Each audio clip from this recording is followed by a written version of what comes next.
Sactown Sports. Headlines.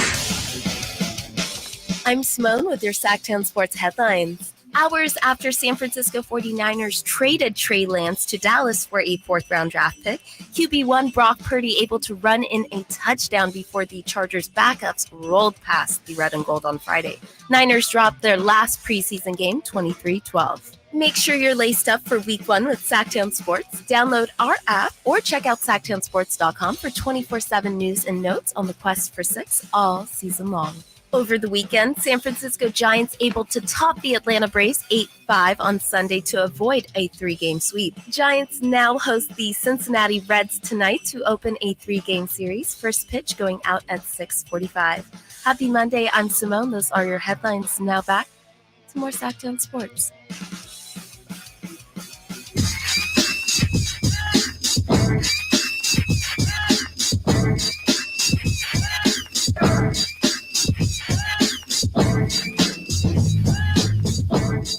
Good Monday afternoon, everybody. Sactown Sports, SactownSports.com, along with Justin Marshall. You just heard from Simone. I'm Gary Sharp. Can we just start here? Because we have lots to get to. After a busy weekend of sports, I hope everybody had a good weekend. Does anybody ever do, Justin, a thumbnail of what is talked about on the crosstalk? Because while I was sitting and listening, I have a lot of questions. Okay. What's the first one? Well, first of all, no one does a thumbnail per se, although that might be a new thing we can try. See, I think in our business, the crosstalk is awesome because it's got all the personalities in there. And, everybody's flying and you're throwing out all kinds of things. I have now questions about the building I was in last week. Oh, it's haunted. It's haunted? Yeah. Well, you got to move. Yeah, well, I was going to say, I don't know if the company's going to move, but I'm going to tell you should, not sleep as well because I hear spirits travel from this building. So you might have taken a few back home with you. Well, see, I thought I have a good spirit radar. Okay. I used to be a big Ouija board guy. Really? When I was younger, I would freak people out because you're in your teenage years and it's a Friday night and you're down in the basement in a slumber party and you're like, hey, I got a Ouija board. Let's see if there's any spirits with us. And the next thing you know, you're finding spirits and you're out in the woods snipe hunting, which is a big thing in the Midwest. So I walked into that building there on Commerce and I didn't sense any spirits or ghosts, but what you guys all said, now I'm a little bit concerned. Yeah, no, I've had my spiritual encounters in this building a couple times, and it's coincidentally. Are you just kidding? No, I'm serious. So there's this one bathroom, right? Oh, and the door's wide open, so I walk in there. Immediately I walk in, I'm not kidding you, it slams shut. And it's one of those doors that, if you're just closing it and let it close, it'll close on its own, but slowly. No, it slams shut twice on me. And I'm not the only one to encounter this. So it's not just the building. There's a particular bathroom that is, I guess occupied with you as well. So next time you're in the building, I will point it out to you. If you're not into that sort of thing, being, going to the bathroom with spirits watching you, I'll let you know which one it is. Yeah, we're just getting to know each other. I'm not really into going to the bathroom with somebody else. Yeah, no, for sure. Now, my other thing is, should we devote a segment today because the door has been open for PG and what he did against the USA? Mm-hmm. Should we just rattle off our favorite Reno Bighorns of all time? Oh, I'm definitely into that. I really like that segment. I got a ton. I mean, there have been so many hot takes on bad draft picks that did not pan out, and if they're a bust, and if that was a mistake, we're going to put him on the list. I have to tell you. Is he first team or second team for you, all Reno Bighorns? He would have to be first team. I think, first of all, he's got to be the only Greek player that's ever played for the Reno Bighorns. But the fact that they got a first-round guy that was 13th overall playing for them, I mean, it has to be all-time first team, right? Regardless of whatever he did in Reno. And then the D-League. Did he even make it down? Because I feel like once he was out, when the Kings let him go, I feel like he might have, I want to say maybe he signed a deal in Portland, like a 10-day, but yeah. I can't remember the post-Papa Giannis Kings career. I'm just being honest. I didn't follow it, maybe as much as I should have. Also, there's some decent former Bighorns. I got the list in front of me. I did Jeremy Lin, is a former Reno Bighorn. Kendall Marshall, former lottery pick out of Yeah. North Carolina. Garrett Temple, as we know. Danny Green, Hassan Whiteside. Mm. There's a rich history with the Reno Bighorns that I don't think is being recognized the way it should. So maybe Big Papa is going to be demoted to the second team. Okay, it's still a great honor, right, to be second team all Reno Bighorn. You'll be honored in Tahoe one summer. You'll be able to play in the golf event. Okay. All right, so we got a little tease of football this past weekend. We got some bubbling in Dublin. We've got the overreaction to USC, and Caleb Williams is going to win another Heisman, and the USC looks exactly the same, especially on defense with Alex Grinch. So football is here. Tomorrow is the deadline to cut down to 53. Then we have some time with your roster before you play a regular season game. You devote this upcoming weekend on a holiday weekend to college football. And the biggest story, and we talk about it because we're in Sacramento and we're in this part of the country, we'll talk about the number 2 rotating tackle with the red and gold, and we will break it down like none other. So, of course, here, Trey Lance has been a discussion since there was interest in him out of North Dakota State. But, Justin, I can't recall a third-string quarterback in the NFL that could not beat out Sam Darnold, who may not beat out Cooper Rush, that has gotten as much attention as Trey Lance has gotten. And then today, it is just hot takes flowing everywhere. It's unbelievable the amount of national opinion on a guy that went from San Francisco to Dallas, still probably has not shown what he can do in the NFL, in my opinion, but he's a third-string quarterback that everybody is losing their mind. We need to take a step back. We need to take a deep breath here on the Trey Lance discussion, which is multi-layered. Yeah, it definitely is. But when you talk about, I think the biggest thing is, look, we can go through every NFL draft, find that first-round quarterback or quarterbacks that never panned out. They got playing time and it just never worked, whether they just weren't good, they got into a crummy organization, a bad fit. There's so many different stories out there. But what I think makes this one unique and why it's such a storyline, Gary, is because there's so much intrigue to Trey Lance, because you hear all about the things he could potentially do, but we've never gotten to see it. Because I feel like had Trey Lance, whether it was his rookie year or second year, went out last year and just underperformed and was traded, we would not be having this discussion the way we are. But because nobody has really seen Trey Lance play, now everybody is intrigued. You're always intrigued by the thing that you don't know that much about, that you hear all the speculation on. Growing up in this part of the area as a Sacramento Kings fan, you deal with it all the time because you get, for 16 years, lottery picks that are just super intriguing.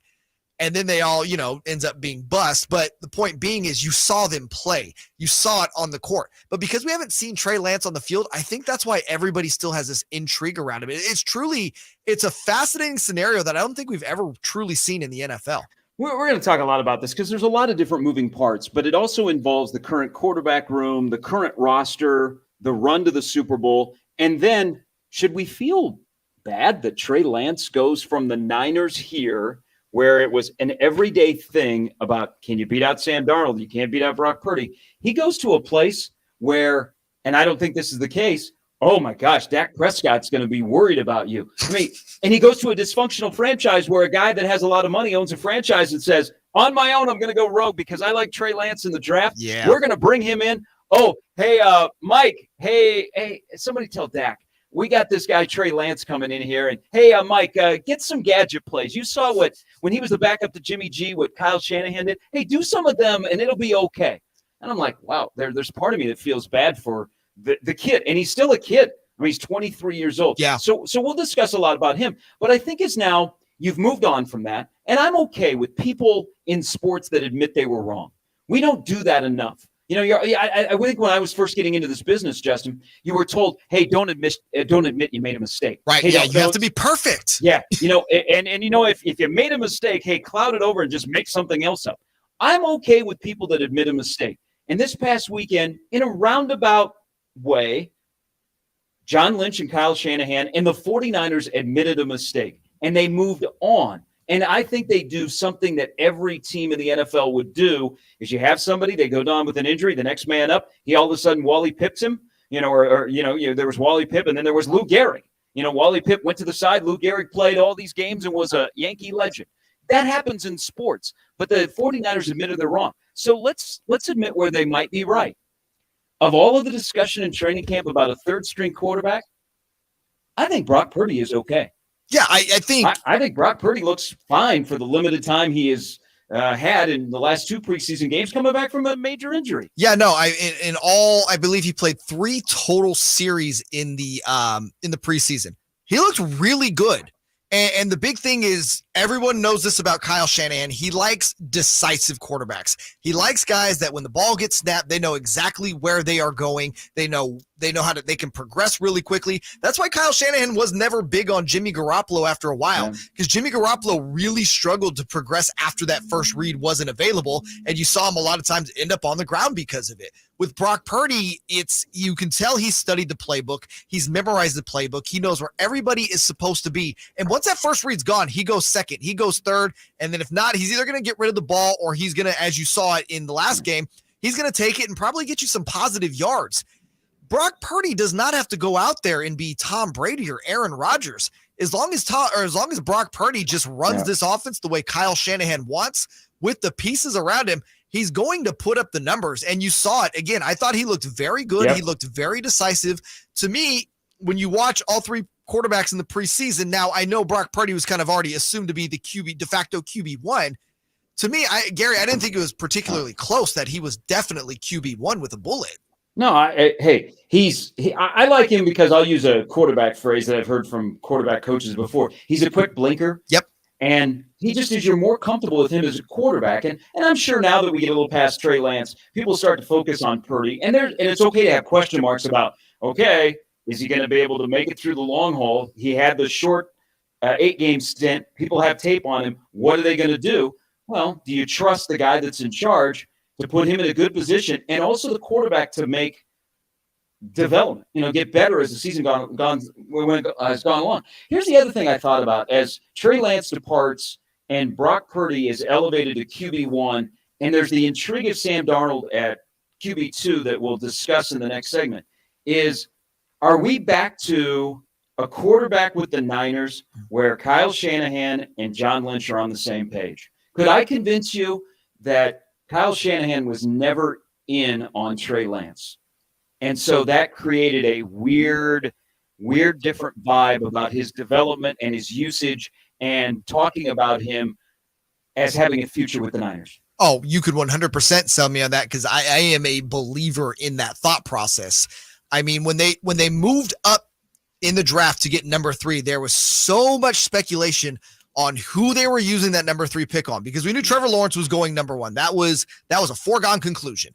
And it was pretty, I think everyone was pretty comfortable in the assumption that Zach Wilson was going to the Jets. You knew they moved up for a quarterback, so it's going to be Trey Lance, who is probably, again, the most intriguing because it's a kid out of North Dakota State, really played 1 year of college football, and that's it, but has all these tools. He has this big arm, apparently. He can move. He's got good size. Or is it the surefire thing in Mac Jones that could probably just come in and run the offense super comfortably? Or is it Justin Fields, the wild card, but hey, we know Ohio State quarterbacks don't generally pan out in the NFL.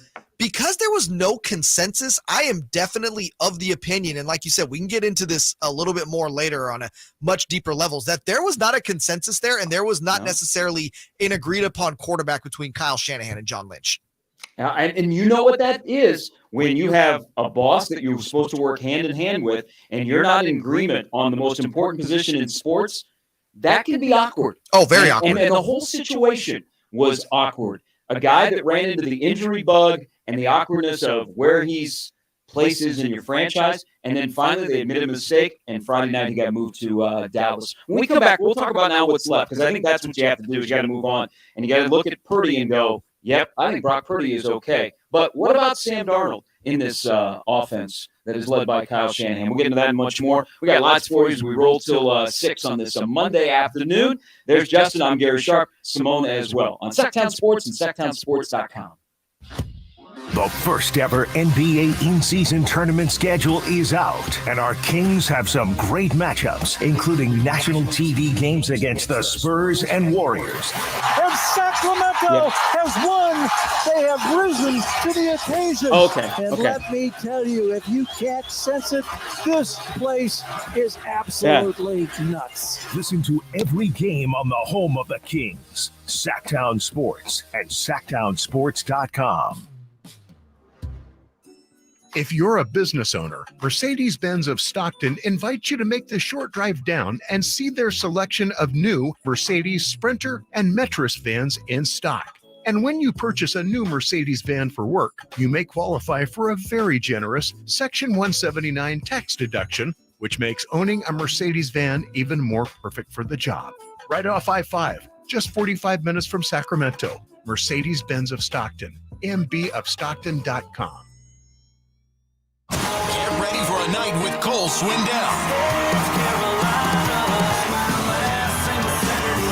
The 2023 ACM Song of the Year winner hits Heart Health Park at Cal Expo in Sacramento, Saturday, September 9th for the CITP2 Fest. And Cole's bringing some friends like Chris Jansen, Dylan Scott, Matt Stell, and more. Tickets start at $40 at CITPFest.com.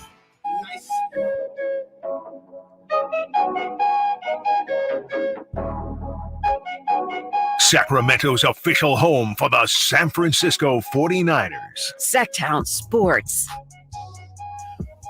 Along with Jay and Simone, I'm Gary Sharp. Good Monday afternoon, everybody. Did you see the picture over the weekend, Jay, of Malik Monk's basketball camp? And the picture of him dunking over the kid. Yes, it's beautiful. Okay, so we've all had our moments when we were like in our teens. Like all I can think about is the Little League team from El Segundo, which yesterday, California, won the Little League World Series, and the kid had a walk-off home run. I don't know if there's many things that are better than in your life than a walk-off home run in the Little League World Series. But I'm thinking that kid that got posterized by an NBA player will have that picture up in his bedroom for a lifetime. And how cool is that?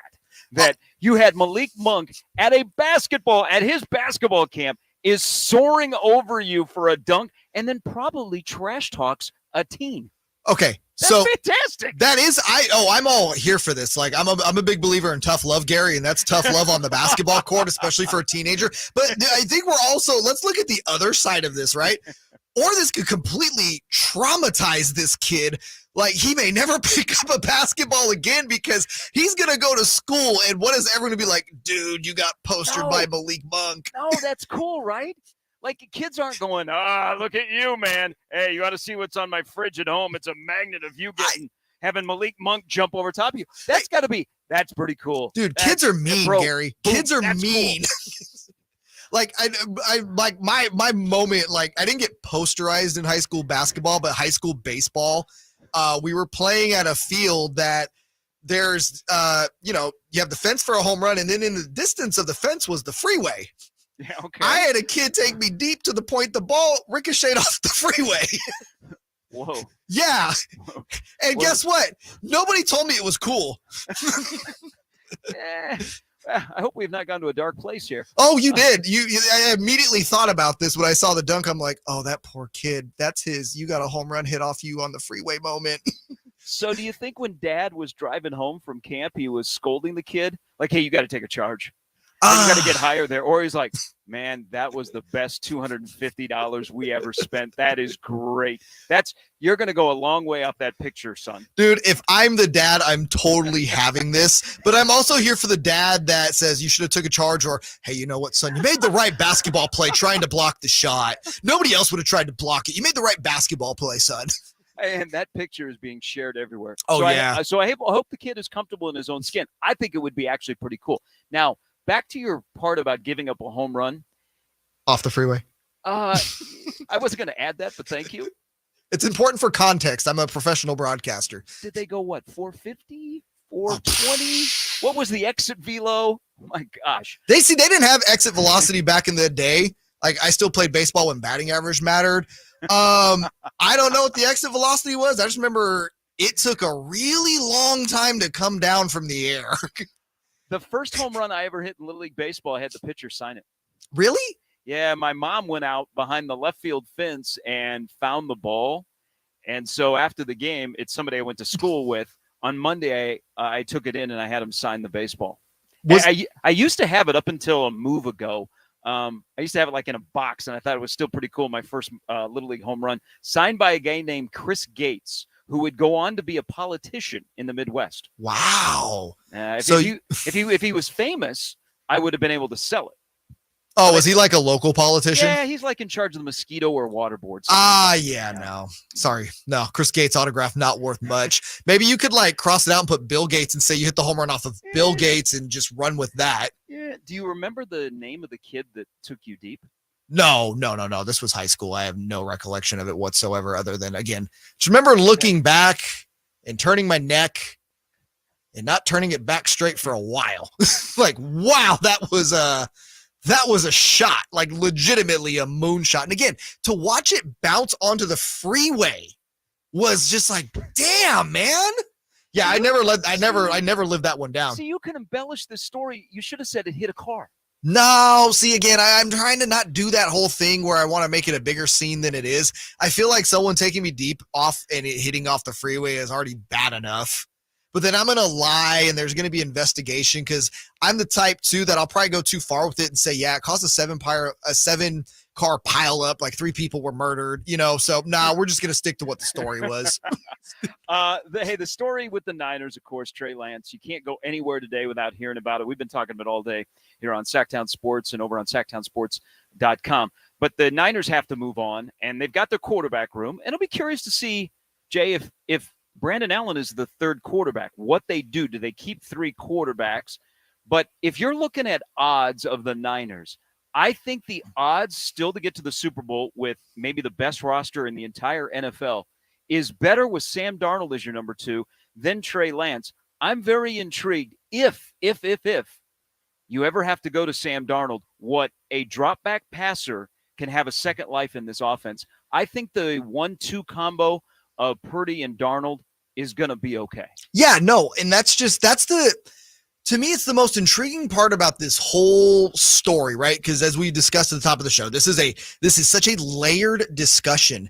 Is like we're not even really focusing on the idea that, the 49ers are going to be just fine without Trey Lance in the immediate.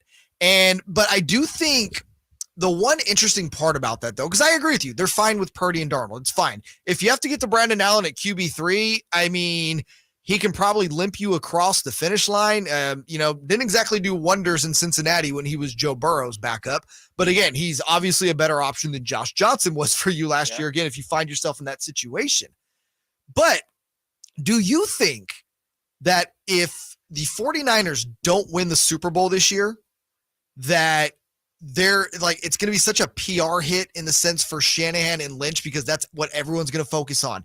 You couldn't find the right quarterback. Purdy wasn't the guy. Darnold wasn't the guy. We don't know if Trey Lance wasn't the guy. You should have went out and got a veteran like Aaron Rodgers or Tom Brady when you had the opportunity. I feel like for them, it is Super Bowl or bust with these 2 quarterbacks. Oh, absolutely.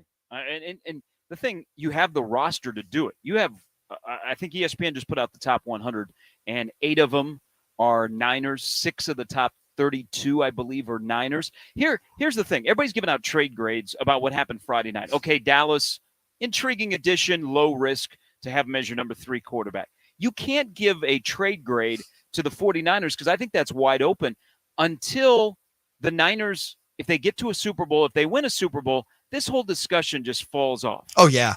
Or if you get to the Super Bowl before the Dolphins get to the Super Bowl. There's all this comparison, but I think regardless who the quarterback is, it's Super Bowl, it's Vegas. Yes. You got to get to Vegas. I don't want to say win or bust, but I think just getting there. But what I want to go back to Sam Darnold. I think, so quarterbacks that are built like Sam Darnold, okay, that have arm talent, that are drop back guys, I think can be high-end guys in this offense. Mm-hmm. I think for the first time in Sam Darnold's career, and I'm not putting Sam Darnold in a top 3 tier of quarterbacks in the NFL, but I think Sam Darnold has finally found an offense that is better equipped to his strengths than he ever did in New York or he ever did in Carolina. Well, I mean, and Carolina was such a disaster with Matt Rule at the helm there. I mean, that was bad. And then do we even need to get into the coaching carousel, all the New York Jet stuff pre-Robert Saleh? Like, correct me if I'm wrong, was Darnold's first coach Adam Gase? Yes. I think that's correct. So, I mean, you can just start there. I mean, the kid always had talent coming in. There was a reason he's picked number 3 out of USC. But you go to a terrible situation in New York. The situation in Carolina, honest to God, from an offensive standpoint, is not a whole lot better. And now you've found yourself in the place with arguably the most creative offensive guy in the league in Kyle Shanahan. I know that's a little debatable, but it's, he's definitely, if he's not number 1, he's a top 3, and that's not even particularly close. But think about the amount of talent that Darnold now has around him. You have a guy in George Kittle that you can either dump the ball off in the short or you could get him on the long pass. You have a kid in Brandon Ayuk that you can run go routes with, and Darnold can air it out. Or you could simply find Deebo Samuel, Christian McCaffrey, just drop it off to them and let them go to work. I mean, I just feel like, Gary, if you're a quarterback in the NFL with a decent amount of talent, it's really hard to not succeed in this offense. Oh, it's so quarterback friendly. And I think Kyle Shanahan is still evolving of what he wants as his quarterback. I think his ultimate goal is Josh Allen. Now, yes, that's unattainable. But you know what I'm getting at. No, that's why they drafted Trey Lance. Yeah, exactly. RPO guy that can throw the ball a little bit. They saw Josh Allen. Josh Allen beat them. Then they went out and said, we got to find the next Josh Allen. That's where they fell into the Trey Lance trap. That we're all at this moment talking about. And if you remember when Trey Lance got hurt last year, that play that they ran, that's a common play the Buffalo Bills run for Josh Allen, that run up the gut. Yep. Simone's got an update coming up next. When we come back, there's a big series tonight for the Giants as they open up against the Reds, coming off their win last night against the Braves. They still lost 7 straight series. They're a game and a half behind the Diamondbacks, who have the Dodgers at the beginning of the week. What's up with the Giants with Kyle Harrison on the mound tonight? We'll get into that when you return. It's Jay in studio. I'm Gary Sharp. We got Simone update in a moment. Sactown Sports, SactownSports.com. Need the breakdown of the latest 49er game? Everybody's Team Trey, Team Brock. Nobody likes Sam. I mean, to me, they're all 49ers. I don't care who plays. Want to know what to expect from the Beam team this season? I don't honestly know who's going to have a better record, the Warriors or the Kings. That's interesting because the Warriors did have a lot of injuries last year, but they're also old. Got to get that MLB fix down the stretch? Looking for articles from your favorite hosts? For all that and more, visit SactownSports.com. Sacramento weather is brought to you by Folsom Lake Kia. I'm Tamara Berg in the KCRA 3 Weather Center. For the afternoon, expect sunny skies and temperatures a bit warmer today. Highs will climb to the upper 90s. Get the latest forecast on the KCRA 3 News and the KCRA 3 app. Get Labor Day savings and special low finance rates, even zero down deals with approved credit. Right now from Folsom Lake Kia, it's the Labor Day sale at Folsom Lake Kia. Your trusted dealership, my trusted dealership for over 20 years.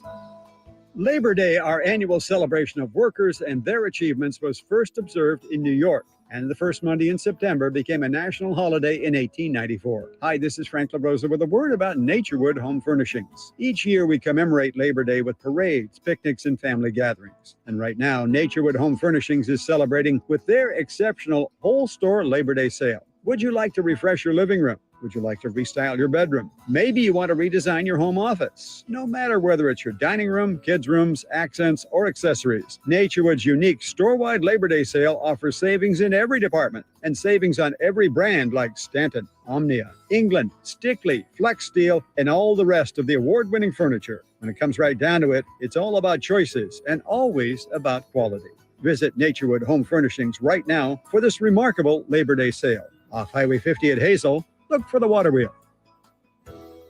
Kenny and Jerry here from Bell Brothers, and we're getting close to the end of the summer, but it's still plenty hot out there, and you've been running your AC hard all summer. That's why now is the perfect time to tune up your air conditioner. It's had months to pick up dirt and grime, for parts to wear out, for lubrications to cake up and dry out, and just not cool like it should. It would be a miracle if it's running even at 50% efficiency. Call Bell Brothers today for an $87 AC precision tune-up. It's a thorough 90-minute, 26-point process that will get you back to full efficiency. Keep your home more comfortable and have your AC in tip-top shape for next year. Pick up the phone and call Bell Brothers today to schedule your $87 Precision AC tune-up. Our number is 916-444-1234 or find us online at thenosurpriseguys.com. That's 916-444-1234 or thenosurpriseguys.com. The No Surprise Guys, Bell Brothers. Dawn or dusk, I'm on the hunt. Skeeter here, Sacramento Yellow Mosquito and Vector Control District, and I'm wearing Skeeter Vision, night vision goggles that light up skeeters at dawn or dusk like the 4th of July. Mosquito, 12 o'clock.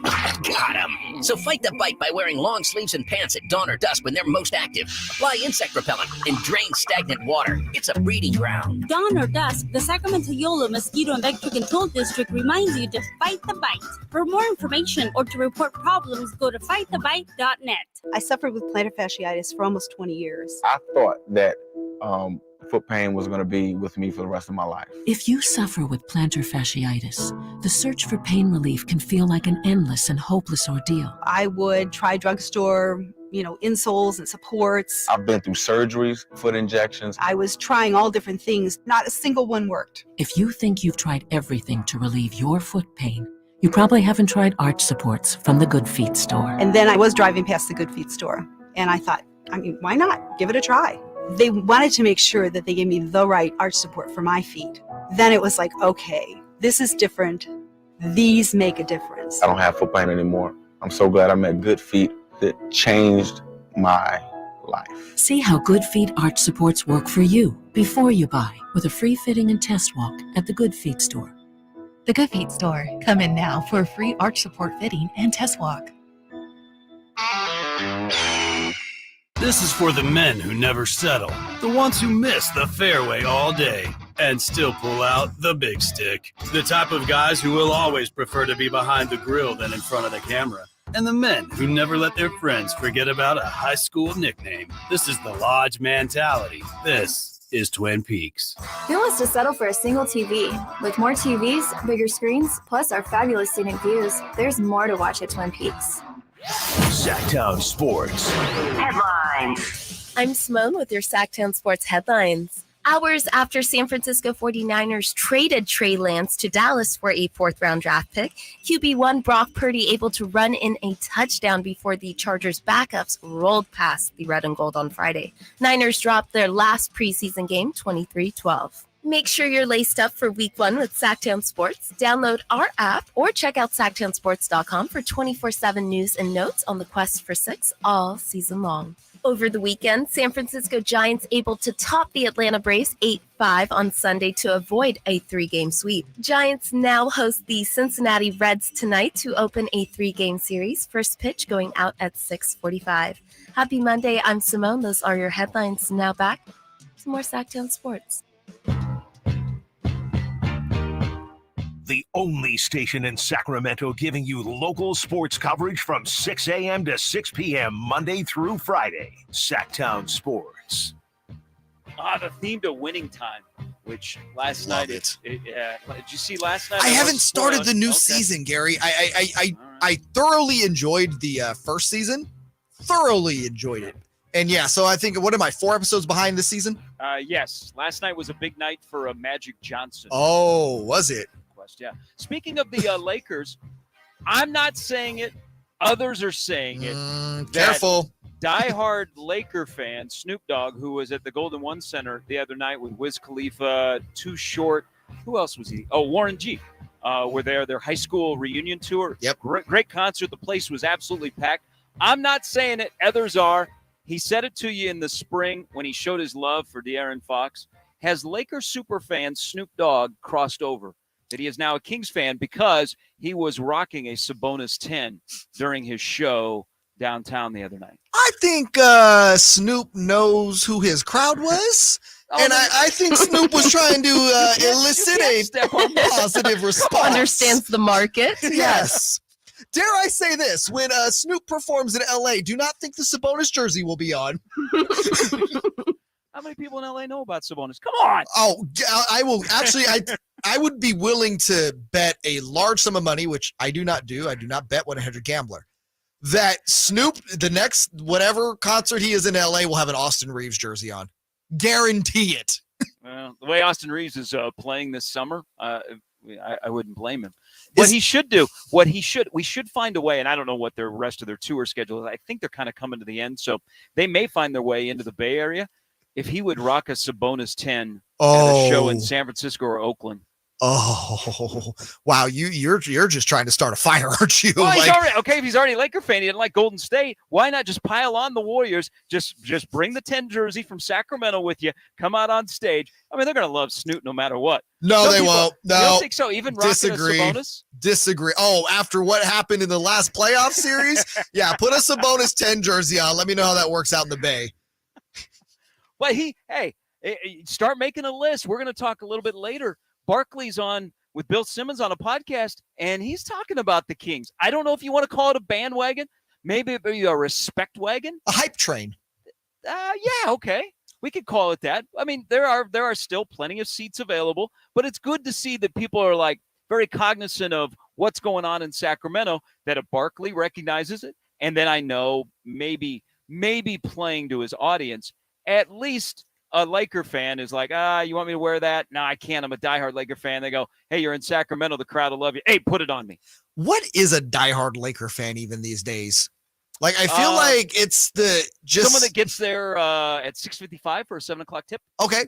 That's you know what? That's actually very well put. I was going to say 7:10 for a 7 o'clock tip, but you're right. We're talking about diehard fans. So yeah, they're rolling in 5 minutes before tip. Got to go get Panda Express at the old Crypto Staples Center. You know, they still got the, and they'll always yell this at you when you're trying to get them. 17 rings, bro. 17 rings. I was only alive for 3 of them, but 17 rings, bro. You know what? I love you today because you had a Texas accent earlier, and then whatever this LA Laker. It's a Laker fan accent. It's a legit Laker fan accent. They all sound the same. Kobe. Yeah, nope. Kobe. R.I.P. to the great Kobe Bryant. But yeah, that was it forever. It was Kobe, and it was 17 rings. That's it. That's the only comeback. It doesn't matter they win 25 games a year. Doesn't matter, bro. 17 rings. 17 rings. Hey, tell me why I can't quit the San Francisco Giants. They play the Reds tonight. It's a huge wild card series. They're both a game and a half back of Arizona for that final spot. The Giants just aren't winning series. They've lost 7 in a row. Now, Yaz and Haniger could be back for this series, but they play the Reds, and I'm very engaged. It wasn't just last night and their rare offensive explosion, but I can't quit the Giants yet, and I don't know why, because it would be pretty easy since the All-Star break, too. Because they're weird. That's why you can't count this team out. That's why I don't count this team out.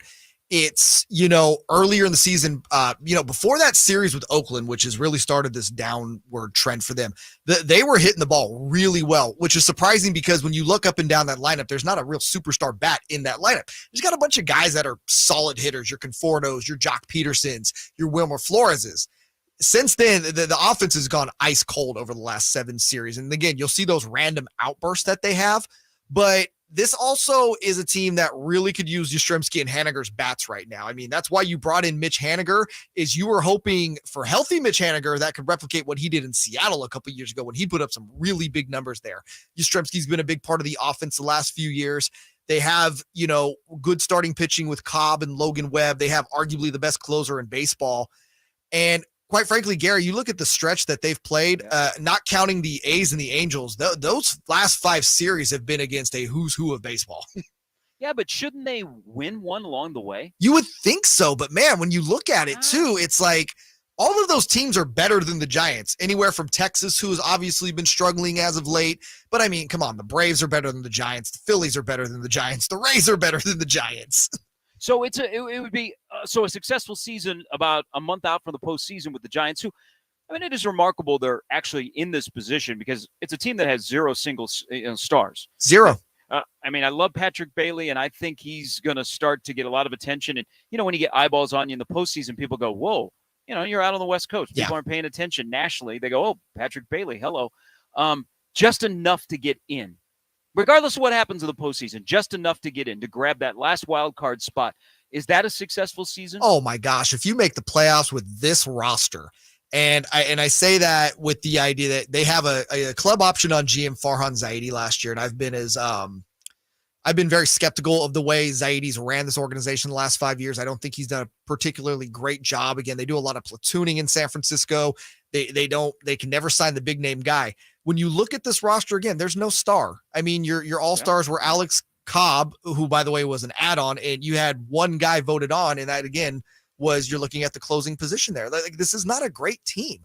For you to basically cobble up, and especially with the injuries they've had too, the veterans, the rookies, it's like, man, you make the playoffs. They got the River Cats playing Yes, at Oracle Park. They've moved up so many guys from AAA this season. It's not even funny. Kyle Harrison, their top prospect, they just moved up from AAA, and they've had other guys too. Marco Luciano, who I believe started the year in AA, was moved up before he got hurt. Wade Meckler moved up from high A this year all the way to the major leagues. If somehow you cobble together a playoff team out of all of that, I mean, Farhan Zaides probably signed an extension in the offseason. I'm just right. I know Estrada they had like a pregame chat before they finished the series with the Braves last night. And, and they get one of the rare Sunday night spots, and they look good, and they get a little offense. I hope that's the wake-up call. But now, back to your point about the juggernaut they've gone through with the schedule, and it doesn't really lessen until about 2 weeks when you start that series with Colorado, This is a series then, you have identical records. This is a series you've got to win. Yeah, no. Because the Diamondbacks are playing the Dodgers. I mean, the Dodgers are red hot right now. This is a series that you have to win to convince me to stick around or others to go, nope, you know what? That last month, let's call up the 3 guys to expand the roster, and then let's start getting ready for 24, which, with all the young guys that have played, and especially with a guy like Harrison who gets to start again tonight, you go, okay, now we got something to build on in 24. Yeah, I'm with you. This is going to be a huge series. Are they completely out of the wild card if they lose tonight? No, but this would make a great statement against, again, an up-and-coming Reds team, kind of like you, has been a surprise this year. You're at home. If you can take 2 or 3, I think people are starting to feel a little better about the Giants. Again, because I believe after this, you got 4 with San Diego, who's just been, between them and the Mets, they're the biggest bust this year in baseball. Mets, Cardinals, Padres and then the Yankees, 4 of the most disappointing teams. Yeah, and again, when you look at the talent that they have in San Diego, I mean, it's there to me, talent for talent. They are more talented than the Yankees. I think they are more talented than the Cardinals. And, pre the Verlander Scherzer trades, I thought they might be more talented than the Mets, but they're a mess. And you win this series, you should be able to take, at the very least, a 4-game split with San Diego, but probably take 3 out of 4. You're feeling really good about yourself. The Cubs are another team you can beat. Then, like you said, you have Colorado. The real thing, though, is you got 7 of 10 against the Dodgers to end the season. Yep. That's rough. Yep. And there's, again, the way Mookie Betts has played in the month of August. I mean, I think the Dodgers are 21-4 in August. Do you think Betts is overtaking Acuna Jr. for that NL MVP race? I think it's going to be close. It is. I mean, Acuna Jr., just look at his numbers. I mean, Mookie Betts, that's going to be a great race down to the final. And look at Freddie Freeman can make a case. Yep. Matt Olson could make a case. There's 4 guys on 2 teams. Yeah, it's going to be very interesting. I hope we get a Dodgers-Braves NLCS because I think that's going to be the best matchup in the entire postseason, not even the World Series. I think a Dodgers-Braves NLCS will be the best matchup. 6:45 tonight, the Reds and the Giants. A good preview up on SactownSports.com. There's Jay. I'm Gary. We're back with more on this Monday afternoon on Sactown Sports. Sam Darnold is officially QB2 in San Francisco. Darnold on the play fake right over the middle, perfectly thrown, and Ronnie Bell bringing in the slant route into Denver territory. That was a nice pitch and catch. Darnold throwing out in the flat. Hammer with the 5, the 3, the 2. Touchdown, 49ers! Sam Darnold. What does this mean for former number 3 overall pick Trey Lance? Find out at Sactown Sports and SactownSports.com. Every vehicle's price to sell now through Labor Day at Folsom Lake Honda, your one-stop Honda shop. We make buying a new Honda easy and stress-free. Pre-order online or in person today. We'll be there to help you every step of the way. Get an instant cash offer for your trade at FolsomLakeHonda.com. We'll buy your car whether you buy from us or not. Our customers love doing business with us, and you will too. Folsom Lake Honda is your one-stop Honda shop. Folsom Lake Honda, yeah, your one-stop Honda shop.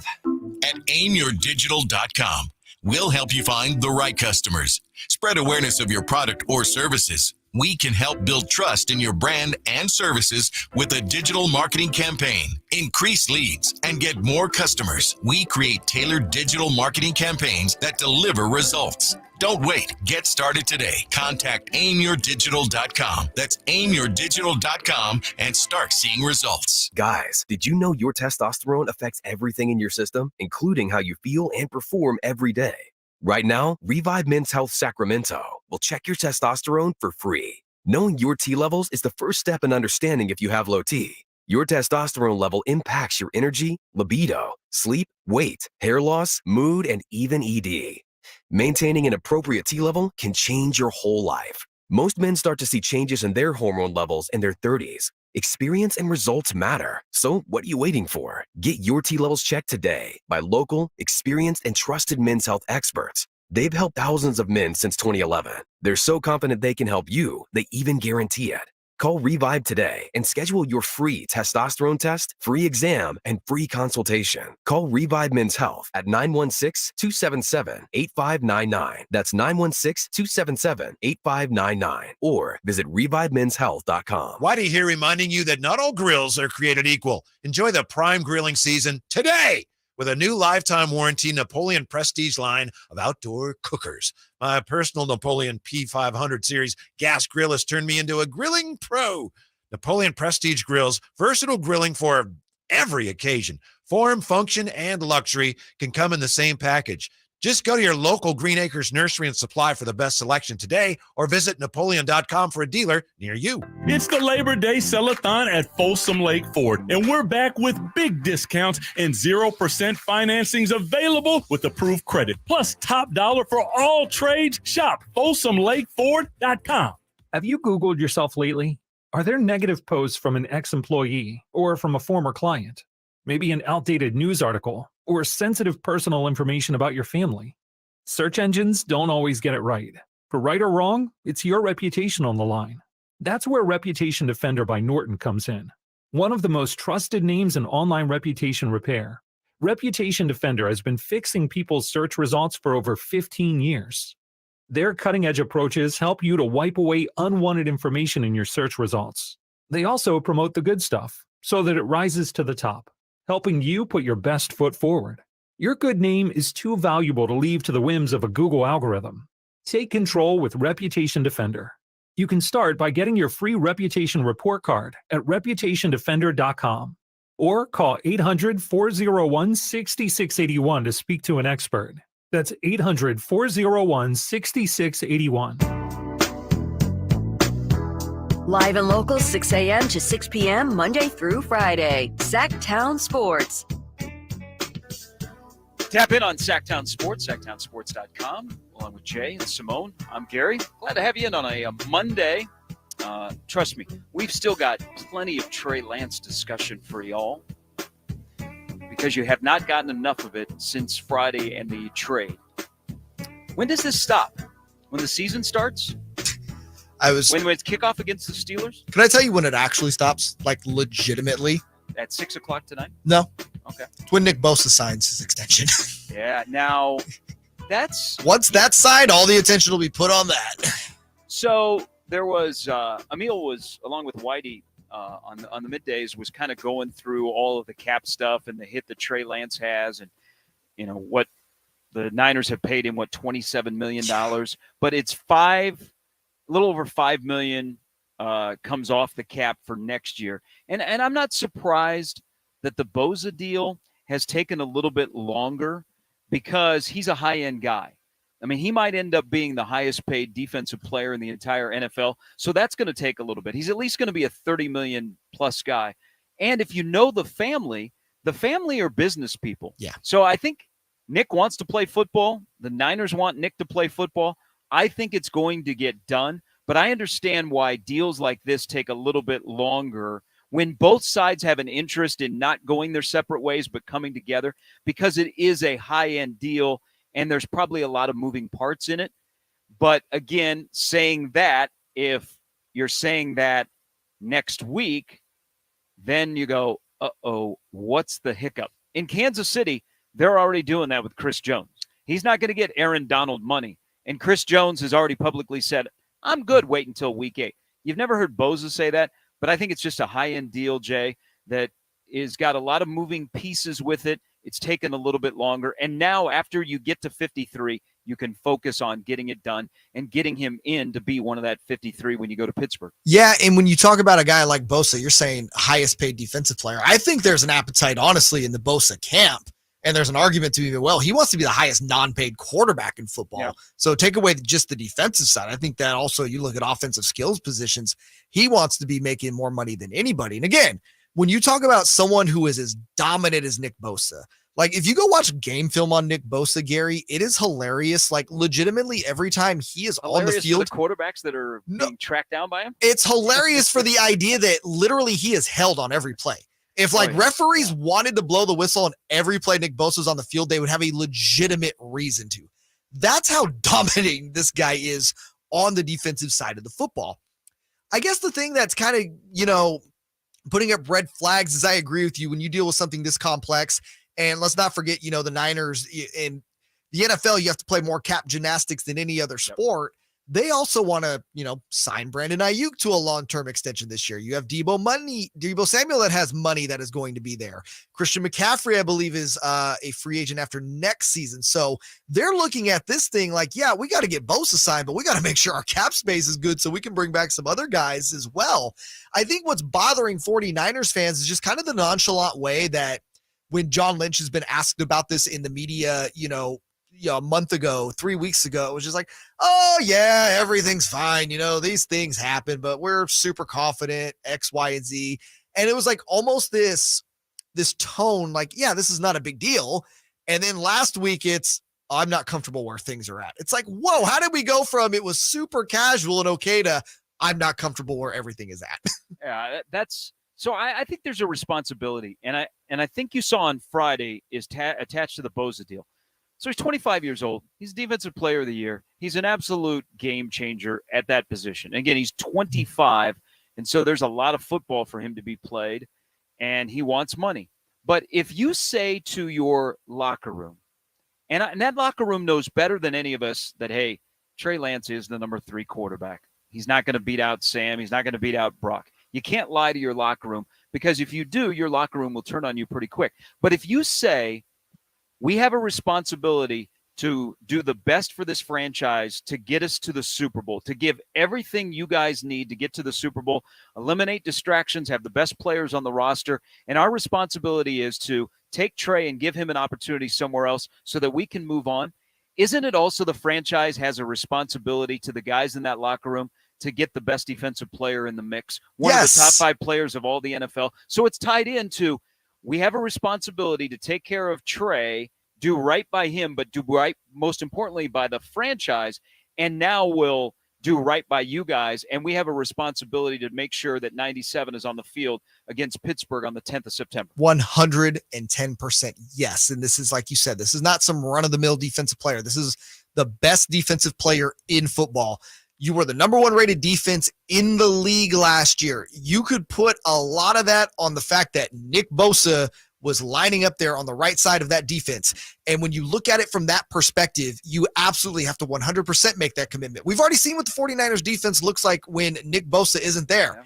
Yeah. It ain't good. He makes that much of a difference. It's such a sport where, in the NBA, one player can make a difference. In the NFL, the quarterback can make a difference. Nick Bosa is so special on that side of the defensive line that he makes that much of a difference to where you will be ranked as a team defensively. So yeah, not only do you have a 100% commitment to getting that done to the locker room to give the guys that are going on the field that sense to be able to, hey, take a deep breath. Nick will be here next week, or Nick will be here tomorrow, whenever the signing happens. I also think there's a level of transparency you should have with the fan base as well. And I think we saw that over the weekend with the Trey Lance thing. Yeah, but isn't that when a guy is holding out for an extension or a new deal or whatever comes of it, isn't that tricky, though? Yes, it's very tricky. Because you've negotiated contracts before. They aren't all rainbows and butterflies. Now, they are after you sign, and everybody forgets all of the, you put down your weapons that you had in the negotiating period. But I think that's tricky to do publicly when you're both trying to work behind the scenes to get a deal done and not maybe say anything misleading or give off the vibe that, we're in trouble. But it's as easy to me as this, though, because I agree with you. There's a fine line you have to walk there. But again, going back to Lynch a month ago was so casual. Oh, yeah, this will get done. No problem.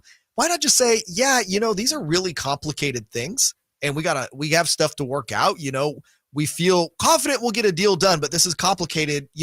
This may take a little bit longer. It's something small, versus just that it's almost this arrogance that came out like, oh, yeah, why are you even guys asking about this? Yeah, well, why wouldn't we re-sign Nick? And it's like, dude, that was a month ago, and now you're putting out there, I'm not comfortable in this situation. That's what I mean by you can't just go bipolar like the way John Lynch is kind of done with this. We're absolutely in agreement here on how they're handling this, but I think there's also a little insight into how they handled Trey Lance, and we'll discuss after the update with Simone, because is there lessons to learn? And it's not the obvious where, oh yeah, there's lessons to learn. I wouldn't have drafted him. I wouldn't have given up all of that. But are there more than just that about drafting a guy, which I don't think you were, as a head coach, ever comfortable with? And I don't think if you're going to evaluate quarterbacks and go that deep and in that particular draft up for them, I don't think they vetted Trey Lance. And it might not have been their fault. See, that's why there's so many moving parts and layers to what just happened to have Trey Lance depart from San Francisco, and he has hardly played any football. So we'll touch on that coming up in the next hour. Also a little bit later. So we're all fired up for American football. And then there was a great event out at Hughes Stadium on Saturday night. It's one of the more memorable things outside of Kings basketball that this community has had. I thought from afar, I loved it. I would love to have one of those T-shirts that they gave away to celebrate the 10 years of Sac Republic FC. But did that give us an inkling to not only the MLS in Sacramento, but what kind of a sports town or event town we are? Jay, I'm very curious on your opinion. I know you got a thought or two on what happened and what that means for Sacramento. We'll touch on that a little bit later. There's Jay. I'm Gary. Simone's got an update coming up next on Sactown Sports and SactownSports.com. Check out the Golf to Go Hour with Frank LaRosa every week on Sactown Sports. Get the latest on equipment, area courses, people who play the great game, and plenty of good conversations about golf. It's the Golf to Go Hour every week with Frank LaRosa on Sactown Sports. Golf to Go is brought to you by the Hagen Oaks Golf Super Shop, America's most awarded golf facility. Naturewood Home Furnishings, where it's all about choices and always about quality. All new spring deals are here at Lowe's. Start planting your garden this weekend with Bonnie 11.8-ounce vegetables. Buy 4 for $10. Plus, liven up your patios and decks with fresh blooms. Select 1.5-gallon hanging baskets or 2 for $20. Lowe's knows spring. Lowe's knows home improvement. Offers valid through 5/17. In-store only. Actual plant size and selection varies by location. While supplies last, excludes Alaska and Hawaii. I want you to want me. Gold Country Casino Resort in Oroville presents Cheap Trick live Saturday, October 21st. Get your tickets now at goldcountrycasino.com. Cheap Trick, October 21st at 8 p.m. Gold Country Casino Resort.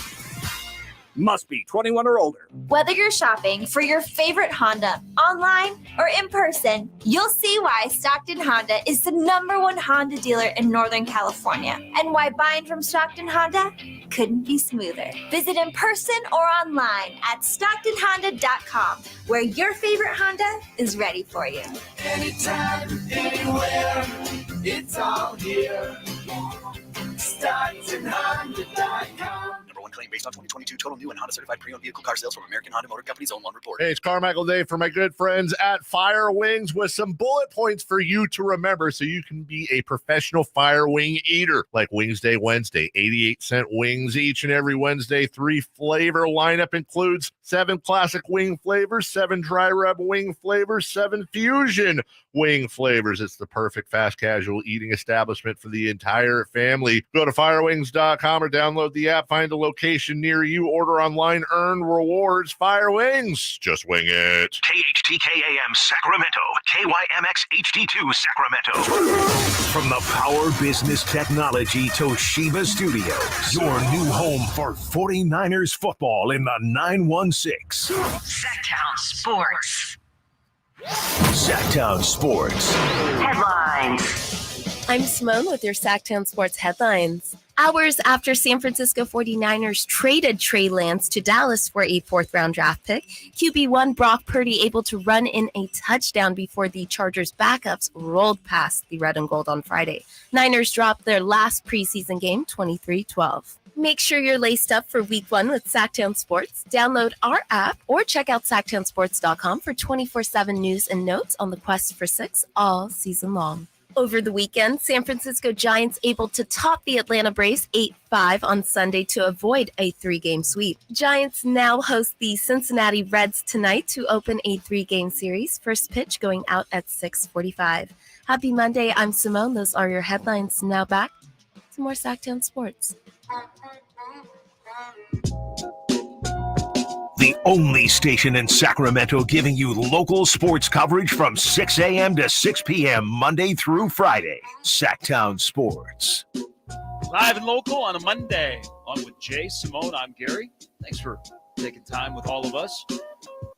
Trey Lance got traded, if you've not heard. He got traded actually on Friday, but we are discussing it today. We'll get to some of the lessons you can learn, or if there's a lesson to be learned from the evaluation, the drafting, and then the 2 years plus that involved a key injury on what has led to Trey Lance being traded, and everybody outside of this area nationally having major, major hot takes. But, Jay, I have a question. You've got a young family, so you're going through, decisions on I like this, I don't like this, and, as kids get their acquired taste. And anybody that has seen me knows that I like food. I mean, you just got to look at the waistline.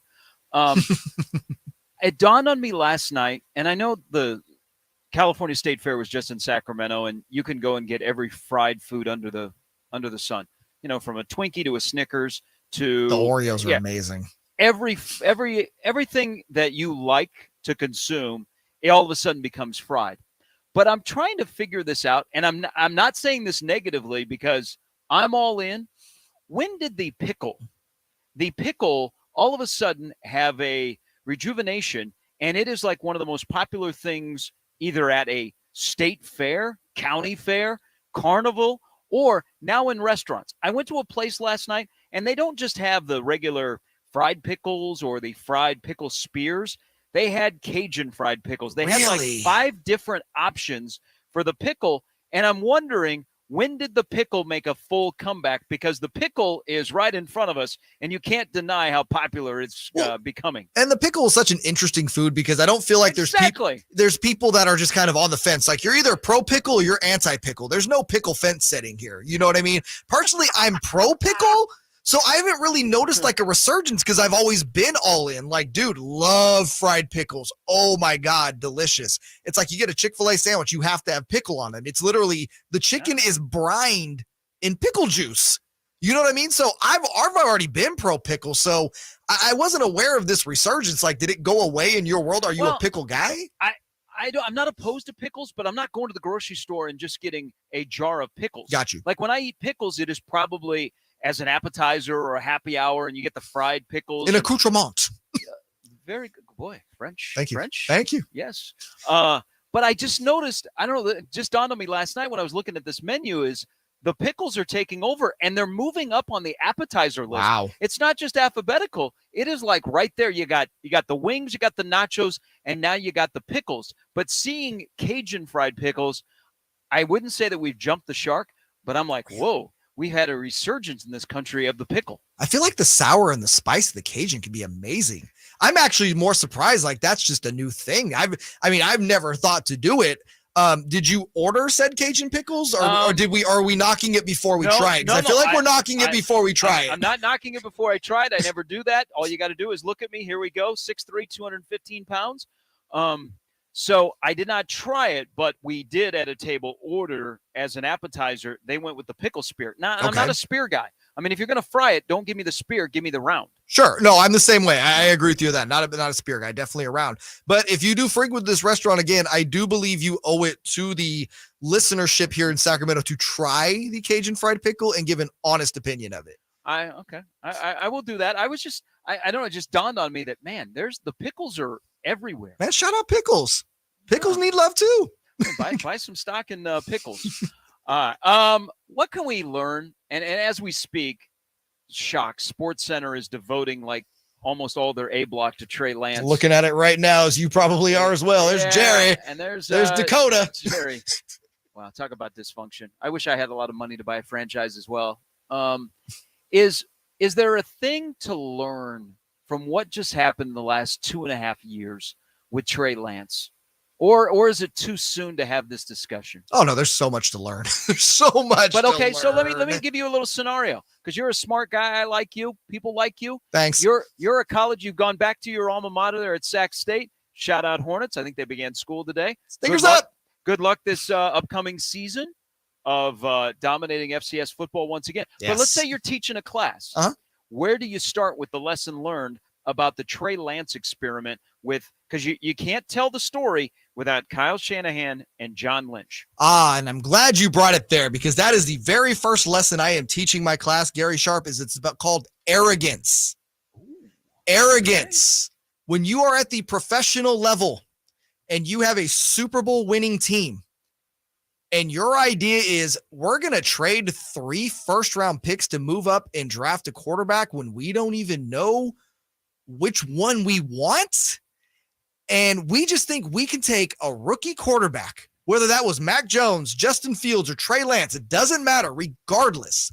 Do you understand the level of arrogance you have to think, yeah, we'll just draft a rookie and we'll plug and play him into our system, and it'll work out just fine? Like the Brock Purdy thing, that fell in their lap, in my opinion. That's just dumb luck. This, though, to me, was such an arrogant play on the Niners' part to be like, you know what? Our offense is so ready-made. Remember, at this time, there's no Christian McCaffrey. Brandon Ayuk was, in the doghouse of Kyle Shanahan. Deebo Samuel, you finally had your breakout year there, and Kittle, but, this was not the offensive machine that it is that you're looking at today. Gary, to think that you just could go out and draft a quarterback and take you to the Super Bowl because your offense was that ready-made, to me, it was such an arrogant move at the time that has just fallen flat on its face. Could you be a top 5 head coach in the NFL and a bottom 5 quarterback evaluator? Ooh. Because I want to give you this scenario. Should the Niners have ever drafted Trey Lance? No. First of all, remember how quirky that draft was. It wasn't the COVID draft where you were doing it from your living room. Okay? It was afterwards. But in this case, Trey Lance did not play football. Remember, FCS said nope in the fall of 2020. So you weren't able to put eyeballs on him. You weren't able to attend games. You weren't able to go to practices. You weren't able to do some things with him that normally you would do with your prospects. So you kind of flew blindly into, I love Josh Allen, but Josh Allen's not available. Let's get a guy like him. Oh my God, look at the measurables on Trey Lance, without fully vetting him, because you weren't able to, but then doubling down, and in a draft that nobody really should have traded up to because of the great unknown of the quarterbacks, you went from 12 to 3. So they should have never gotten to that point, because I think they broke the rules of how you're supposed to evaluate a quarterback if that's going to be your franchise guy. Yeah, no, 100%. And that's why, and it's not just moved up from 12 to 3. You have to look at what they gave up to move from 12 to 3. You gave up 3 first-round picks, essentially. You made the Dolphins. And then the other thing that comes into play, because you get hit in the head with this now, especially the last couple of days, is the amount of talent that followed after the draft pick. The Micah we've all heard now the joke about, well, you could have had Micah Parsons, and now Trey Lance has got him as a teammate. Or the Jamar Chases, the guys that went after. But I think in the quarterback position, you probably, as desperate as you were, you kind of reached, because you didn't have a good handle on who this guy was you were drafting. Thus, the awkwardness that we've had for 2.5 years of, hey, I don't think we should be doing this. Oh, yeah, we got to do this. This is what you want. Oh, no, it's not. That stuff we talked about in the last hour about two guys being on the same page about a quarterback that they didn't do right by. Right. And then and let's make this even more confounding, okay? Huh? So whether you believe it or not, the rumors are out there that Kyle Shanahan was not sold on Trey Lance, that this was more of a John Lynch thing. By the way, John Lynch also going to be the one to pull the strings to get that number 3 pick. So, leads a little credence there. And that Kyle Shanahan liked Mac Jones, who went 15th. So you could have went out and got Mac Jones at your number 12 pick, who probably would have had a lot more success in his first 2 years in San Francisco than Trey Lance. And I know that's a lot of hindsight, obviously, but I think Mac Jones coming out of college definitely looked more NFL ready than Trey Lance, just, based upon what we can see even as fans.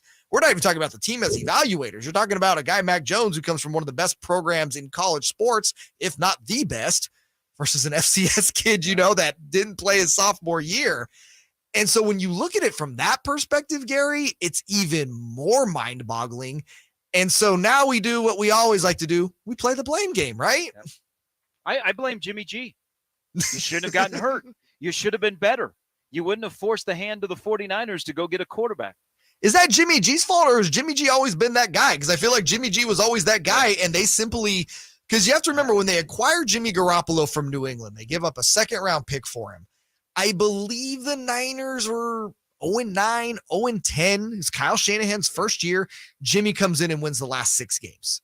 And next thing you know, Jimmy has this fat contract, and there's all these expectations on him now when, look, he just simply overperformed in his first, 6 or 7 games in San Francisco. Hey, that's really it. And then if you don't have the Super Bowl and some of the things that got magnified on that stage, but you already knew about Jimmy G. Are you even looking for a quarterback? I know that's the easy thing to do, is to blame everybody. That's why this conversation can sometimes just wear you down. So the trade is best for everybody. A fan, a player on the current roster, for Trey Lance, for Brock Purdy, for Sam Darnold, probably for Lynch and Shanahan. Hey, they swung and missed. And their at bat is still alive, even though they've been given a couple of strikes, to see what happens with Trey Lance, or more importantly, what happens with Brock Purdy. But there are lessons to learn. I just think the timing, Trey Lance's timing and the Niners' timing never matched up. No. There was the COVID year. There was the injury. There was all of a sudden, we have this roster that is Super Bowl made. We just need a quarterback and a friendly offense. They never aligned. And maybe he'll get that in Dallas. We'll talk about it coming up next, about what the future looks like with a team that's already got an established, well-paid quarterback. They were never together. This is like a marriage where everybody didn't live in the same house, and you were coming and going. And at some point you have to go, well, it's just not working out. I want to be happy. You want to be happy.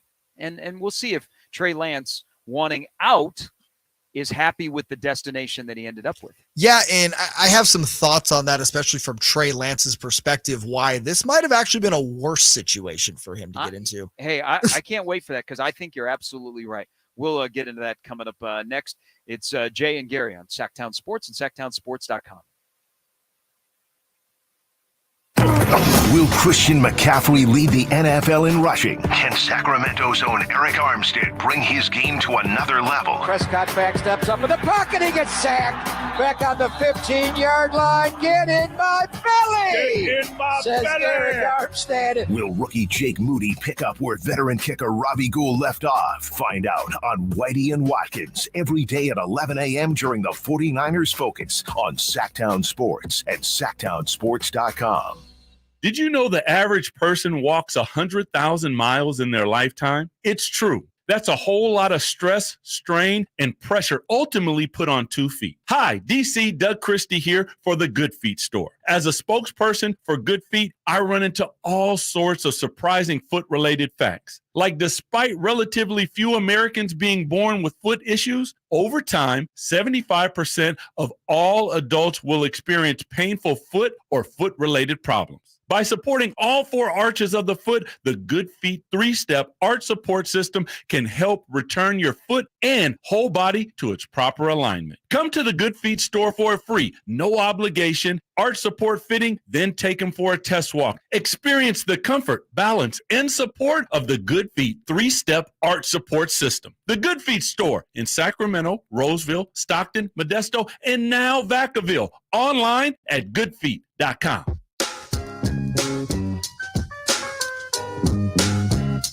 Live and local, 6 a.m. to 6 p.m., Monday through Friday. Sactown Sports.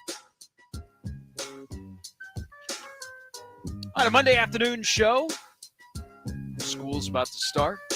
Football is here, week 0 in college football. Week 1 begins with the holiday weekend coming up on Thursday. And then, of course, the NFL, which begins a week from this upcoming Thursday with Detroit and Kansas City to kick off the season.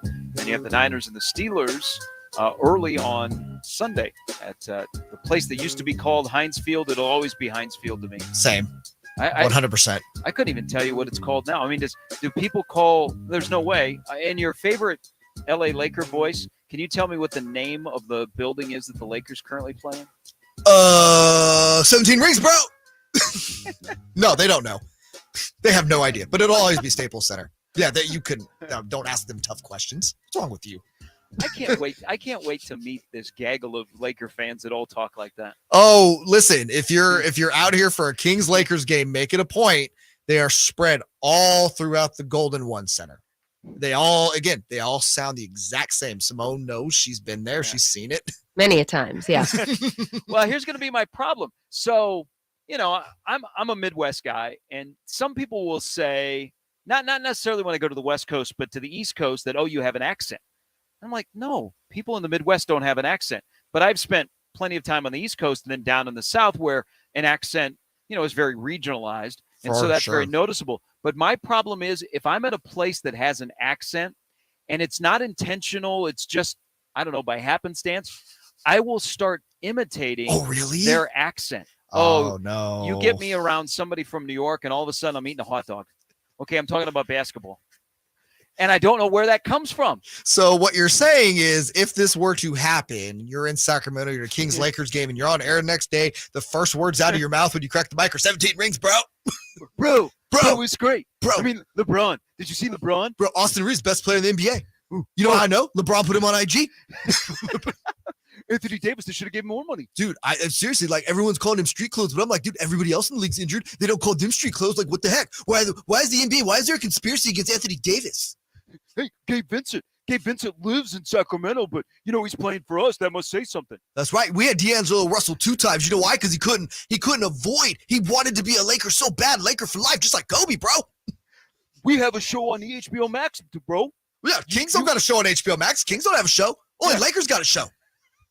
God, they're the worst. Oh man, I may end up going viral. I may look like one of those Raiders and Niners fans that don't do in that. and out. No, don't do that. No, I saw that video. Don't do that. Dude, that's the second viral video that features Niners fans just acting a you-know-what this year. We need to. It's preseason football, first of all. I'm not advocating for violence during the regular season, the postseason, or the off-season either. But you got to be a special kind of dumb to get into it during preseason.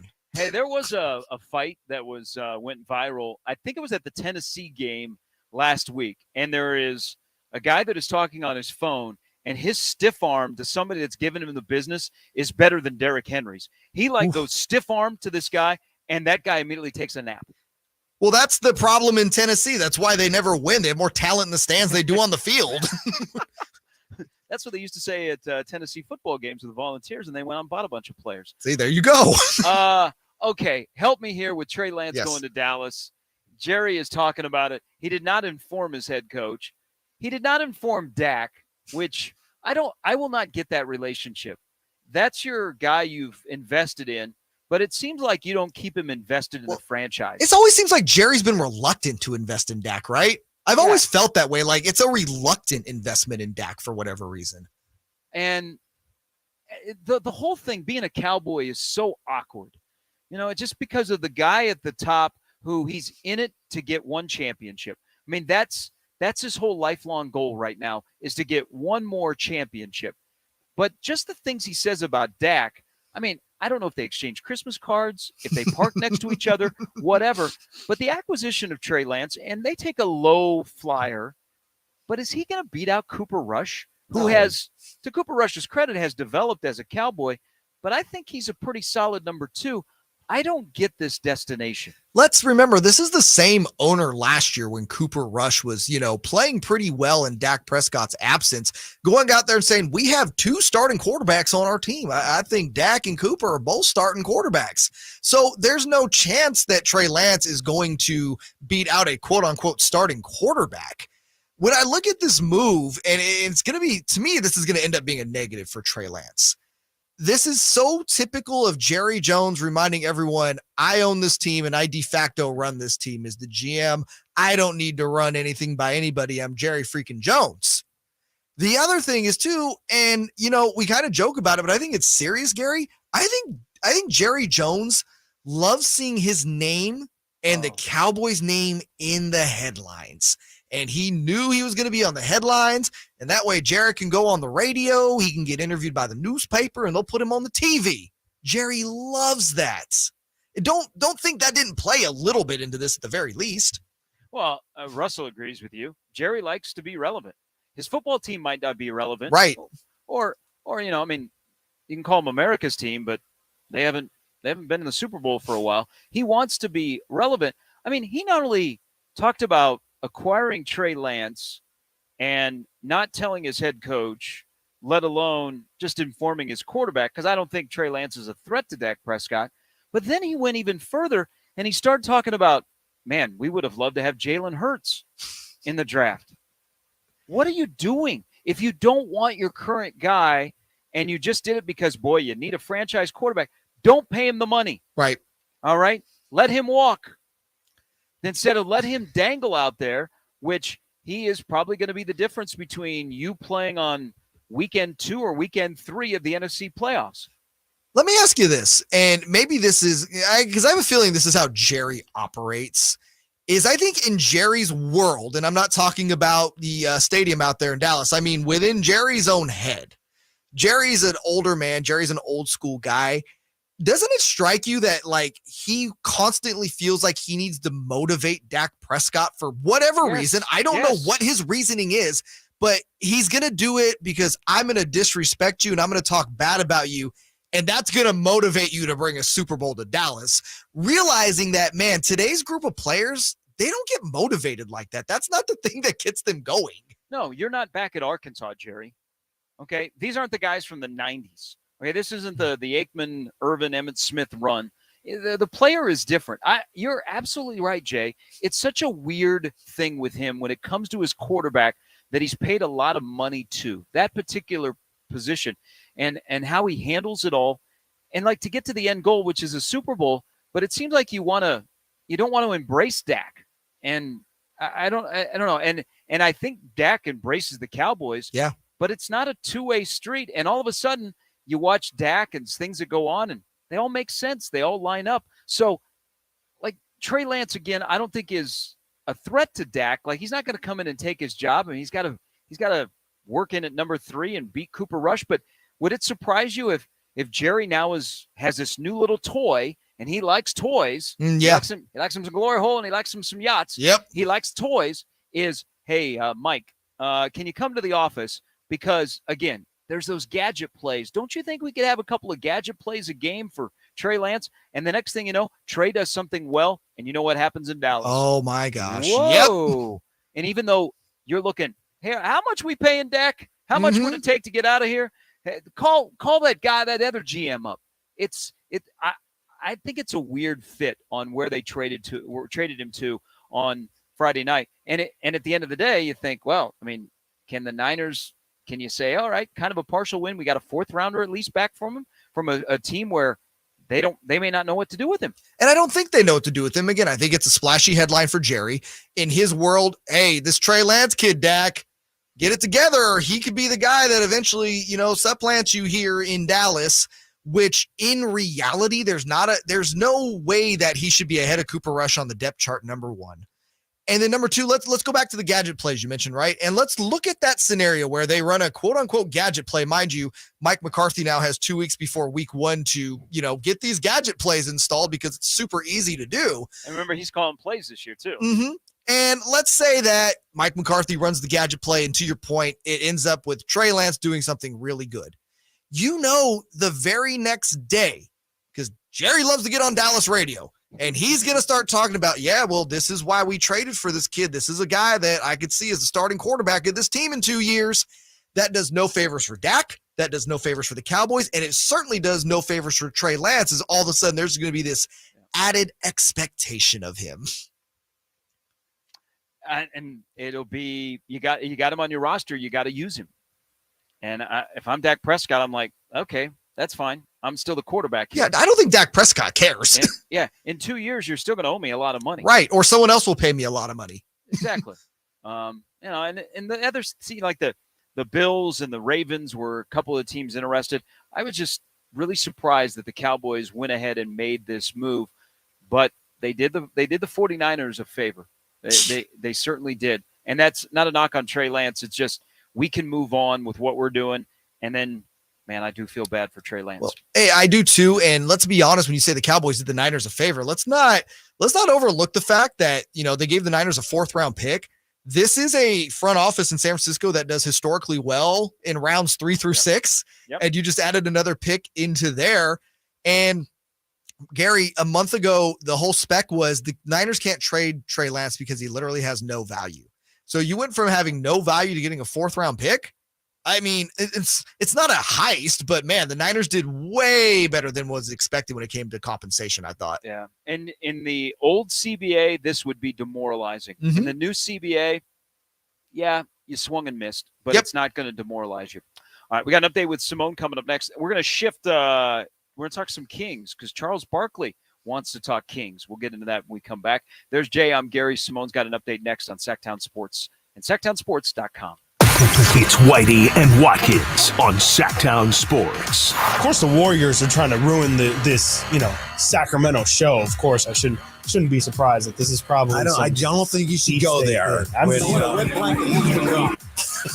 Where did that come from? What is that origin? What a wet blanket he's become. Okay, I was born with the wet blanket. You merely adopted it. Unlike Trey Lance, I was born with it. It's Whitey and Watkins from 10 a.m. to 2 p.m. on Sactown Sports. Cookie wants to be a professional wrestler. I'm Cookie Serratos, and I'm 11 years old. She also wants to win all the medals. That's why Cookie and her family make every day count, squeezing out her best with Go-Go Squeeze. Okay, Cookie, let's break for a Go-Go Squeeze. Go-Go Squeeze fruit on the go pouches are a nutritious snack made from 100% fruit with no sugar added. Go, Cookie! Because when you nurture your kids, you squeeze out the best in them. Squeeze out the best with Go-Go Squeeze. Not a low-calorie food. Products range from 11 to 13 grams of sugar and 60 to 70 calories per serving. Whitey here reminding you that not all grills are created equal. Enjoy the prime grilling season today with a new lifetime warranty Napoleon Prestige line of outdoor cookers. My personal Napoleon P500 series gas grill has turned me into a grilling pro.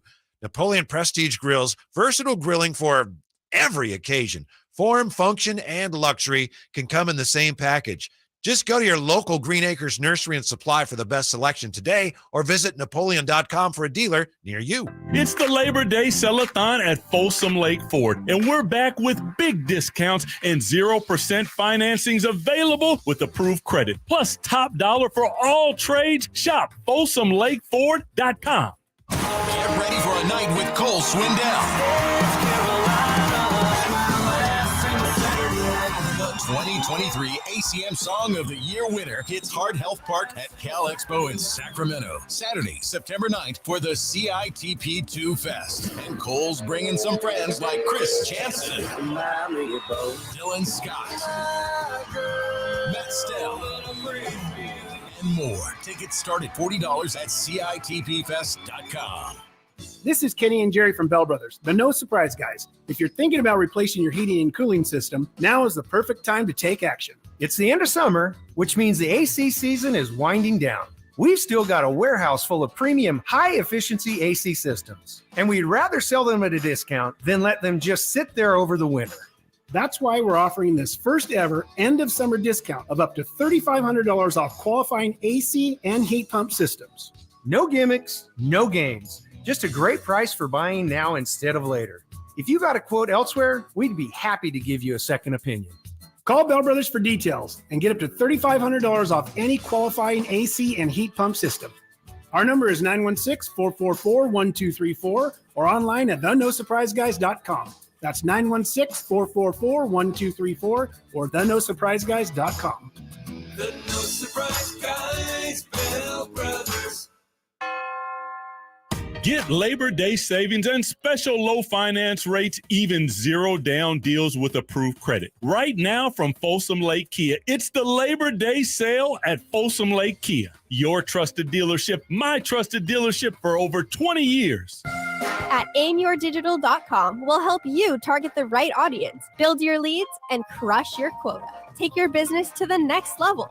Our digital marketing strategies help grow awareness of your product or service, all while building trust in your business. Our approach involves leveraging multiple tools and strategies to deliver exceptional results that are customized to your unique business needs. Don't wait to run out of sales leads. Keep your business growing. Get started with aimyourdigital.com today. Sactown Sports Headlines. I'm Simone with your Sactown Sports headlines. Hours after San Francisco 49ers traded Trey Lance to Dallas for a fourth-round draft pick, QB1 Brock Purdy able to run in a touchdown before the Chargers' backups rolled past the red and gold on Friday. Niners dropped their last preseason game 23-12. Make sure you're laced up for Week 1 with Sactown Sports. Download our app or check out SactownSports.com for 24/7 news and notes on the quest for 6 all season long. Over the weekend, San Francisco Giants able to top the Atlanta Braves 8-5 on Sunday to avoid a 3-game sweep. Giants now host the Cincinnati Reds tonight to open a 3-game series. First pitch going out at 6:45. Happy Monday. I'm Simone. Those are your headlines. Now back to more Sactown Sports. The only station in Sacramento giving you local sports coverage from 6 a.m. to 6 p.m. Monday through Friday. Sactown Sports. There's Jay. You just heard from Simone. I'm Gary. It's a Monday afternoon. If you go back to kind of when the playoffs were going on between the Kings and the Warriors and the comments that Charles Barkley made, and I don't think he's ever been a big fan of this edition of Golden State because of the way they played defense. He didn't have Curry in his top 10 most recently, but he loves himself some Sacramento Kings. If you remember when he was, Jay, at the American Century Golf Classic over in Tahoe, he was asked about the Kings by local media, and he went all. That's our friend Michelle Dapper over there. KCRA3 did a great job getting that. I mean, by the way, she was in the right place at the right time that entire weekend over there. So he went all in and he said, "Yeah, I love the Kings." And you might think, going back to the Snoop Dogg wearing a Sabonis 10 jersey the other night while he was performing at the Golden One Center, you think, he's playing to his audience. You could say, okay, it's a local reporter. He knows who his audience is. I love the Kings. But he got on with Bill Simmons, and he talked about the Kings, and this is the quote: "They're going to be solid. Let's not sleep on the Kings. They might be the third or fourth best team in the Western Conference. Now, they've got confidence, I'm telling you, and I'm not even going to try and do a Barkley impersonation. The West is going to be very interesting. I would take Sacramento over Golden State." Ooh. Charles Barkley, opening night. Will he be in attendance? I kid a little bit, but he has been all in on the Kings. Is it because of one guy that opened the door to him wearing the 5 jersey and De'Aaron Fox? It's an interesting thing, especially when you're talking about Charles, because if you go back to the beginning of last year, the Kings were on TNT, and, it was early in the season and it was against Brooklyn. And you could tell, Gary, the Kings were still kind of, a semi-fun story. The guys on that TNT broadcast, including Charles, had no idea. They had no idea about this team. They were fumbling names. It really showed just how much I hadn't picked up on the national level. It was disrespectful. It was very disrespectful. And their fans. It was. And, there's also people that argue, well, the Kings have sucked for 16 years. Like, they haven't earned respect yet. But at the very least, I feel like as a broadcaster, you should know who a few guys on the roster are. I think what ended up happening is, look, man, as the season went on last year, it went from Sacramento's a nice story, but eventually the rest of the West is going to catch up. I think what really caught Charles and everyone else's eye was that Golden State series. And when you factor in, kind of to your point, that Charles has just never been a huge fan of the Warriors, and then watching the Kings basically be one half away from, eliminating them out of the playoffs last year in what was arguably the most entertaining playoffs of the entire series. I think that's what caught Charles's eye. And you could make a point that, yeah, De'Aaron Fox was probably that guy, because when you watched him last year in the playoffs, despite the injury he suffered there, and I think it was game 4, De'Aaron showed he's a leader. And you saw it when Draymond Green, pushed Keegan Murray down to the ground in Oakland.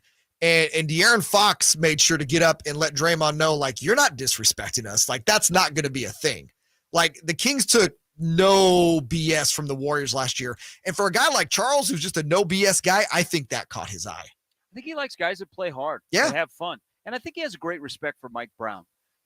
Mike Brown, of all the accolades that he's gotten in his coaching career, he's not considered like along the lines of the Popoviches or, Spoelstra or those guys that either have multiple championships or are the names that everybody rattles off. And, Mike Brown has had a curious journey in his NBA head coaching career. So I think I think Barkley respects Mike Brown because Mike Brown is a very likable guy. I think Mike Brown has that really innate ability to make people like him just by being Mike Brown. Yeah. He's not like a phony guy where, he was at Hughes Stadium the other night.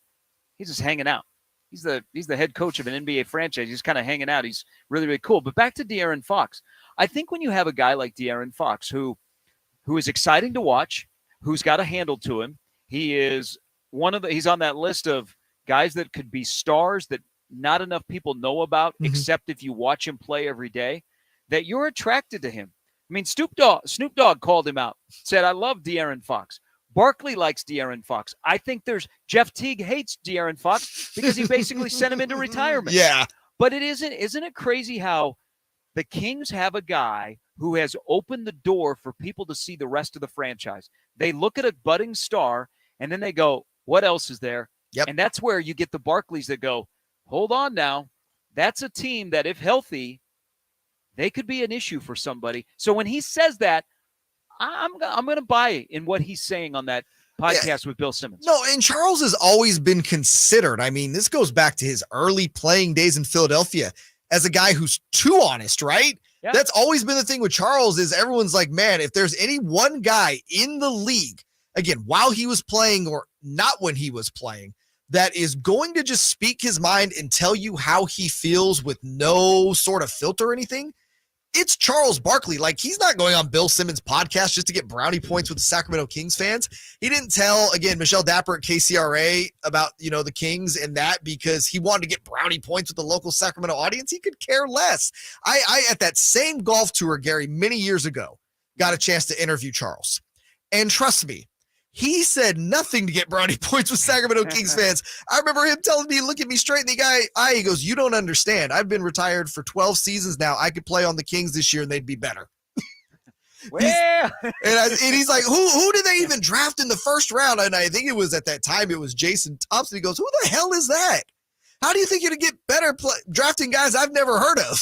So no, Charles has no filter. Charles is speaking his mind, and he is telling you how he actually feels. Yeah, so you can hear that podcast with Bill Simmons, and it's pretty good. It's not the whole thing is about the Kings, which would be pretty amazing if it was. But for him to drop that, and I can't wait for the first practice tape to drop of the behind the scenes of Steph and Chris Paul when they head to the floor coming up. What is that? The 2nd of October, 3rd of October, when all training camps open up. But he has a definite disdain for Golden State. I mean, the fans have gotten after him, and he's gone right back at him. They have the Barkley, you suck chant, and then he goes a little bit deeper than that.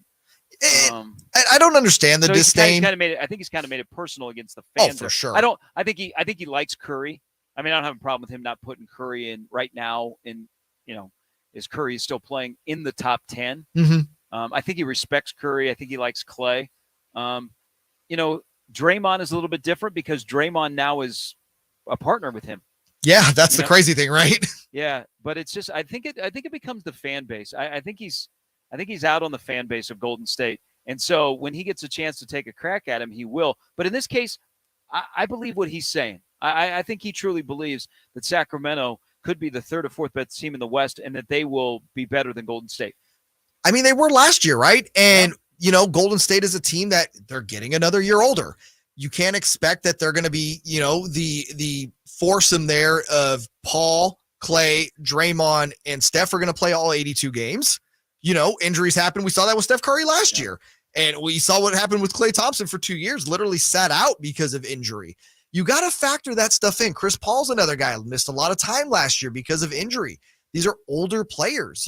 I think sometimes we look too much at the names on the roster and we remember these guys in their prime, right? Yeah. Chris Paul was not great last year. I know he was good the couple years prior to that, but again, injuries I think have caught up with Chris Paul. And my whole thing with Golden State is like, Steph is going to still be Steph, I think. I think that's good. I think we've seen Clay take a step back. I think we've seen Draymond take a step back. But what is going to be the fit with Chris Paul? Because I don't think he wants to come off the bench. Nope. But I also don't think him and Steph Curry fit in the same backcourt. And that's saying a lot because Steph Curry is really good off the ball. But also, like, Chris Paul is the type of facilitator that Draymond Green is, who's already on the court.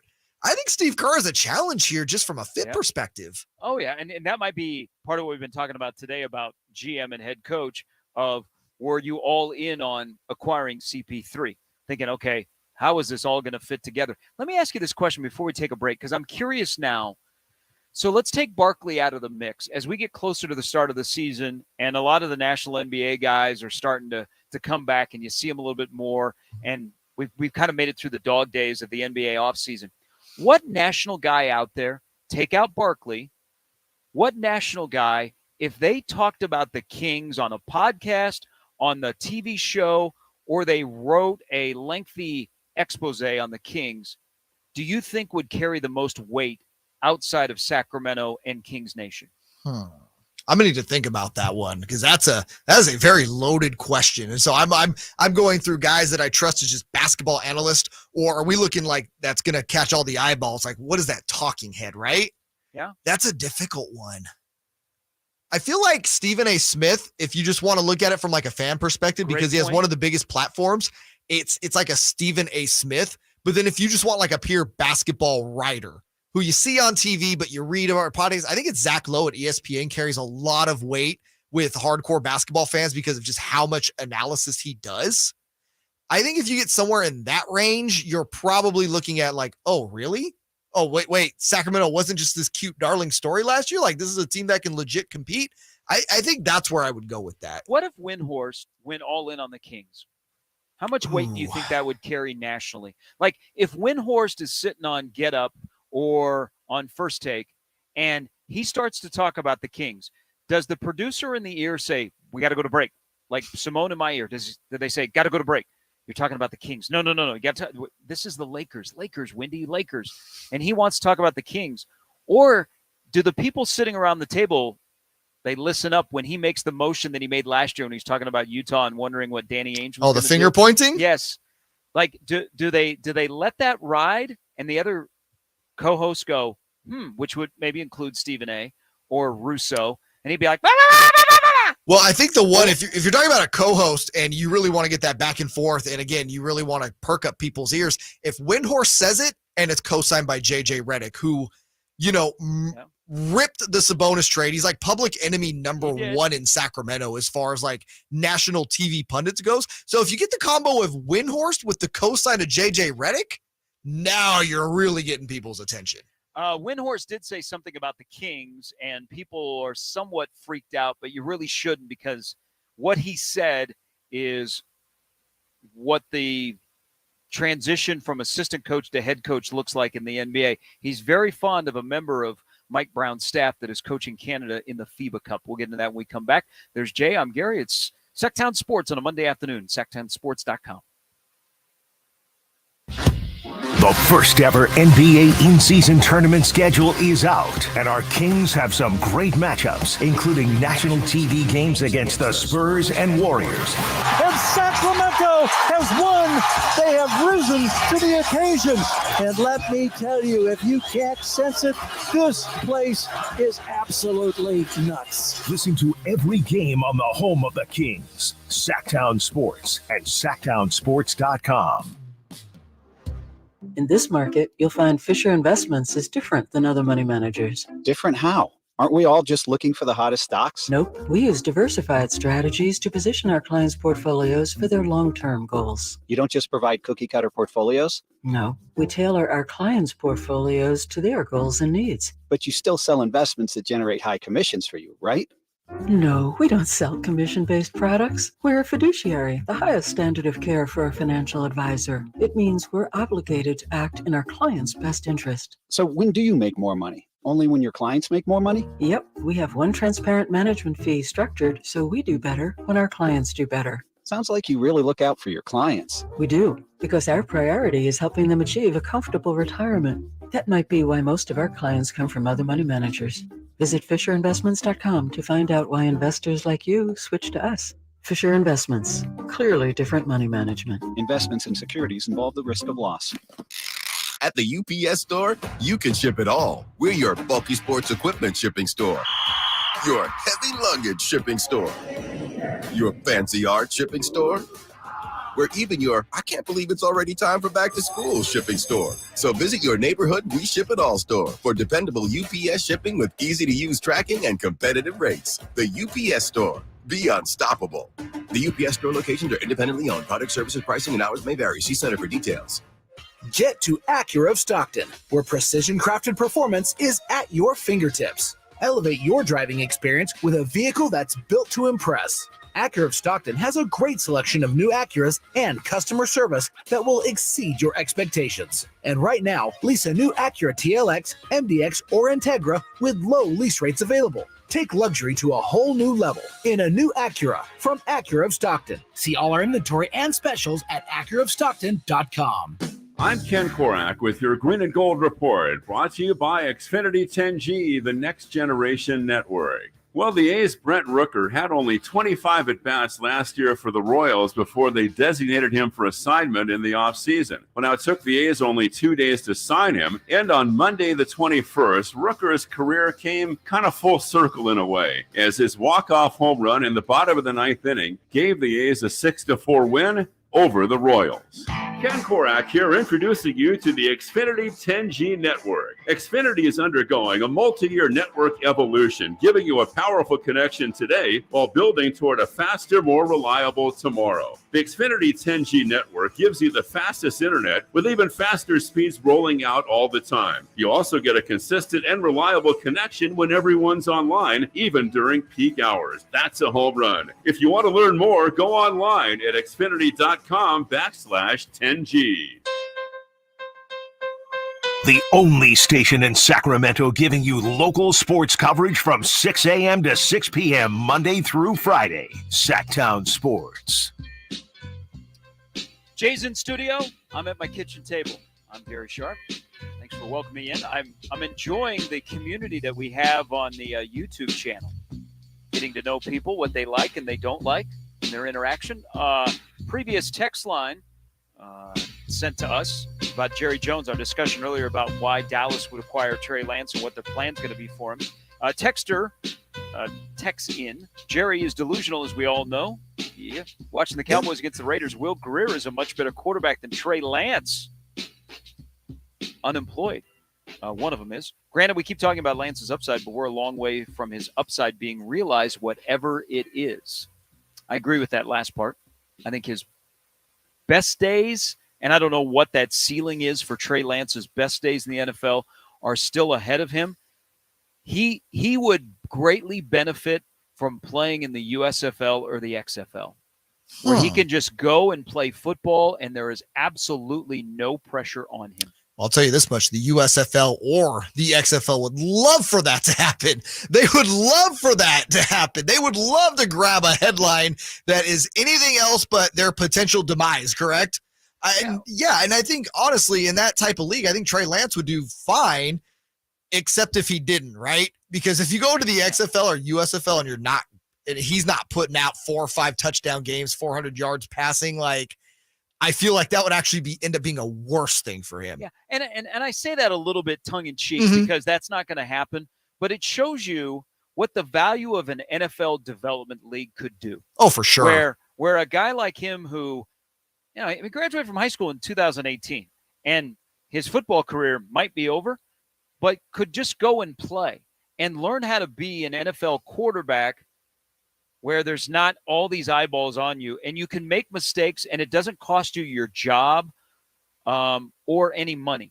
And you can go and start 8 games and play against, NFL styles and systems and some NFL players.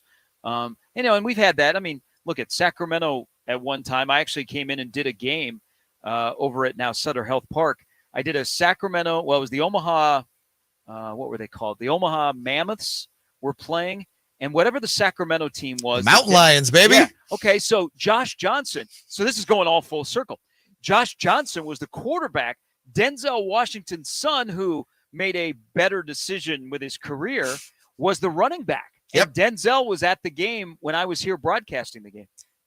Well, and it's crazy. But that was a development league where, like, Josh Johnson was able to keep his career alive because he was playing developmental football, and he was still on the radar for NFL teams that needed a third-string guy or a second-string emergency quarterback. The story of Josh Johnson is such a great one because, the guy's been in the league now. I can't even tell you how many years, but he's on a roster this year. I forgot who picked him up, but he's just some guy that's able to stick around. And yeah, that USL kind of helped keep his career alive. I don't know if you know this, but the original starting quarterback for the Sacramento Lions was Dante Culpepper. Of all people that was still trying to keep the football dream alive at that time. Didn't quite work out for Dante very well. But regardless, I do think, and I've seen that floated before, like the NFL truly does need a developmental league. NFL Europe was like kind of like that, I feel like, at one point. And it did well. It did well. It did really well what you produced back to the NFL. Yeah, and so, and thank you, Simone, Josh Johnson in Baltimore this year. But I think not only would that keeps making money. Good on him. Yes. Go get that bag. The Chase Daniels of the world. Good on you, man. That's one of the best jobs to have in sports is a backup quarterback. A backup quarterback. I think I looked up Brian Hoyer last week, and I forgot what his career earnings are, but I think it's somewhere in the range of like $38 million. Like Brian Hoyer's made $38 million to not be good at his profession. Like, man, I want that gig. I want the gig where I can go in, not be good, and I got $38 million in the bank I'm staring at.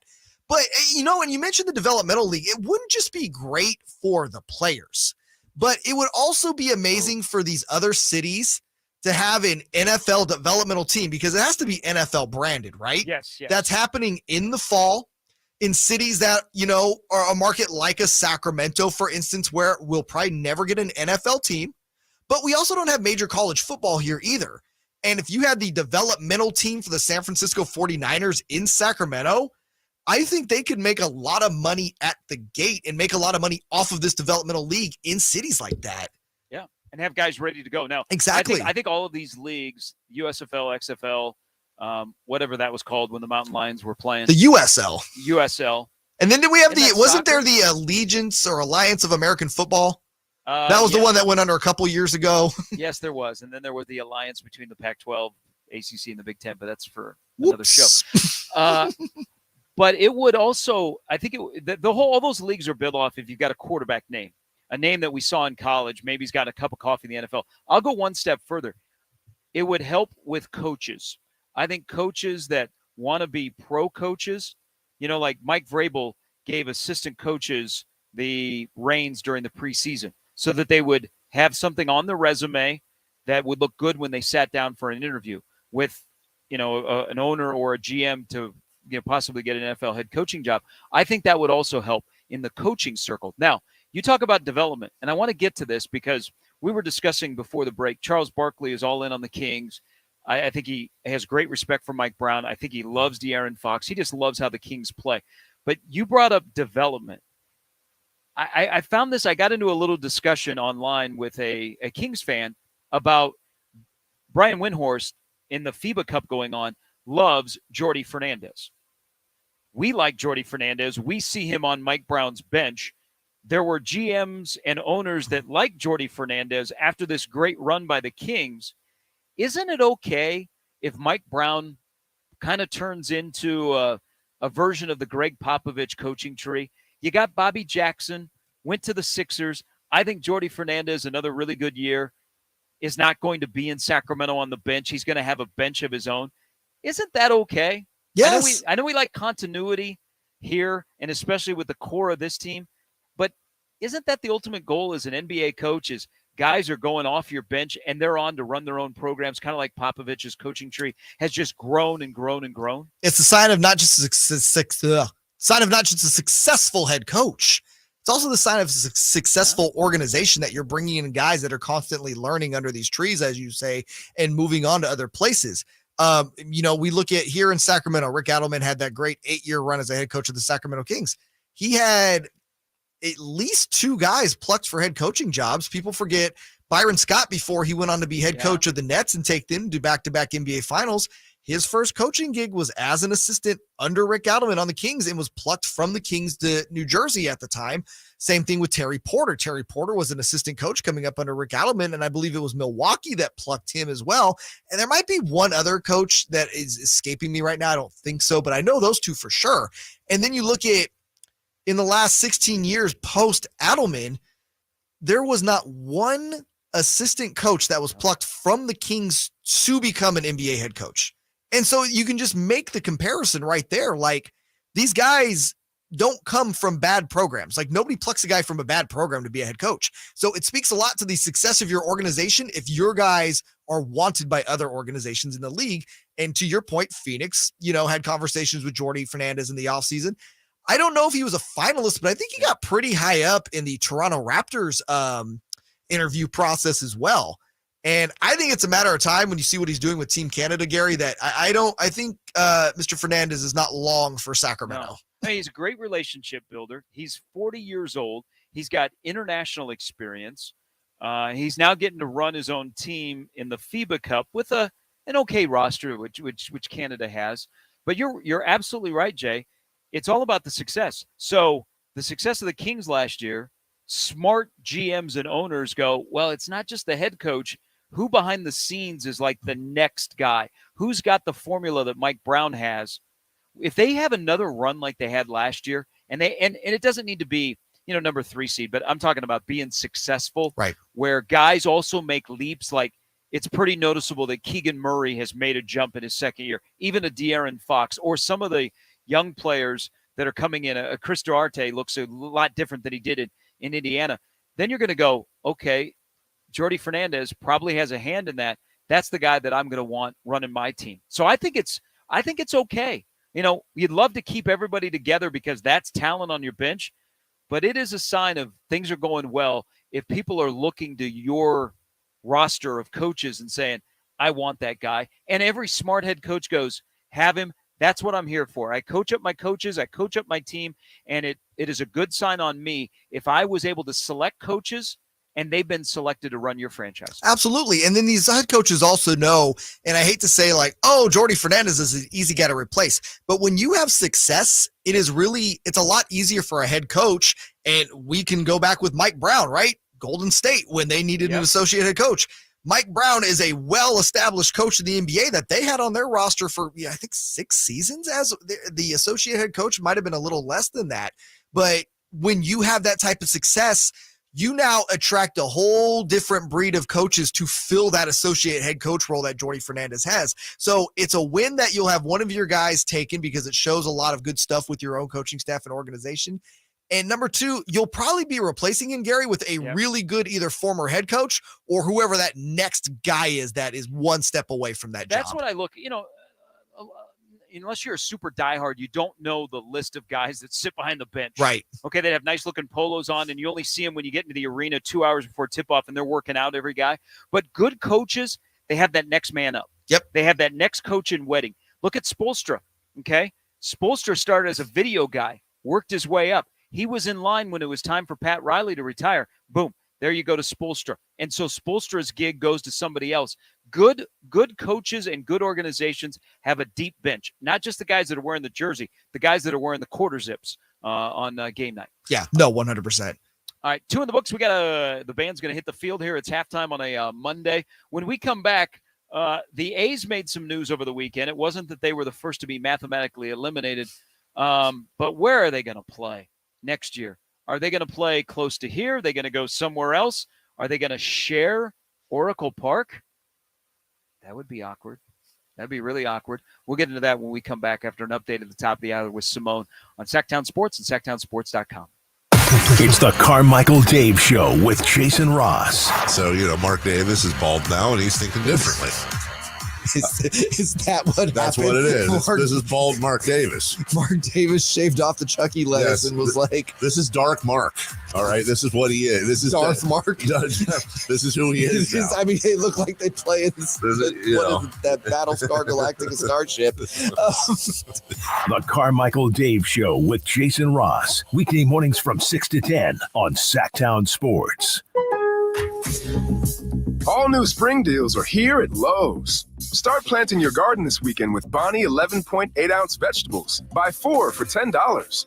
Plus, liven up your patios and decks with fresh blooms. Select 1.5-gallon hanging baskets or 2 for $20. Lowe's knows spring. Lowe's knows home improvement. Offers valid through 5/17. In-store only. Actual plant size and selection varies by location. While supplies last, excludes Alaska and Hawaii. Are you ready to cruise into the new school year in style? Look no further than Elk Grove Kia's back-to-school sales event happening right now. Rev up your engines because the 2023 Kia Forte LXS is calling your name. Zoom through town in this sleek ride for just $149 a month plus tax. Unbeatable style and affordability in one package. But wait, it gets even better. Feel the adrenaline rush with the 2024 Kia K5 GT line, the hottest sedan this side of the Pacific. Get behind the wheel for only $299 a month plus tax. Experience power, performance, and sophistication like never before. Don't miss out on the best selection we've had in over 3 years. Check us out at Elk Grove Kia or elkgrovekia.com. 2023 Forte 24-month lease of $149 plus tax with $41.30 required at signing, residual of $15,256 at $10K per year, 20 cents per mile. Reserve security deposit required subject to finance approval. GK 8921 expires 8/31/23. 2024 K5 24-month lease of $299 plus tax with $47.12 required at signing, residual of $21,752 at $10K per year, 20 cents per mile. Reserve security deposit required subject to finance approval. GK 8932 expires 8/31/23. Elk Grove Kia. Hey, it's Carmichael Dave, and I recognize, just like my friends at American Energy Heat and Air, that your time is important. And that's why shopping for a new air conditioner is now easier with American Energy Heat and Air's online quoting tool. All you have to do is go to AmericanEnergyAir.com and get an instant quote right now. It'll help you determine what system you're going to need to get. It'll provide the best pricing options, all from the comfort of your home without having to have somebody come to your home. You know how annoying that is? They come in and everybody there is so sweet and nice, but how much better is it to be able to get it on demand? Visit AmericanEnergyAir.com. Check out how easy it can be. Or if you want to give them a call and talk through what your needs are, 916-520-9990. That's 916-520-9990 or AmericanEnergyAir.com. Call 916-520-9990 now. Guys, did you know your testosterone level impacts your energy, libido, sleep, weight, hair loss, mood, and even ED? And right now, Revive Men's Health Sacramento will check your testosterone for free. They've helped thousands of men since 2011 feel and perform better. They're so confident they can help you, they even guarantee it. Schedule your free testosterone test, exam, and consultation today. Call 916-277-8599. That's 916-277-8599. Or visit ReviveMen'sHealth.com. Just a short drive from Sacramento to North Stockton is where you'll find the best luxury car buying experience anywhere. Mercedes-Benz of Stockton welcomes you to come down and test drive a new C-Class vehicle or experience a new gorgeous Mercedes-Benz EQ electric car or SUV. And they're happy to deliver your new Mercedes-Benz to your Sacramento driveway. Family-owned Mercedes-Benz of Stockton, mbofstockton.com. KHTKAM HD1 Sacramento, KYMX HD2 Sacramento. From the Power Business Technology Toshiba Studios. This is Sactown Sports. Sactown Sports. Headlines. I'm Simone with your Sactown Sports headlines. Hours after San Francisco 49ers traded Trey Lance to Dallas for a fourth-round draft pick, QB1 Brock Purdy able to run in a touchdown before the Chargers' backups rolled past the red and gold on Friday. Niners dropped their last preseason game 23-12. Make sure you're laced up for week 1 with Sactown Sports. Download our app or check out SactownSports.com for 24/7 news and notes on the quest for 6 all season long.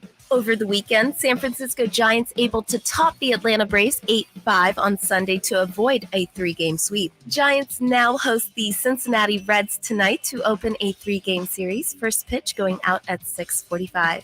Happy Monday, I'm Simone. Those are your headlines. Now back to more Sactown Sports. The only station in Sacramento giving you local sports coverage from 6 a.m. to 6 p.m. Monday through Friday. Sactown Sports. Thanks, Simone. By the way, you can, and as I was saying a little bit briefly earlier, thanks to all the people that are on the stream. That's quite the community I've been told about, Jay. It's in the afternoons. They have their own little community. I'm just kind of dropping by, checking out people. You can get at us on social media.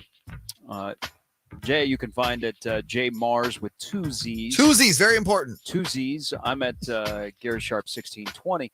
Simone, do you want interaction on Twitter today? Oh, of course, always. Simone Says Radio. That's right. That's a really good Twitter handle. How did you come up with that? You know, Simon says, Simone says. Oh, gosh. Dang, I walked right into that one. God, I'm going to go into timeout. I'm going to put myself in the penalty box on that one. 2 hours in the books to go. When we are done on this Monday night, the A's are on the road, and they are in Seattle, which is a tough task. Seattle is now, for the first time all year, alone in first place in the AL West. They have beaten the A's in all 7 games they played. That game's coming up at 6 o'clock. So we know the A's are in Seattle.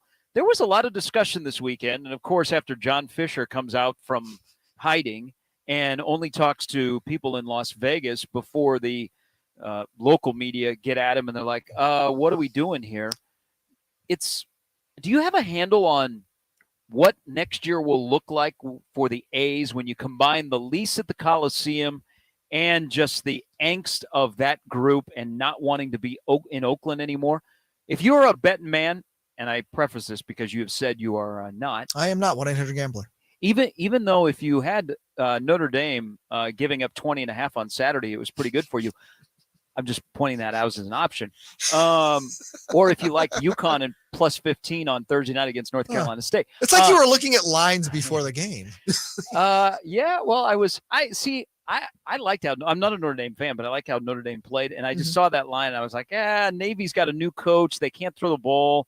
That's going to be ugly. And it turned out to be that way. But if you are a person that is picking, what do you think happens with the option of where the A's are going to play when this time next year? Where are the A's going to be playing? They have one more year on their lease at the Coliseum. And I think they are pretty much settled into the idea that, hey, man, we have a year on our lease. You can't get any worse from an attendance standpoint, right? I mean, you're looking at a team that at one point drew 2,100 paid fans, which means there's probably about 200 people in the Coliseum. They're probably not expecting it to go much worse. So they're like, okay, we'll play the last year of that lease. But then you have the 25, 26, and 27 seasons. That's 3 years before that ballpark in Las Vegas, should everything go on time, be constructed. And Dave Kaval, the president, when you talk about John Fisher coming out from under his rock, Dave Kaval now starting to come out from under his rock as well. You know, he floated these 3 places. Yeah. Again, getting another 3-year lease at the Oakland Coliseum. And we'll talk more about what that would look like and some of the demands that would be put on the team should that be a thing. But the other 2 options, Gary, are not great. Number one, you have the Aviators AAA ballpark in Las Vegas that has no roof, by the way. Yep. This is an open air facility in Las Vegas, which I don't even know how you could do that even for AAA ball. But the ballpark would need to have significant upgrades made to turn it into a major league ready ballpark for 3 years. So, well, we can go across the bay and play in San Francisco. And some people, well, why is that a viable option? This was actually floated several years ago when the A's were having trouble negotiating a re-up on their lease at the Coliseum. Rob Manfred had floated the idea that he could help and have Giants ownership agree to have the A's there. So there's a little precedence here. But, man, how are you going to – that's 162 games in one ballpark? How do you even do that? Yeah, you would – you know what? First of all, it would have to be, hey, we're helping you out. There's been a significant tragedy or something, your stadium is unplayable. Mhm.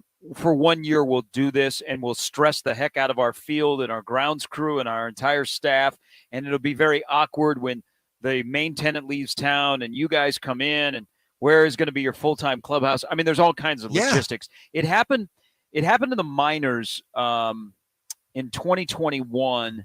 There were a couple of teams that had shut down their ballpark, so they were sharing. I think Rochester and Scranton Wilkes-Barre in upstate New York, they shared because they were redoing one of the stadiums. I don't think that would work. I don't think that's a viable option. Mm-mm. And if I'm the Giants, I want the A's out of this market. Right. I don't want the A's playing in our beloved stadium.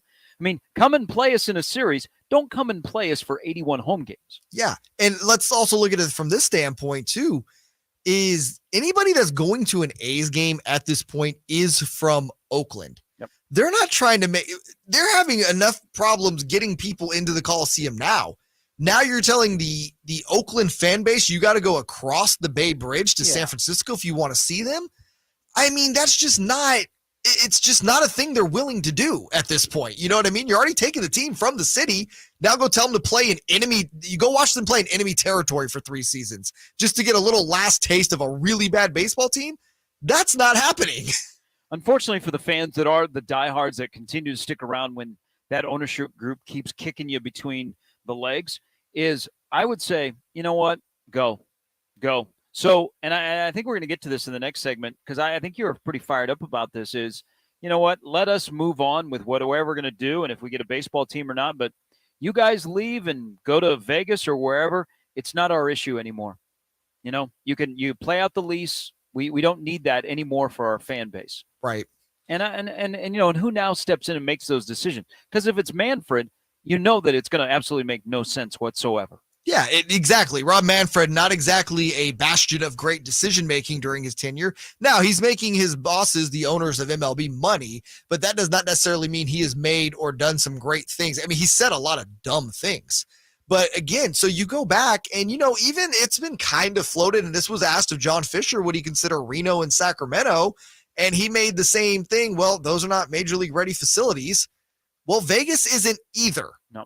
So what? Like, it really is perplexing. So to me, if I'm looking at it, San Francisco, that's just the logistics aren't there.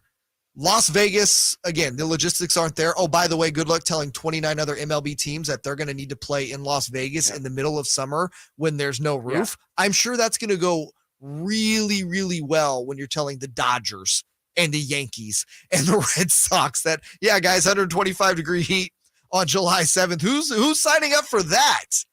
I mean, aren't we really shocked that professional ownership, professional franchises do something without having a plan? I know I am. I can't believe it. I didn't see that on the memo or the blueprint on how to run a professional franchise. You know, maybe make a decision and you have everything well thought out instead of making a decision and then, you know, CYA as you go along and trying to figure out everything. Oh, here's our solution. It's already a mess. And they're going to make it even messier before they ever get to Vegas and play in 2028. And the thing you're talking about, professional organizations, how could they foresee this coming? I think you're looking at it from when an ownership group that has been successful businessmen, right, have made their own money. They know how to run businesses. John Fisher's a Nepto baby. John Fisher inherited all his wealth from his Gap stock, you know, because that's the thing. The Fishers founded the Gap and all the other, you know, subsidies that go with that, or subsidiaries, excuse me. John Fisher doesn't have a clue how to run anything. You know, he's had, maybe a couple successful hotels in San Francisco. Gary, this all points to them having to work out something with the city of Oakland to play in that city until 2028. And again, we'll talk about this next. That is going to be fascinating because now the city of Oakland, for the first time, they're in the driver's seat when it comes to what they can demand from this team. And what they could demand might be more of a dagger to this ownership group, which you can't trust at all in whatever comes out of their mouth. Back to a quick point here before we hit the break that you brought up. There's a reason why professional sports owners have made money. They're very good in what their strength was to make that money, and they want to get into this business. They want to also be involved because they think the blueprint to make money, at Home Depot is the same to make it with an NFL franchise. And there's probably a little bit of that but you can't run them the same. No. So, yeah, they still might be making money, but they don't run as well as their business where they made all that money so they could purchase the Atlanta Falcons. Right. Do you remember back when Howard Schultz, the inventor of Starbucks, bought the Seattle Supersonics, and he was going to run the Sonics like how he successfully ran Starbucks? How did that work out for old Howie? Yeah, we don't have the Sonics anymore. Exactly. We still have a Starbucks on every corner next to a nail salon and a car wash. But no, we have not had basketball in Seattle for 15 years now because of that. And you look at the A's, this is a similar thing, except John Fisher never had any success running the gap. His parents did. And so why would we expect him to have success and not run a baseball team into the ground? Yeah, they may have to leave something behind. We'll get into that when we come back. There's Jay. I'm Gary Simone here as well on a Monday edition of Sactown Sports on SactownSports.com as well. The first ever NBA in-season tournament schedule is out, and our Kings have some great matchups, including national TV games against the Spurs and Warriors. And Sacramento has won. They have risen to the occasion. And let me tell you, if you can't sense it, this place is absolutely nuts. Listen to every game on the home of the Kings, Sactown Sports and SactownSports.com. Celebrate the crowning of the NTT IndyCar Series champion at the season finale Firestone Grand Prix of Monterey at WeatherTech Raceway, Laguna Seca, September 8th through 10th. International athletes hitting 180 miles per hour as they roar by. Experience autograph sessions, Ferris wheel, go-karts, and delicious Monterey cuisine. And don't miss IndyCars descending the famous corkscrew at astounding speed and accuracy. Tickets are on sale now at WeatherTechRaceway.com. Don't miss IndyCar racing and the season finale September 8th through 10th. It's the fastest action in America. Get to Acura of Stockton, where precision-crafted performance is at your fingertips. Elevate your driving experience with a vehicle that's built to impress. Acura of Stockton has a great selection of new Acuras and customer service that will exceed your expectations. And right now, lease a new Acura TLX, MDX, or Integra with low lease rates available. Take luxury to a whole new level in a new Acura from Acura of Stockton. See all our inventory and specials at AcuraofStockton.com. Sacramento's official home for the San Francisco 49ers. Sactown Sports. So I was checking Twitter here just a little bit ago during the break. When was the last time that you think, and you, Jay, you may have this, or Simone, when it looked like Twitter, now X, was going to fall apart, you went to Threads or to Blue Sky? Yep. When was the last time you checked your Threads account? I randomly did it over the weekend for no reason. What was going on over there? I was at a Thread. You know what's funny? It's you look at it and I'm like, it's kind of the same thing that's going on Twitter, except just a better curated timeline, I guess. But yeah, I mean, it's just basically a Twitter clone. You're not going to get anything more from Threads than you are from X Twitter, or whatever the hell you want to call it at this point. Well, it's we don't have enough time to talk about what Elon has done with Twitter. But the thing that has really thrown me off is reposting. You're not retweeting, you're reposting. Yeah. Yes. No, the retweet was such a crucial part of the Twitter experience, for years and it got, changed over time, then you could quote post and all that. But yeah, now we've gone away from the retweet. We've gone away from Twitter. We've gone away from X, or we've gone to X. And it's just like, I don't care. Just show me what I want to see. That's all. I don't give a damn at what you call it, toilet, which is kind of what it's turned into, but that's fine. But man, it's just social media, Gary, is such a cesspool to begin with. Really? Yeah. This breaking news, I know. Crazy to think, but yeah, man, it's already a cesspool. We don't need to make it worse than it already is. We need to have a sports-only Twitter. I believe that exists. I believe there is actually a sports-only social media app. I don't have it, but I think it's called Takes. Oh, that's appropriate. Yeah, right? I want to say either that app exists Just it's an app named Takes, or there's a sports app that exists named Takes. It's something like that. I don't know. I'm probably confusing everybody. I'm sorry. Did the mayor of Oakland have a hot take? I thought this was very unique. So, as everybody knows by now, and we were talking about in the previous segment about what the A's are going to do until Vegas is ready, and I just, man, get out. Let don't let the door hit you where the Lord split you. Just get out. But Oakland is looking at it of, hey, if you need a place to play and you want to extend the lease of the Coliseum, we're going to want something. I thought this was a bold statement. I don't know if you could do this, by the mayor of Oakland, and she said, if you want to do this, it has a price. Now, good for her for standing up and saying, not so fast, Mr. Manfred, or anybody else with the A's. I know you've submitted your relocation application, but if we're going to bail you out even longer, there's something that's going to stay. She would like to include a clause that the A's name stays in Oakland. You know, it traveled from Kansas City to Oakland. They would love to have it travel to Las Vegas. Or the other thing was, and we've seen this done before, and I've never seen it followed up on, is if you leave and we take care of you, so you at least have a somewhat major league approved very facility. Somewhat. Borderline major league facility. I had to drop that in there. The only facilities where you're going to have some sewer issues in the dugout and you don't know what critters are going to be on the field during the day or the night. Or if you're the visiting team, you don't know if your boot's going to randomly catch on fire because the possum's eating the wires. Yeah, all of those things that makes the Coliseum so nice, that we would like an MLB expansion team. That's a very bold statement. I don't know if you can enforce any of those things, but good for her for at least like having a pulse and standing up and saying, if we give you something, we want something back. I just can't imagine the reaction when that piece of paper comes across Manfred's desk, or in this case, when they had the conversation about this, because they did meet in person. To me, I thought it was bold is a good way to put it. I thought it was very savvy of her because she can clearly read the room. I mean, Mayor Shangtao is not a dummy.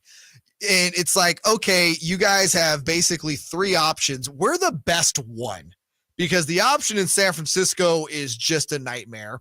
The option in Las Vegas is a nightmare. You're screwed because you've taken so long to get this done that you're not going to have somewhere to play for 3 seasons. We're the easiest one, but you've also, turned your back on us. Okay. Yep. Well, we're going to extract a pound of flesh. And to me, and we've seen this, by the way, when Seattle upped and left for Oklahoma City, the city of Seattle owns the Sonics trademark, the colors, the championship banners, everything. Everything that is Seattle Supersonic is owned by Seattle, which means when they get an expansion team, they can easily call them the Sonics again. So there's precedent for this, number one. And I do believe that was negotiated by, it was Mayor Nichols at the time in Seattle when they had a settlement there to get the team out of Seattle into Oklahoma City, that they leave the laundry, as the great Jerry Seinfeld would say. So with all of that said, okay, we have this precedent. Now, the interesting part is the expansion team, right? Let me get my Brian Windhorse fingers out here. Yeah. Don't mind me. Why would Mayor Tao not just float keeping all of the A's history, colors, team name in Oakland, and then also mention getting an expansion team when they have a lot of this deal done at Howard Terminal, if she didn't already know there was this prospective big money buyer to get in on expansion? That's a good point, but is Major League Baseball looking to expand? Yeah, they Rob Manfred's already come out and said they want to add teams 31 and 32 once the Rays and A's stadium situations get figured out one way or the other. So expansion's already on the table. So let's look at this. And it's kind of interesting that the White Sox and the Brewers have made some noise about their current stadium situations. And the Angels. and the Angels. And I think you got to watch the Angels situation. I mean, Artie Moreno wanted to sell the team a year ago. Nashville is a place that's getting a lot of attention. Especially for the White Sox, right? That was floated. Reinsdorf could move them there. Remember, there was back in the day, Jay. I mean, the White Sox were going to move to Tampa. Yep. So were the Giants. Yes. I mean, and then heck, look at all the Kings were going to move. The Twins were going to move. So, but Nashville appears to be in line if that's the next market for Major League Baseball. I don't ever see the White Sox leaving the South Side. I don't ever see the Brewers. Remember, Bud Selig, former commissioner, and his ties to Milwaukee, even though he's not involved currently. I don't see him ever coming out of Milwaukee. I know it's popular to say, hey, we're going to have expansion in baseball. How far down the road is that? Because I think it's a long way down the road. Well, you look at it from the NBA right now, and Seattle will likely get an expansion team because the NBA has already said they're going to expand, and Vegas and Seattle are basically the markets. It's been 15 years. So if they're patient in Oakland, but the other side of this is you can almost get expansion into Oakland right away simply because there's, Gary, legitimately a plan to build a brand new waterfront ballpark at Howard Terminal. You just got to have someone with the pockets to come in and finish the deal. So let me look at this from the Las Vegas side. Is if you're a resident of Las Vegas, and by the way, I don't think this is going to work in Las Vegas. It's a different market for baseball. That's 81 openings. Yep. Okay. Hockey was the first in there, so they embrace it. Yep. The Raiders aren't playing 20 home games, okay? And football is different, so let's put that on the side. But the Knights were the first in, and the way that's been embraced, even with the amount of games that you play in the NHL. In baseball, the majority of your crowd, kind of like the Raiders, is going to be people that are coming to visit. But are the locals going to support a place that might not be so easy to get to? Because the locals aren't really going down to the Strip unless they have friends in town or there's a huge event. Are they going to be going down there 81 times a year? No. If you're in Las Vegas, would you rather have an expansion team or somebody else's team? Oh, I want an expansion team. Because you can start from scratch. And not just that, the ownership group you're inheriting is notorious for not spending on winning products. Well, and you know how this is going to change, and this is going to tick off a lot of A's fans. It's leading to this. Hey, tear it down, tear it down, tear it down, tear it. Oh my God, look where we're at. Yeah. Before we go into that beautiful ballpark, we might spend on a big name free agent because now we're in a place where we can attract them. Yeah, that's the next, just stick it to the A's fan. But I don't, again, not to cut you off, I don't think that this ownership group will do that just because they don't spend money, period. I think when this team's in Vegas, John Fisher, he got successfully lobbied to get a new stadium for his MLS team in San Jose, the Earthquakes, right? Yep. With this whole idea that, get the brand new facility, we can spend more money on the payroll. I believe they're like 23rd out of 30 or 23rd out of 28 MLS in spending. He didn't do, it was basically implied, then we'll get this and then we'll spend, and then he never did.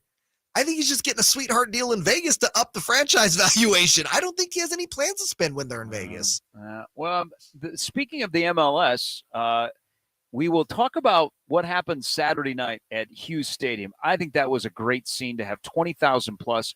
The score is secondary, but just the event and the people that were there and this community, which got to the altar for the MLS, and then the person that you were supposed to marry never showed up.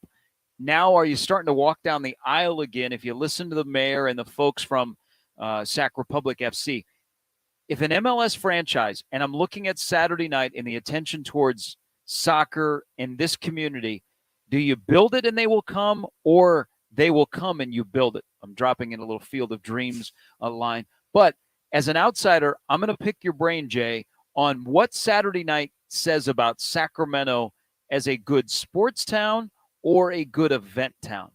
We will get into that after the update. I think this is going to be a really, really good discussion because that was a really, really cool night that happened on Saturday over at on Sac City's campus. Break time, 27 past the hour.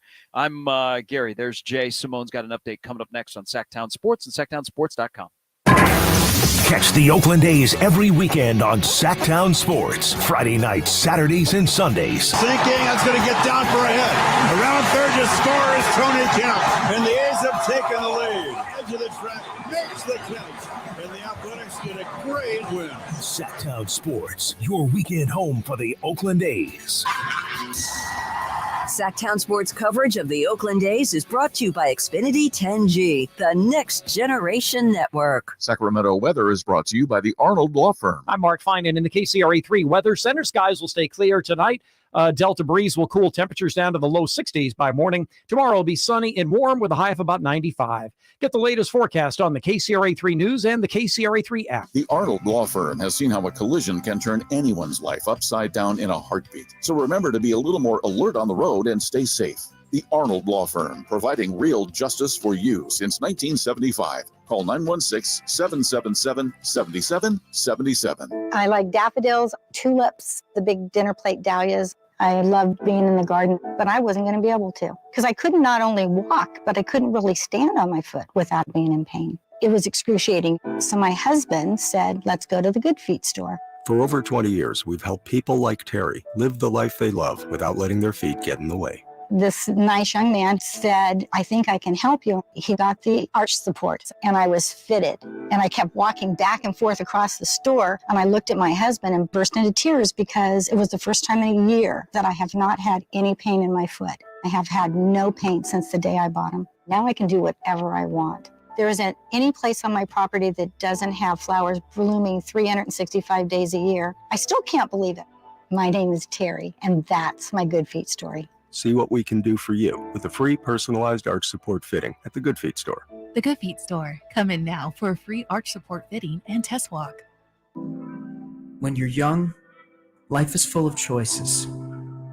Don't let opioids like highly addictive and deadly fentanyl take away your life and your choices with just one wrong pill.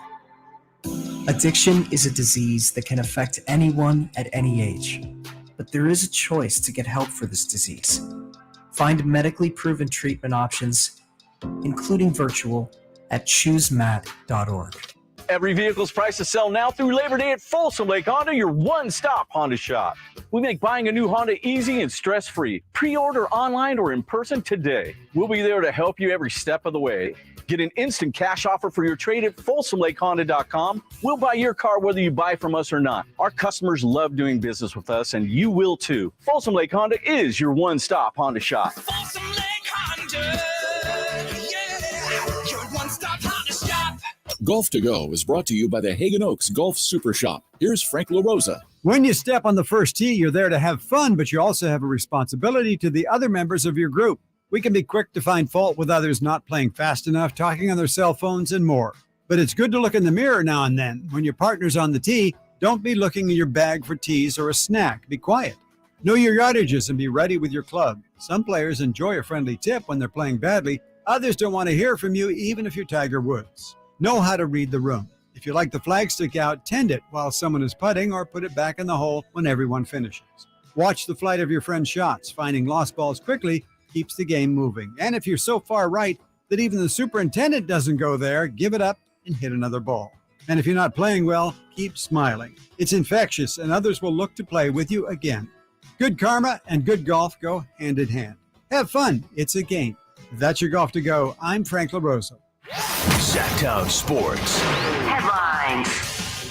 I'm Simone with your Sactown Sports headlines. Hours after San Francisco 49ers traded Trey Lance to Dallas for a fourth-round draft pick, QB1 Brock Purdy able to run in a touchdown before the Chargers' backups rolled past the red and gold on Friday. Niners dropped their last preseason game 23-12. Make sure you're laced up for Week 1 with Sactown Sports. Download our app or check out SactownSports.com for 24/7 news and notes on the quest for 6 all season long. Over the weekend, San Francisco Giants able to top the Atlanta Braves 8-5 on Sunday to avoid a 3-game sweep. Giants now host the Cincinnati Reds tonight to open a 3-game series. First pitch going out at 6:45. Happy Monday. I'm Simone. Those are your headlines. Now back to more Sactown Sports. The only station in Sacramento giving you local sports coverage from 6 a.m. to 6 p.m. Monday through Friday. Sactown Sports. The brutal business of the NFL will rear its ugly head today and tomorrow. Teams have to get down to 53. They go just one cut down day this year to 90 to 53. Man. Yeah, that's 37 guys per team that is out of a job. You know, and then you can do the practice squad, but still, sure. That's some guys whose dreams are going to end with that call to bring your playbook and come into the office. And I would imagine, you know, when you're looking at cut down day from that number to the 53, it's like they probably know 95% of the guys, and a lot of those guys knew they were long shots to make it. But hey, man, it's your chance to. You got to take that chance to go in the NFL. You know, you've seen a lot of guys cut from teams say, man, I lived out my dream. I gotta dress and go on an NFL field and play in a game, even if it's preseason. But it's those guys on the bubble, right? It's 54, 55, 56 that it has to just be gut-wrenching when you're that close to making a roster, especially when you look at a team like the Niners. It's like, man, I was that close to making a Super Bowl-ready roster. That has just got to be devastating. Yeah, and the Niners do have a couple of decisions to make. Nothing noteworthy. You know, they don't have to. If Bosa's not on the 53, that doesn't mean you know, they don't have like any of the pup decisions they have to make. Like at the last moment, not like Arizona, which Kyler Murray's going to miss the first 4 games. Hey, I'm okay with what the Cardinals are doing. Hey, they are openly tanking for Caleb Williams. Yeah, exactly. So they not only Kyler Murray is not going to be available for at least the first 4 games, and I'm thinking maybe midway through the year, is they cut Colt McCoy. Dobbs is going to be the starting quarterback in Arizona. At least with Colt McCoy, you would like, okay, they might have a chance to maybe like move the ball. Sure. But now with Dobbs, I'm like, I don't know. But at least they're open and we're tanking for the number 1 pick.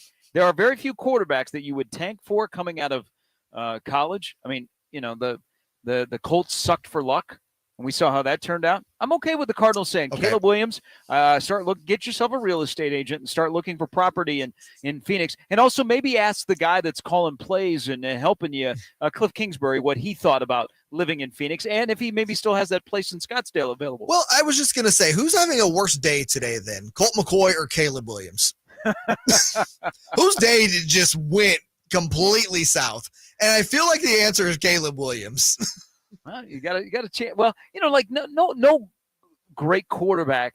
You know when you go number 1, you're not going to a great team. There's a reason that they're drafting you. Sure. So the Bryce Youngs and the C.J. Strouds and the Anthony Richardsons, all 3 guys who, by the way, will be starting opening day. You know, they're going to teams that it's going to be a struggle. That's why, man, if you can hit a home run or you get to redshirt like Mahomes did in Kansas City with Alex Smith, or you get those situations, like ideally Trey Lance came into a good situation. The Niners were not at the bottom of the barrel. Correct. The Niners were in a pretty good position, but that is very, very rare when you're one of those top quarterbacks. All right, there's Jay. I'm Gary. So I got to ask you, and this was really, really cool. And again, I'm watching this from afar, and I would love to have one of these shirts that they gave out to celebrate the return to Hughes Stadium the other night. So 20,000 plus people showed up, and I was told by someone that was there that their kids are involved in youth soccer, so they're big soccer fans, and they have supported Sac Republic FC before. But they said there were quite a few people around them that they thought were like casual, just sports fans. We're not necessarily diehard soccer fans, but 20,000 people. The place was sold out in a place that has had so many incredible events. It just blows your mind on that many things historically that have gone on in that stadium with either music or sports. It outdrew the 5 MLS games that were going on that night. And we know the Sacramento connection to the MLS and whatever went on and whatever could be going on. And maybe in the last month, some of the discussion about they know us, we're back interested. I imagine you have no doubts that this community would support a brand new stadium and heavily support an MLS franchise, right? It's not even a question. Like if that's a poll question up on social media, it's 100% to 0%. Yes, Sacramento has such a rich history of go back to when the Kings moved here from Kansas City and people camping out, Gary, to get season tickets and the season tickets selling out within hours, and that is for a team. And I believe they had 12 seasons of consecutive sellouts for a team that made the playoffs 2 times in those 12 seasons. Oh, and by the way, even when they made the playoffs, they were an under 500 team each time, but there's just such an appetite for it. And you go back to, we were talking about the USL earlier. Those games had a lot of people watching them. And the Sacramento Republic for the last 10 years it's a USL Championship League, which again is the tier below the MLS, has always done great numbers, has always had really good attendance for, again, and I guess minor league soccer for lack of a better word, but it's not really minor league. It's just more of a step down from the MLS. And again, when the Sacramento Surge of the World Football League, if you remember that, and then the Sacramento Gold Miners when they had the CFL, again, Sacramento comes out in droves to support. This is such a great sports town. And MLS Don Garber, the commissioner, said, years ago, like, oh yeah, we've done our homework on Sacramento. This is a legit MLS major league level city. And, Sacramento was rewarded the franchise. It's just unfortunate that Ron Burkle, who was going to be the majority owner of that team, pulled out. And Gary, the only thing keeping this city from adding the MLS, is just finding that money. Is just finding that one big quote unquote well to basically. And it might be out there right now, yes. as we know, up in Canada. Yes, and it might be. Now, I'm just going to be honest, I'm not versed on the super details of that. I don't know how serious that is, or if that's just a name they're floating out there to stay on the radar for MLS contention. But it's a city that is undeniably could support a second major league franchise. I'm not just talking about MLS either. Like, I've said this for years. You think if the A's said, we're coming to Sacramento in a stadium that is built where you could expand it pretty quickly, you think Sacramento would embrace Major League Baseball, would be able to support it? I think from an attendance standpoint, absolutely. Now, when what about a Fortune 500? That's the problem that you get into is do we have enough corporate sponsorship in the Sacramento market? And from everything I've always been told is like, no, we don't have enough corporate sponsorships in Sacramento to support the A's here. However, there's also been the idea floated over the last several years that, hey man, if the NHL either ever expanded or was relocating a franchise, and Vivek Ranadive, the owner of the Kings, was a finalist for the Ottawa Senators, which he pulled out on.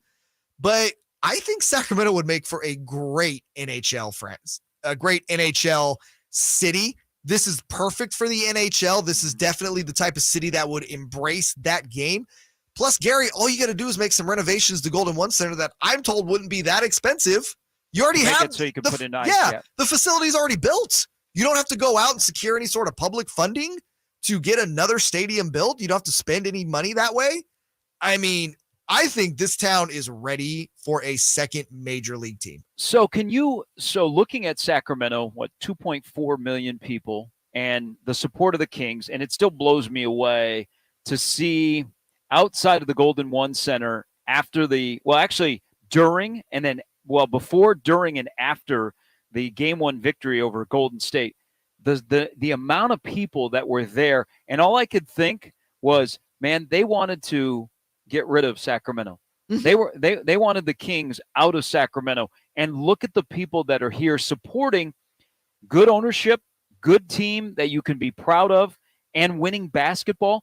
And then I look at when the NCAA men's basketball tournament has been in that building, or on a different level, the NCAA track and field championships were at Sac State this past spring. And then I'm looking at Saturday night.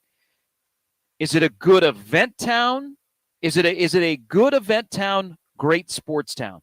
Or are they combined? Because I think a lot of people are trying to figure out what Saturday means for the future of high-level sports in Sacramento that does not involve a NBA franchise that doesn't have the moving truck outside the arena. It is a wonderful event town. Simone, you were at the Snoop concert this past weekend, right? I was. How was Golden One Center?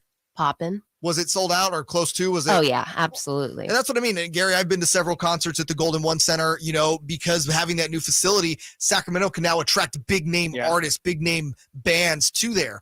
Every time I've gone to an event at the Golden One Center when a big name artist is there, it's sold out.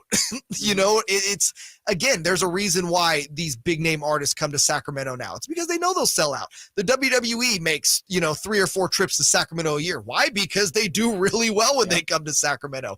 It's a town that wants something to do. And whether that is sports, whether that is, it's like I said, if it's a big name event that's going to attract a crowd, dude, you're never going to see an empty house in Sacramento. We recently just had the Soul Bloom Festival in Discovery Park. That was an R&B hip hop show. That was a really good lineup. Amazing crowd out there. I mean, I believe they sold out both days. It was packed.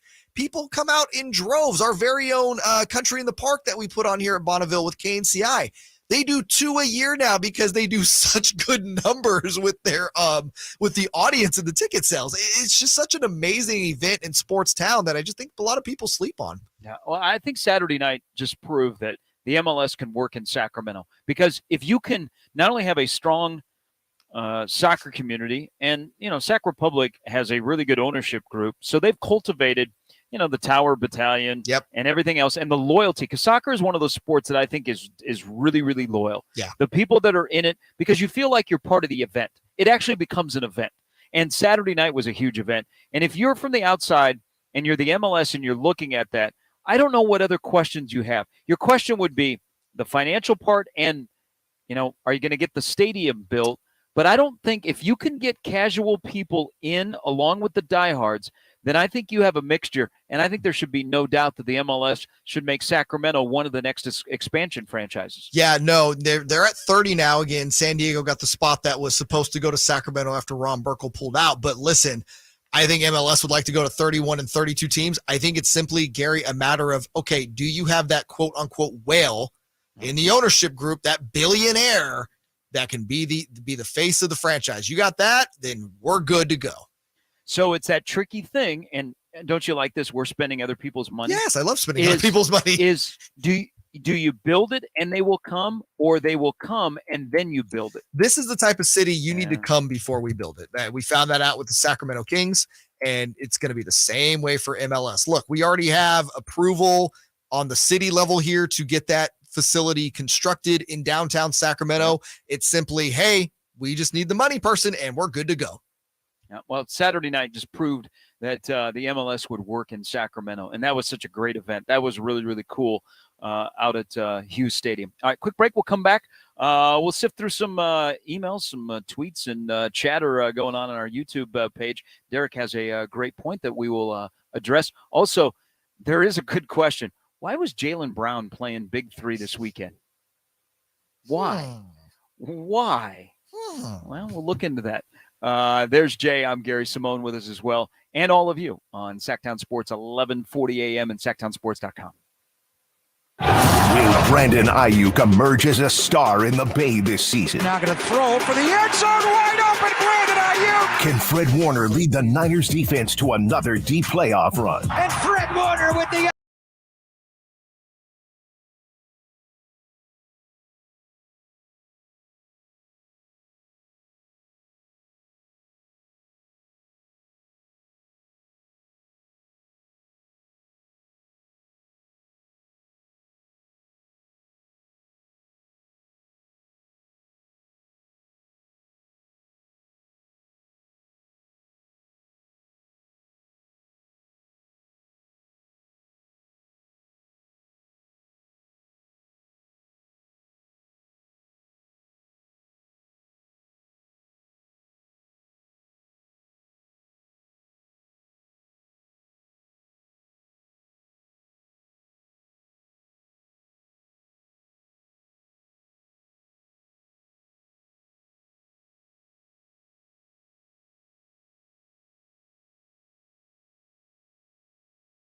out. He likes to do it by feel.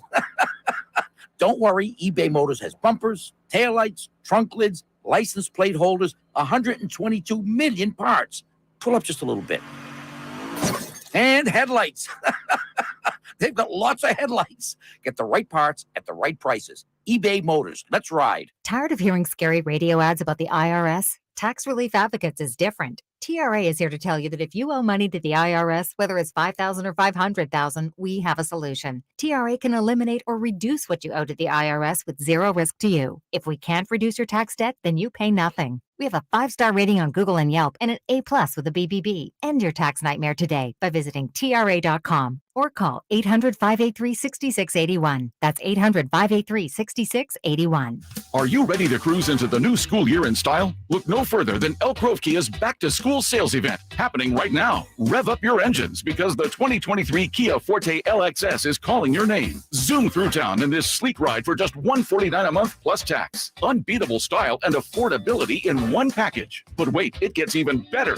Feel the adrenaline rush with the 2024 Kia K5 GT line, the hottest sedan this side of the Pacific. Get behind the wheel for only $299 a month plus tax. Experience power, performance, and sophistication like never before. Don't miss out on the best selection we've had in over 3 years. Check us out at Elk Grove Kia or elkgrovekia.com. 2023 Forte 24-month lease of $149 plus tax of $41.30 required at signing, residual of $15,256 at $10K per year, 20 cents per mile. Reserve security deposit required, subject to Kia finance approval. GK 8921 expires 8/31/23. 2024 K5 24-month lease of $299 plus tax of $47.12 required at signing, residual of $21,782 at $10K per year, 20 cents per mile. Reserve security deposit required, subject to Kia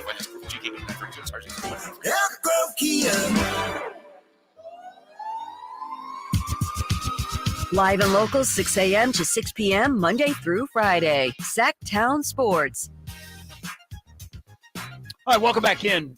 This is our little discussion that Jay and I are having about the meaning of Saturday night at Hughes Stadium for Sacramento Republic FC, and the whole dabbling with the MLS has created quite the conversation. Anthony joins us now on the Folsom Honda hotline. Anthony, thanks for the call. Welcome to the show. Hey, guys. Thanks for taking my call. Just wanted to comment on the game on Saturday night at Hughes Stadium. Definitely was awesome to watch that, see all those fans in attendance. Definitely think that, Sacramento, we definitely can support an MLS team. I mean, Saturday night definitely proves it with the turnout. One thing I think would be awesome to see is if the Republic, if they were able to form a partnership with Sac State. I think, I'd love to see, Sac State be able to have football games in a new stadium. I think that would definitely help increase the attendance for them as well. Yeah, I agree. Anthony, thanks for the phone call. That's a great point about finding a partnership. Mm-hmm. The seasons would run a little bit. There would be some lap, but if you were Sacramento State and you could be in a facility like a soccer complex, and we've seen, I think there are a couple of MLS teams that host football, not necessarily college football, but will host like high school football in Columbus, where the Crew are now. It's a great idea. I think another point of this discussion, Jay, about the city of Sacramento, you already have an NBA franchise, and correct me if I'm wrong, if you know, I think Sacramento and Orlando are the two largest communities in this country that only have one professional sports franchise. I believe that is correct. So to the best of my knowledge. The Magic and the Kings. Here's another thing that I think bodes well, tying in the music scene as well. Mhm. And I'll fully admit this. I don't know enough about his politics or things that have gone on. I just know him recently. But Mayor Steinberg, he strikes me as a guy that likes local music, because he's talking about how can we get more local music, and it just not just big acts that are going to the Golden One Center, but how can we enhance local music, and then also in the sports world, being on board for this MLS team. Hey, 2019 didn't go so well. That beautiful $252 million project, we had to scrap it. But you know what? We're back in it. Having a mayor involved that is supportive for the people that are going to come along with the money and more knowledge, I think also put Sacramento in a good spot for whatever happens down the road. Yeah, and Mayor Steinberg is not running for re-election, so it's going to be interesting now. And imagine, when the election cycle really kicks off, that's going to definitely be, because when the mayors, they have their debates and everything, that's going to be a key and an intriguing thing. Now, one of the people running for mayor, Dr. Richard Pan, was very supportive in the Kings Golden One Center and all of that relocation. So I would imagine that's going to come up and be a priority for him. I think you have somebody in the power chair that's running the city, and they get behind it. Yeah. And they're also, because I know the reaction to what we're talking about is, well, the city has a lot of other things that they got to work on. Well, yeah, but there's also the element of what makes life, well, how do you enhance life in a city? And we know that having the Kings in a beautiful arena enhances life living in Sacramento. Now the next step is, if you have an opportunity to get your hands on a soccer team that would play in a beautiful multi-purpose stadium that would have so many tentacles off of it, from the academy to what it could do for the soccer community, you have to pursue it. Not all mayors want to do it, because the first thing they hear is it's going to cost my citizens money. Well, if you have a mayor that, whether he's going out the door or coming in, that says this is good for the lifestyle of this community that we all live in 365, I think you're in a good spot. And that's why I think Sacramento in this next go around is in a really good spot. Well, and you have to remember too, with this arena, it's basically, they've already committed, the city and the current ownership group with the Sacramento Republic. This is going to be a privately financed building. Yep. And part of the reason they were able to get it privately financed is because, to your point, you had a mayor that worked hard to get them the things they needed from the local government without obviously having to put any sort of taxes or anything on the community members. So you already have this ready-made plan that doesn't cost us in the community anything, that's going to enhance it. It's a slam dunk. It's the easiest sell in the world. Yeah. Don't you also think, because this is, I think I know how when you're fighting for an expansion team and you're trying to make yourself look sexier than the competition that is out there. I think another part of what they're doing with a partnership from the city to Kevin Nagel with Republic FC to the Kornak fam or the Stronach group is they kept it quiet until recently when the mayor unveiled, hey, this is what's going on behind the scenes. Because the last thing you want to do is to make this all public out there and say, hey, this is what we're doing. And hey, we're doing this today and this and this. No, work behind the scenes. And then when you have a feeling that, man, we might be in a good spot or we need a little extra boost, you make it public and then immediately go quiet again. Yeah. Don't keep talking about it and let things behind the scene unfold. But all I would do is, and I know people tweeted at the commissioner of the MLS, they just took pictures and they took video of Saturday night and they sent it to him and said, why is the MLS not coming to Sacramento? Yeah, and Don Garber knows. Again, Don Garber's the one who proclaimed Sacramento. I mean, literally, let's not forget Sacramento was awarded an expansion franchise. This was an actual thing. There was a huge rally downtown for it and everything. We had the team locked in. We had the unfortunate circumstances that after COVID, Ron Burkle, for the second time in Sacramento, pulled out of owning the Republic as an MLS franchise, which left them without that billionaire you need to run a professional franchise at that level. That is the only reason Sacramento does not have an MLS an MLS team right now. It has nothing to do with the community, the fans, the franchise itself, the support, nothing. We just need the money person. That's it, Gary. Once the money person is identified and they step up and say, hey, I want to do this, then we can go put pressure on MLS to be like, all right, 31 and 32, we need one of those two spots. Yep. All right, coming up in the last hour, the FIBA Cup is going on. The U.S. played today. The U.S. won. It's been kind of interesting. Anthony Edwards has burst onto the scene. He got into it with fans today. Luka has looked really good. But is anybody watching? Jay and I are watching. We'll talk about the FIBA Cup. Also, some final thoughts on Trey Lance. I know this is a story that's not going to go away, but the Niners, you know what? They swung and they missed. They admitted they made a mistake. They like the core that they have here, and that helps a little bit. But what about the hierarchy and people's faith and trust in John Lynch and Kyle Shanahan? Something we've talked about plenty today. We'll do all that in the last hour on this Monday. There's Jay. I'm Gary Simone here with us as well. And you on Sactown Sports and SactownSports.com. It's Whitey and Watkins on Sactown Sports. Of course, the Warriors are trying to ruin this Sacramento show. Of course, I shouldn't be surprised that this is probably. I don't think you should go there. Where did that come from? What is that origin? What a wet blanket he's become. Okay, I was born with the wet blanket. You merely adopted it. Unlike Trey Lance, I was born with it. It's Whitey and Watkins from 10 a.m. to 2 p.m. on Sactown Sports. All new spring deals are here at Lowe's. Start planting your garden this weekend with Bonnie 11.8-ounce vegetables. Buy 4 for $10. Plus, liven up your patios and decks with fresh blooms. Select 1.5-gallon hanging baskets or 2 for $20. Lowe's knows spring. Lowe's knows home improvement. Offers valid through 5/17. In-store only. Actual plant size and selection varies by location. While supplies last, excludes Alaska and Hawaii. You know that Big Bargain detergent jug is 80% water, right? 80% water? I thought I was getting a better deal because it's so big. If you want a better clean, Tide Pods are only 12% water. The rest is pure concentrated cleaning ingredients. Ooh, pass me the intercom thingy.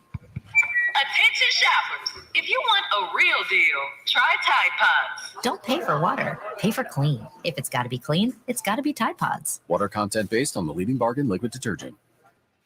Whether you own a local business or a global one, you're always looking for ways to position your operation to create opportunities and move on them faster.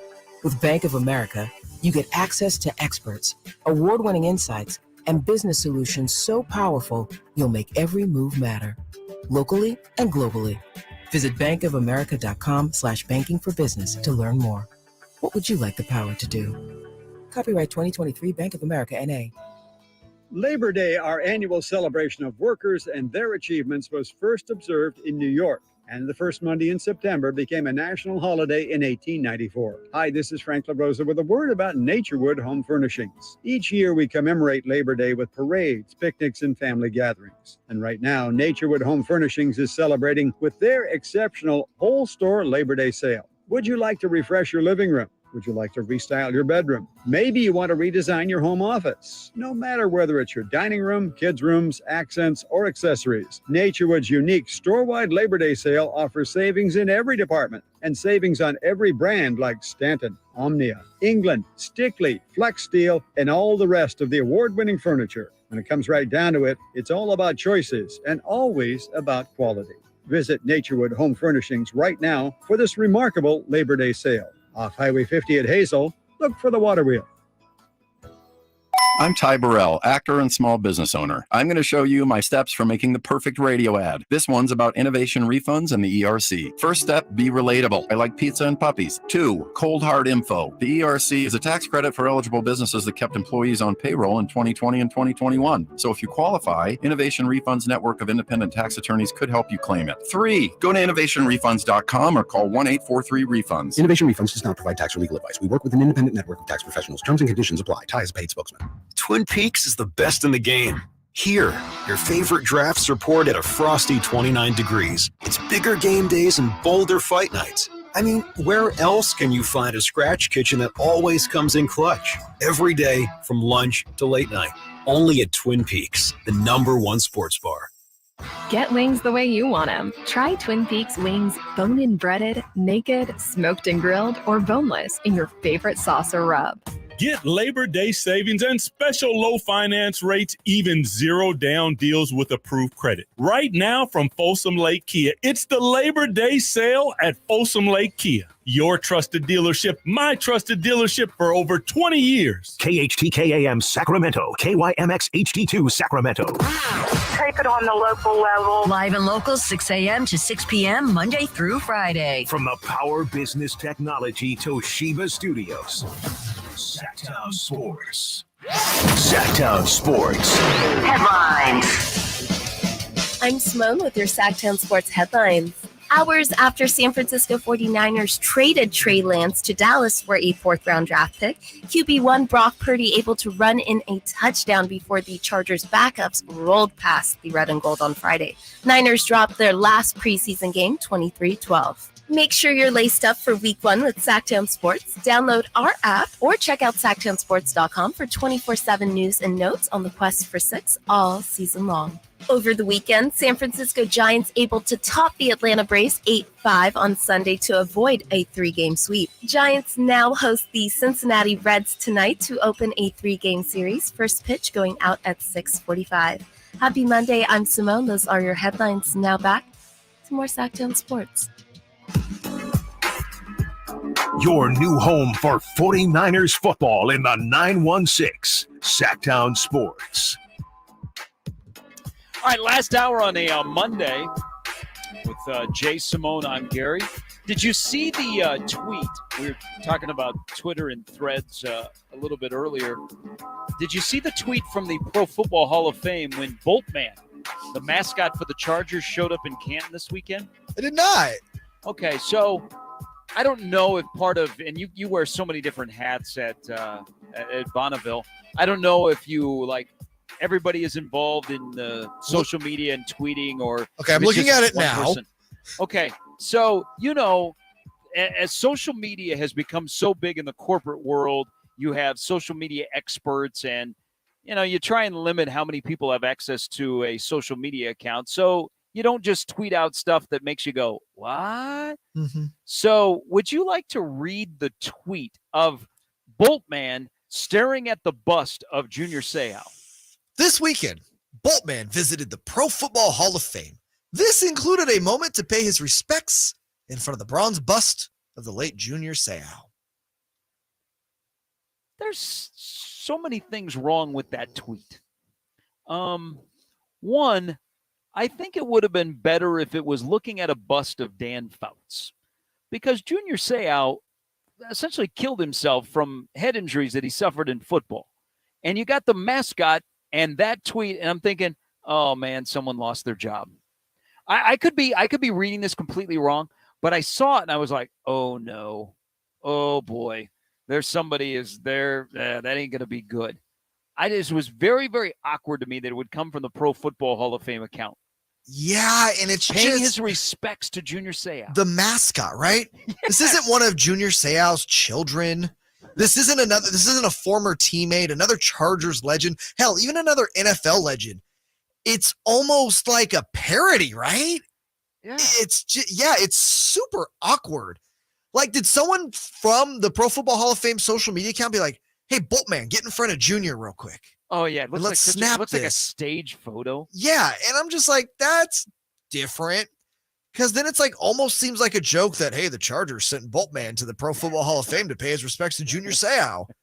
Yeah, I'm with you. This was not thought out very well at all. Hey, something else that is not thought out very well. Cut down day, you got to be by 4 o'clock Eastern time tomorrow. So 1 o'clock our time tomorrow. Everybody has to be down to 53. And you're going from 90 to 53, which is a huge jump. And teams are making decision on guys that are going to be on a PUP list, the IR, they're going to be out for the year, whatever. The Cardinals have kept Kyler Murray on the PUP list, so he's out for at least the first 4 games. They cut veteran Colt McCoy. Remember, they're tanking for Caleb Williams. But I just saw an Adam Schefter tweet.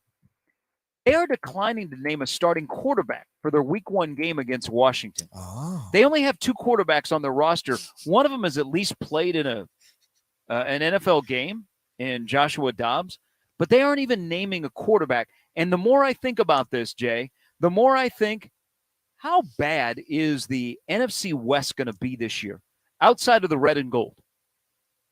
Well, let's look at. Is Arizona going to win a football game? That was going to be my first question. Okay, I was going to ask you this when we brought up the whole idea of them tanking. Do they get 2 wins this year? If I set the over and under for you right now, that Arizona got 2.5 wins, you taking the over or under? I'm going under. Same. This team is going to be so bad. So bad. So I'm guessing you're not buying into Jonathan Gannon's tactics here of keeping the Commanders, on the edge of their seat. What quarterback do they have to prepare for against Arizona? You're not buying the tacticalness of this? Well, I just think to hand a guy, so they're in full rebuild mode. I mean, I'm watching them play in the preseason, and as cool as it is to see like 2 former first-round picks on defense are trying to make a roster at positions other than their natural ones in college, that just shows me the state that this roster has been left in. And I'm thinking you hire a first-year head coach, first-time head coach, and you give him that, there is nothing that's going to come out of that.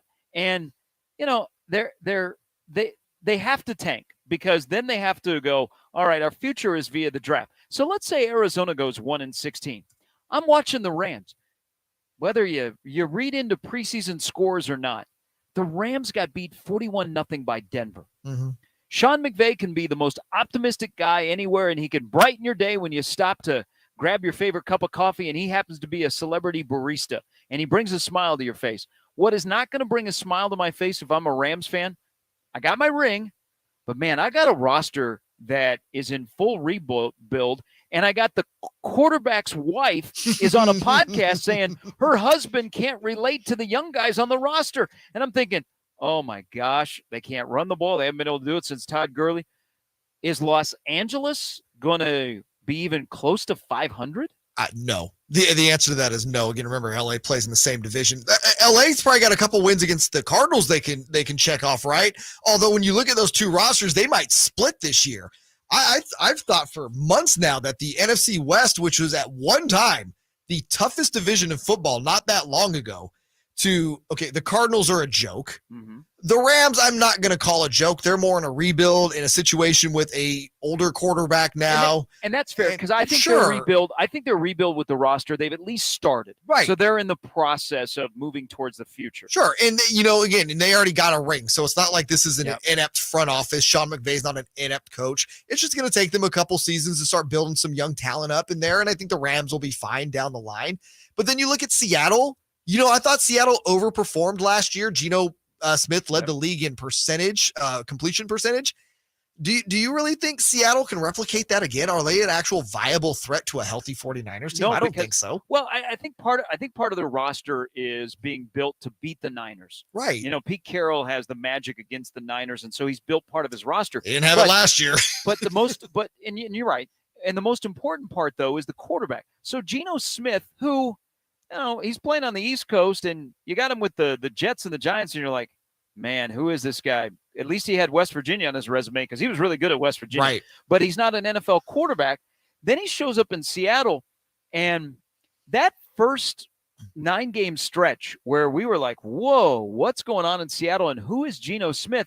His quarterback rating was above 110 on average every week. But here's where I think Geno Smith came back to reality. If you look at the final 5 games, he really struggled at quarterback. And I know every quarterback is going to go through the valleys of a long season, but can Geno Smith be good? Can he sustain a good quarterback play for 17 games where he at least helps the team and doesn't hurt them? What this is leading to, Jay, is San Francisco has the 4th easiest schedule in the NFL. A reason? I don't think people like the rest of their division. No. Seattle could be a playoff team, and Seattle, I think, could win 10 games, but I don't know about the Rams and the Cardinals combining for 9 wins, which in a 17-game season would be 9-8. Man, if you were to tell me over under 9.5 for Cardinals Rams combined wins, I'm taking the under and feeling super comfortable about it, putting all the money on that. I just want to go back to what you're saying about Geno Smith because I think it's a super fair point. Final 5 games last year, 63% completion percentage, 8 TDs, 5 INTs, 83.9 passer rating. Yuck. Yuck. So, yeah, I don't, and just to kind of go back to what we said, so, no, I don't think the Seahawks are going to be what they were last year. The 49ers are playing in the easiest division. Well, I don't know if it's the easiest division, but you can make a case it is. I think they're a runaway, even if Brock Purdy goes down and they have to go to Sam Darnold, right? Because that's a realistic scenario you have to look at as, a big injury. I think the rest of the division is so bad that even the Niners have some key injuries this year, Gary, for an extended amount of time. They're going to be just fine as far as winning the division and getting into the playoffs. No, I agree with you. But I think this division, I mean, are the Rams going to sneak up and bite you? Maybe if you're playing them early in the year and they got some wrinkles in their offense. They're not going to go 0-17. No. And I think that what I think about the Rams, and I know their win total is it 7.5? I think is the Rams win total. I might actually go above that because I think they will win 8 games this year. So 8-9. So 8-9. That's not a playoff team though. Regardless. No, but that is considering where they were last year and just decimated by injuries. I think that's the step in the right direction. But, is Seattle going to win 10? Ooh, 10-7? No, I don't think so. I think 9-8 might be their ceiling. That's with all things going right. That's with Geno kind of giving you sort of what he did in that first half of the season last year. I think 9-8's their ceiling, if I'm being just 100% honest. All right. I don't know. Maybe you've done this on other shows. Have you already given your thoughts on the win total for the Niners and if they will go over or under? Over under what number? Their current win total out there that I'm looking at right now is, I believe, 10.5. Okay, yeah, I have them at 12. Okay, so let's go with 12. I think the Niners win 12 games this year. I feel pretty confident about that. So 12-5, which again, when you look at that roster, 12-5 is not even that great. Like if all things considered, you're looking at a roster that could, maybe go 14-3, 15-2 if all things are clicking and you're relatively healthy. I think 10 wins for the Niners. I don't know how you don't take the over on that.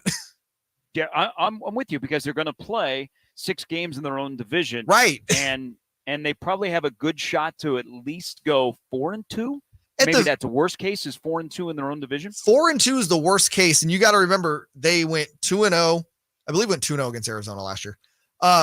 Arizona's bad. They'll go 2-0 against Arizona this year. Sean McVay, outside of that one NFC Championship game, has never been able to beat Kyle Shanahan, and now he has a much younger roster that's not going to be as competitive. So there's 4 And the Niners handled the Seahawks last year. If people forget, it was that Seahawks game that Jimmy Garoppolo came back for an injured Trey Lance and just carved them up. Brock Purdy goes into Seattle last year in a game that meant the division title in one of the hardest places to play, and he performs wonderfully. And then the 49ers just decimated them in the playoffs. Yeah. I mean, it's hard for me to see. Again, things happen. It's any given Sunday. I think 5-1 at the very least in division, but I could see them going 6-0 in the division without a problem. I can also see them going 4-4 to begin the 23 season. Man, who do you have the losses against? Because I've already said I think Pittsburgh is going to sneak up and bite him in the butt week 1. I think the Steelers' offense is going to be much improved. It is, and I think Kenny Pickett will make the jump. But you remember you were 4-4 coming out of the bye in 2022. I think the question also becomes, if you're trying to find the roadmap to get to Vegas in the Super Bowl, is, all right, if you are, let's say, 11-6, what seed does that get you? Is that good enough, at least for a number 2 seed in the NFC? If you think like the Eagles are going to, in a very interesting division to me in the East, if the Eagles are going to be a 12-win team, right? And that's going to be tough in that division. Because I don't think the Commanders are going to suck this year. I like, Eric Bieniemy being there. I think just having his presence there in general, and also having the Dan Snyder, the mustiness of that off of you is going to just overall, I think the organization is going to be in a much better place. I think the Cowboys are a really good team. I think that defense is going to be a problem and as long as you got a healthy Dak Prescott there, I think Dallas is going to be tough. And again, the Giants were a surprising team last year. That to me is going to be the one team in that division I don't expect to do as well. But it's going to be hard, to be a 12-win team coming out of the NFC East this year. That's a pretty good division. Yeah, I think if you get to 12 wins in the NFC, then you're the number 1 seed. Yeah, I agree. All right, there's Jay. I'm Gary Simone with us as well. Quick break. We'll come back with more. We'll touch on Trey Lance a little bit because there are still a couple of things out there that involve the current quarterbacks involving Brock Purdy and maybe how Kyle Shanahan and John Lynch look moving forward with all of you on Sactown Sports 1140 and SactownSports.com. Will Christian McCaffrey lead the NFL in rushing? Can Sacramento's own Eric Armstead bring his game to another level? Prescott back steps up in the pocket. He gets sacked. Back on the 15-yard line. Get in my belly. Get in my says belly. Eric Armstead. Will rookie or veteran kicker Ravi Gould left off? Find out on Whitey and Watkins every day at 11 a.m. during the 49ers Focus on Sactown Sports at SactownSports.com. Lowe's knows how to save pros time and money. Right now, get 10% off select in-stock Trex Enhanced Naturals composite decking. And there's more. Now through September 1st, earn 3 times the bonus points per dollar on select pass load nailers and nails. Lowe's knows savings. Lowe's knows pros. Trex offer valid 8/24 through 9/6. Selection varies by location. Bonus points calculated before taxes and fees after applicable discounts, if any. Valid through 9/1. Every vehicle's price to sell now through Labor Day at Folsom Lake Honda, your one-stop Honda shop. We make buying a new Honda easy and stress-free. Pre-order online or in person today. We'll be there to help you every step of the way. Get an instant cash offer for your trade at FolsomLakeHonda.com. We'll buy your car whether you buy from us or not. Our customers love doing business with us, and you will too. Folsom Lake Honda is your one-stop Honda shop. Folsom Lake Honda, yeah, your one-stop Honda shop. The only station in Sacramento giving you local sports coverage from 6 a.m. to 6 p.m. Monday through Friday. Sactown Sports. All right, Trey Lance is in Dallas. Brock Purdy is getting ready for Pittsburgh. Sam Darnold is the backup. Will they keep 3 quarterbacks? I think they will. But we've had a good discussion today as we welcome back in. Jay is in studio. I'm at my kitchen table. I'm Gary. There's Jay. You hear from Simone here in just a little bit. So John Lynch and because help me work through this about the hierarchy of the 49ers with the GM and the head coach. And for a moment, leave Trey Lance out of it. Okay. These two guys come in together in 2017. And there's no denying the success that they have had to get to the Super Bowl a few years ago and then to get to the NFC Championship game. And I think if you have a healthy quarterback they have a really, really good chance to go on the road and win in Philadelphia and thus make it to Phoenix and play Kansas City in this Super Bowl. But that's football. Injuries happen. So they come in together. Is there any way in what's happened with Trey Lance for the bad, but also the good of how they've been really good at drafting, not just first round, second round, third round guys, but maybe in the middle of the draft and later in the draft? Is there any way to separate John Lynch and Kyle Shanahan when it comes to emotions? Because emotions are pretty hot right now about Trey Lance, which, everybody's got to have a hot take. Is there any way to separate those two, or will they always, as long as they are wearing red and gold, be connected in decision-making and success or lack thereof? It's such an interesting question because I think from just the general perspective of the fan base, right? We've always heard Shanahan and Lynch's name, to your point, just always together. Mm-hmm. Their contracts have always matched up. When one gets the extension, the other gets the extension. And from what we've always been told is they work hand in hand. The two are on the same page. The two, when it comes to player personnel, that John Lynch runs everything by Kyle. Kyle gives his thoughts. Kyle, tells John guys he thinks would be great fits in San Francisco, all of that. So from that perspective, we seem to always kind of have that in mind. Mm-hmm. And, you mentioned the draft history. The draft history of John Lynch is such a roller coaster because you can look back and there are just some head-scratching picks, especially in the first round. I go back to them moving back. I know they moved a pick, and they drafted Solomon Thomas. Yep, 2017. 2017, third overall. There was a guy by the name of Patrick Mahomes that was still on the board at that time, and the 49ers desperately needed a quarterback and decided to make that move. So that one was extremely head-scratching. There was the Reuben Foster draft pick that was just like, what? Why are we doing this? Then they traded away DeForest Buckner to the Colts and got a first-round pick. DeForest Buckner, an amazing player on the defensive line, and they use it to draft Javon Kinlaw. That hasn't worked out. But then you look over at George Kittle's a sixth-round pick. Brock Purdy is Mr. Irrelevant. I think Debo was a second-round pick. They've made some great picks too. And I guess the larger point I'm getting to is I don't think you can separate the two at this point. I think they are forever linked emotionally and through the organization's eyes that, man, if Kyle goes, John goes, or if John goes, Kyle goes. And that's a crazy thing to think about because can you think of any other sport where that's been a thing or any other team? There have been certain cases, but I don't think not like this though, right? And talking about the Niners as strong as it is, where they're basically Siamese twins, right? Okay, and they're attached. So let's go back because you were going through. So Lynch gets here in 17, and that Thomas was the pick 3, and then Reuben Foster went 31. Give me your grade because another one of their first-round draft picks is out. But I think you can't tell the story about first-round draft picks without looking at the Niners have had some really good, like 5th, 6th round picks. I mean, guys that they drafted that have found their way onto the field. You alluded to George Kittle, okay? There's Greenlaw that is in there. Heck, we could go to the 6th round, and Elijah Mitchell is in there.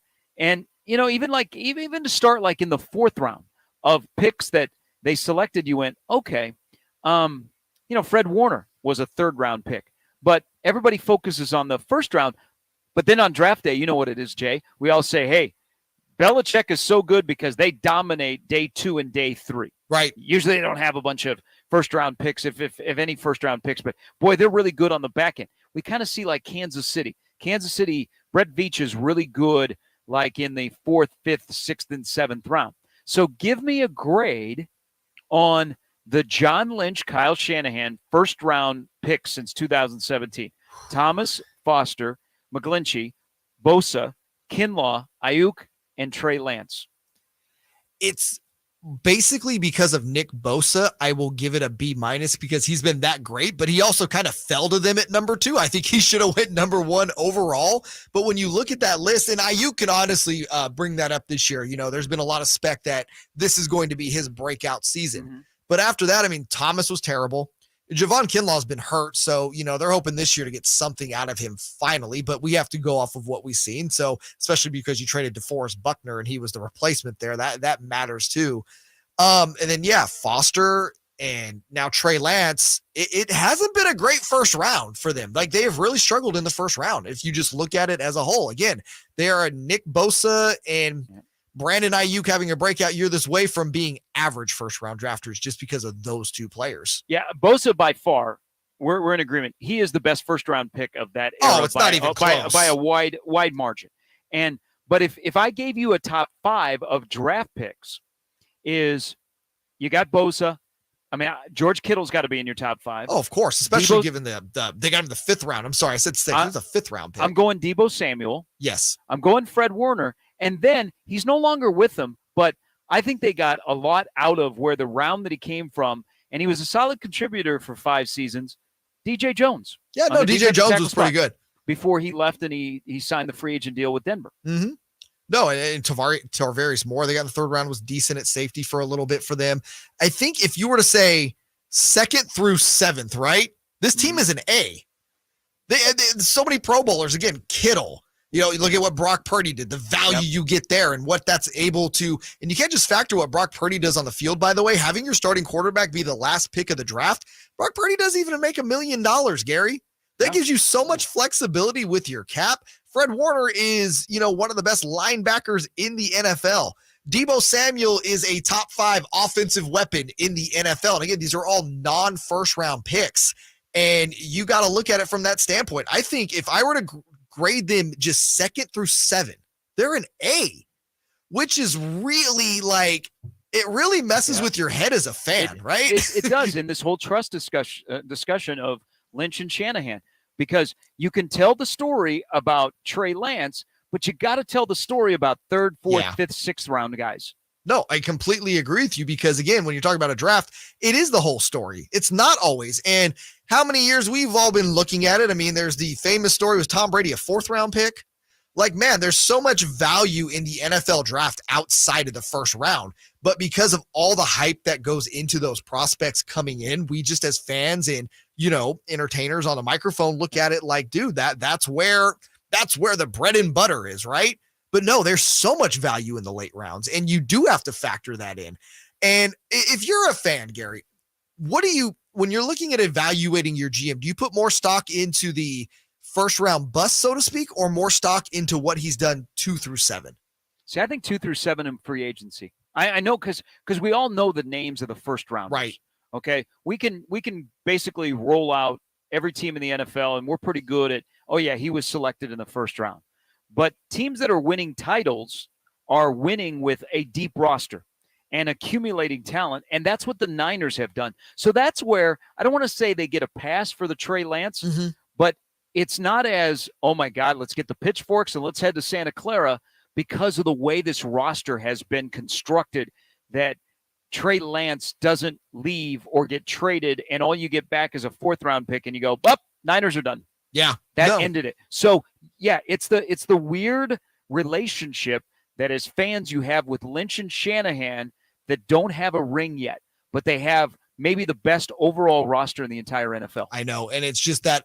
And then how long does that become the narrative then, right? Until if they don't get that ring, how much bandwidth do you have with ownership after a while? Like, granted, it's great from an ownership standpoint because if you're putting out a competitive team every year, you're making money, right? But ultimately, you want to win a title. And ultimately, so far, they have gotten you so close on so many different occasions. Hell, we were 5 minutes away in the 4th quarter from one. When is ownership group, though, do you start to be like, okay, we need to make a change? These guys can get us there, but they can't win it. That's when it gets really complicated. That's when it becomes the conversation as an owner of, is it the guys that are in a headset and suits, or is it the guys that are in helmets of that person to flip it and get it over the top? Niners still have the second best odds in the NFC.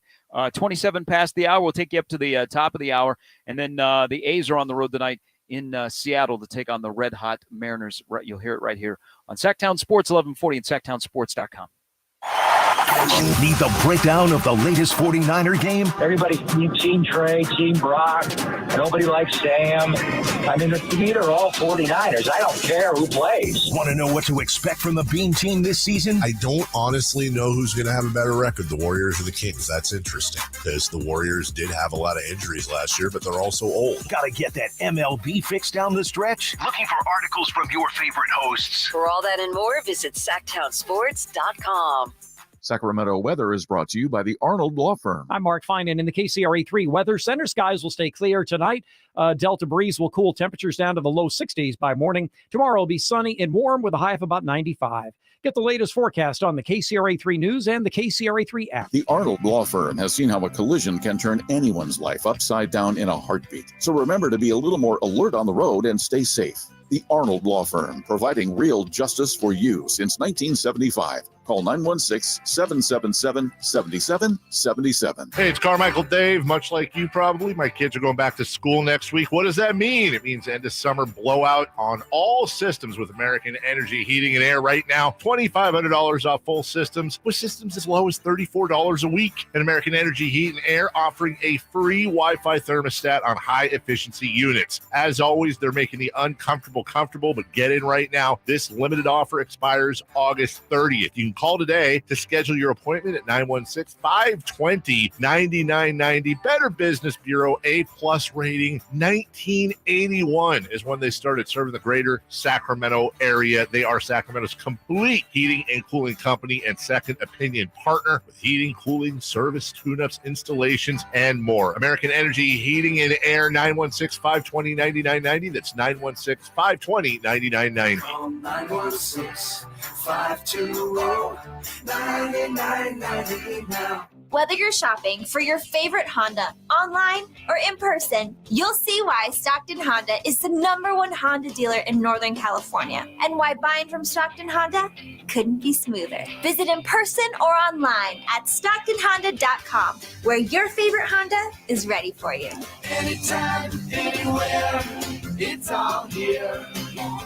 StocktonHonda.com. #1 claim based on 2022 total new and Honda certified pre-owned vehicle car sales from American Honda Motor Company's own one report. Dawn or dusk, I'm on the hunt. Skeeter here, Sacramento Yellow Mosquito and Vector Control District, and I'm wearing Skeeter Vision, night vision goggles that light up skeeters at dawn or dusk like the 4th of July. Mosquito, 12 o'clock.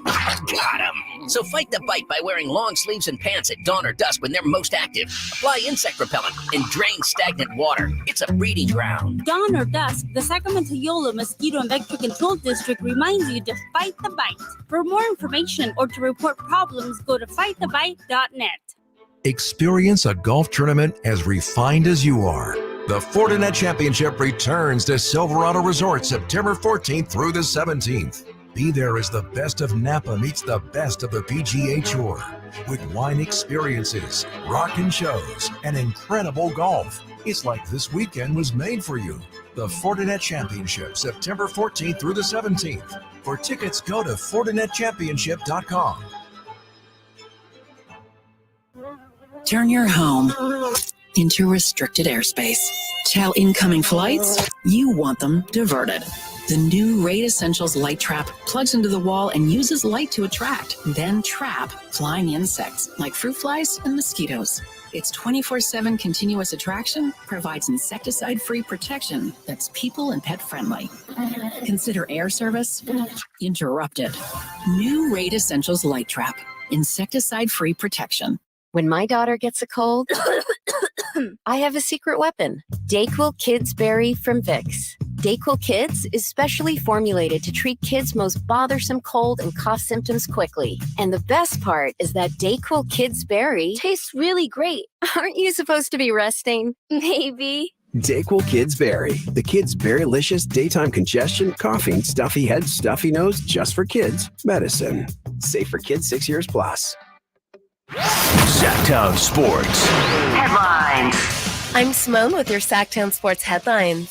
Hours after San Francisco 49ers traded Trey Lance to Dallas for a 4th-round draft pick, QB1 Brock Purdy able to run in a touchdown before the Chargers' backups rolled past the red and gold on Friday. Niners dropped their last preseason game 23-12. Make sure you're laced up for week 1 with Sactown Sports. Download our app or check out SactownSports.com for 24/7 news and notes on the quest for 6 all season long. Over the weekend, San Francisco Giants able to top the Atlanta Braves 8-5 on Sunday to avoid a 3-game sweep. Giants now host the Cincinnati Reds tonight to open a 3-game series. First pitch going out at 6:45. Happy Monday. I'm Simone. Those are your headlines. Now back to more Sactown Sports.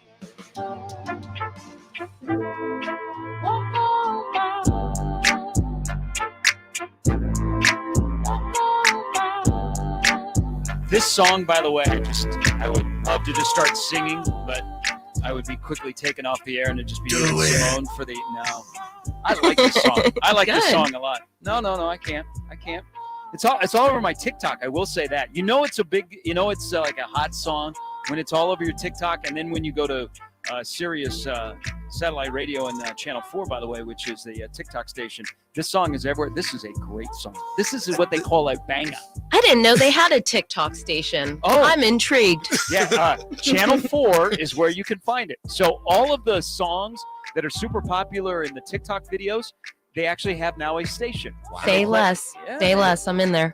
That's basically where music goes to break now. It was SoundCloud for a while, the whole SoundCloud rappers things. Yeah, now TikTok basically breaks everything. I thought songs went to BearShare back in the day, or Napster. You really want to go old school Napster, man. That's 56K dial up and wait 3 hours for that song to download. I was baby. a LimeWire girl, as you guys know. Yeah, broke the old family computer with that one. Devastated. My mom still to this day, she's like, I don't know what happened. I was like, between us brothers, I don't know what happened either. Hey, you never got a knock on the door from like a government official? Like, no, but listen, we know that somebody's been downloading music. It happened when I was in college. They knocked on your door? No, but on the campus, because Napster, there were people that were downloading Napster, because I was a BearShare / LimeWire guy. Okay. They like did a sting on college students that were illegally downloading music on Napster. That's honest to God. If you're going to do a sting, that's probably the place to do it at the time. That's smart thinking on their part. But no, dude, my parents were deathly afraid when they saw that we had Napster. All those reports were coming out. They're like, Justin, the FBI is going to be at our door. You delete that from the computer and all the songs, you hide the evidence. I'm like, I don't think they're coming after us, but all right. So that was a big thing. Okay, so full disclosure, I know now there's so many different ways to get music. Like, you can be Apple Music and Spotify and all those things. I am kind of frugal a little bit when it comes to music. Okay. So I do the whole YouTube video convert to MP3 to load up my iTunes. Oh, the FBI is coming over you now. No, I don't think that's illegal. I think you just stuck. If sometimes you get the video and so you get extra sound. No, I think that's the way to do it. I'm not going to spend all that money at Apple Music. You guys don't like that? I feel like they don't like it. No, I was going to say, I just don't feel, listen, I am here for it. Like, screw the man, right? Screw Apple, screw that all up there, buddy. I don't know if that's necessarily looked up at. Like borrowing. You're just borrowing the music really quick. And never giving it back. I share it with other people. And you file share. You're terrible. I'm kidding to keep myself above board here. I was going to say, Gary, we will put some money on your books after this gets out and the FBI's at your door. I have this thing with Big Brother. I think they're always watching us. That's true. Now we started the show talking about the ghosts that are at Bonneville, Sacramento. Now I'm talking about the government watching me. Hey, I'm sorry. Update on that. The ghost visited during a commercial break a couple hours ago. Simone knows. Literally, we're just sitting here and all the power went out in the studios. The only light that we had was the light from my board, so I look like Darth Vader or something. And Jay was in a completely dark room. So, Simone, you heard earlier, Jay was telling me about there's a ghost that was in the bathroom, which is really, really I've heard creepy. tales. I've heard tales of this ghost. Okay, so are you all in on this, that the place that you guys are in right now is haunted? I did go, one of our colleagues, Joe Giroz, he works in this little corner office spot, very nice, and there's a closet next to him, and I was like making a joke. I was like, maybe this will be my office, and blah, blah, blah. And as soon as I said that, something moved in there. I'm not sure if it was a mouse, a rat.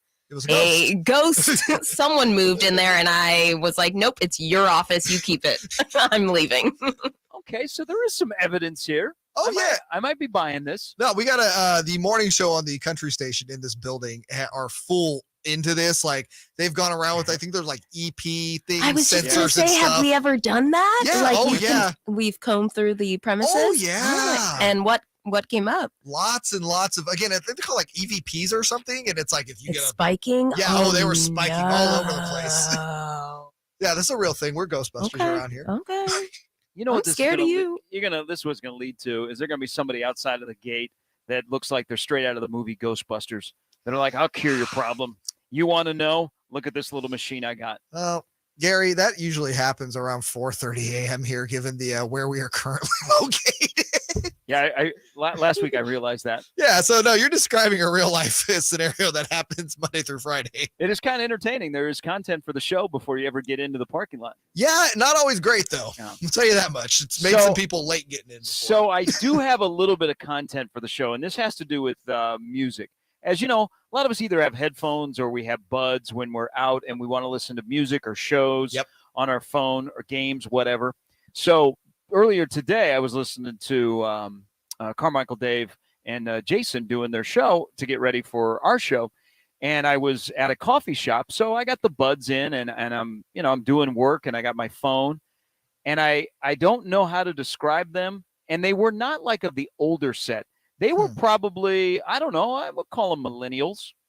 They decided to go without headphones or earbuds. No. And so they were listening to music straight off of their phone, but it was very awkward because I think there were way too many nice people in this coffee shop. No one said, excuse me, hey, can you just turn it down? Or, hey, can you put the buds in as they pointed to their ears? And this person was just living their life. They were smiling. They were moving to the music. And I'm like, there is a place and you know where for people like you. I cannot agree with you more. It's like when there's a certain just level of human being that I just despise, that is top 5 is person who wants everybody to hear what they are listening to with no thought process about the people around them. Like, I could care less what you want to hear. I'm here to try to enjoy myself. There are AirPods. It is so... Anything that is considered a headphone today is so accessible and so many of them for so cheap. People that do that walk around, whether it's music or video, and they're playing it off of their phone for everybody in the vicinity to hear them. I agree with you. They belong somewhere down there. You're an awful human being if you do that. Let's just describe this person even more. Do you think this is also the same person, because I've flown a bit recently, that when they get on a plane, they immediately take their shoes off? Oh, God, yes. Yes, when did that become a thing? That's disgusting. I saw a friend of mine on Twitter X posted probably a few weeks ago. They took a picture of the person behind them, barefoot, put their foot up to the point they could see their toe. It was disgusting. Like that person is the same the person that we're describing with the phone. And people are doing that because of the pressure, right? Like you're Yes. supposed. Oh, so gross, so gross. And I've seen them get up and go to the bathroom. I'm just like, oh my god. Oh no. Yeah, you have to at least slide the shoes back on. If you're wearing slides, I don't care. You can't leave your seat on a plane and walk back to the bathroom. Do you not know how disgusting that is? And then in an airplane bathroom? Yes. Shoeless? Yes. Oh my god. It's just gross. We need to end this segment before I throw up. I don't know how we got to this, but God. Well, the taking your shoes off on a plane is like become a thing. I know. I don't know how we stop it, but it was going on before COVID. Is it just and now it's even greater now. Have we just gotten to a space in the world where as human beings we just do not care about the people around us anymore? Like just don't even have the common courtesy anymore? Because I feel like we're getting there. Yeah, Earth is not healing so well. Not really. No. All right. For all the foot fetish people out there, we'll continue this on the overtime show. Yes. While, you listen to the A's at the top of the hour. With that quick break, we'll come back and we'll wrap up this Monday of the afternoon show with Jay, Simone, and Gary on Sactown Sports, 1140 and SactownSports.com. The The first ever NBA in-season tournament schedule is out, and our Kings have some great matchups, including national TV games against the Spurs and Warriors. And Sacramento has won. They have risen to the occasion. And let me tell you, if you can't sense it, this place is absolutely nuts. Listen to every game on the home of the Kings, Sactown Sports and SactownSports.com. Are you ready to cruise into the new school year in style? Look no further than Elk Grove Kia's back-to-school sales event happening right now. Rev up your engines because the 2023 Kia Forte LXS is calling your name. Zoom through town in this sleek ride for just $149 a month plus tax. Unbeatable style and affordability in one package. But wait, it gets even better. Feel the adrenaline rush with the 2024 Kia K5 GT line, the hottest sedan this side of the Pacific. Get behind the wheel for only $299 a month plus tax. Experience power, performance, and sophistication like never before. Don't miss out on the best selection we've had in over 3 years. Check us out at Elk Grove Kia or elkgrovekia.com. 2023 Forte 24-month lease of $149 plus tax with $41.30 required at signing, residual of $15,256 at $10K per year, 20 cents per mile over, 0 security deposit required, subject to Kia finance approval. GK 8921 expires 8/31/23. 2024 K5 24-month lease of $299 plus tax with $47.12 required at signing, residual of $21.72 at $10K per year, 20 cents per mile over, 0 security deposit required, subject to Kia finance approval. GK 8932 expires 8/31/23. Elk Grove Kia.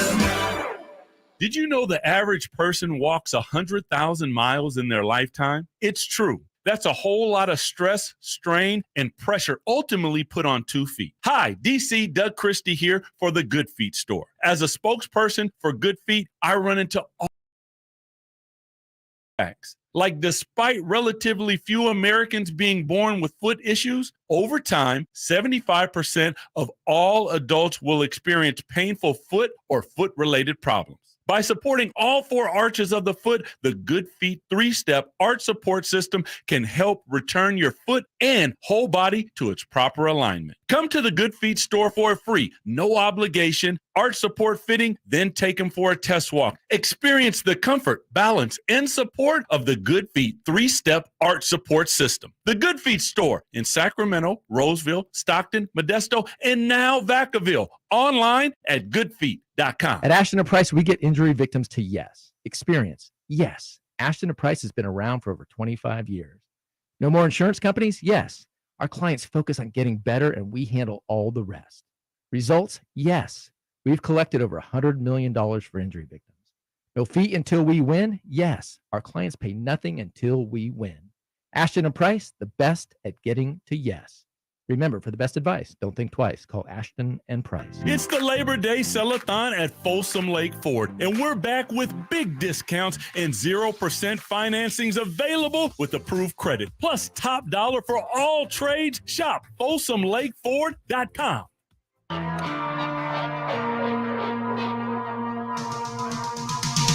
Sacramento's official home for the San Francisco 49ers. Sactown Sports. Next time the Niners are here on Sactown Sports will be opening Sunday of the NFL season. Great game to start.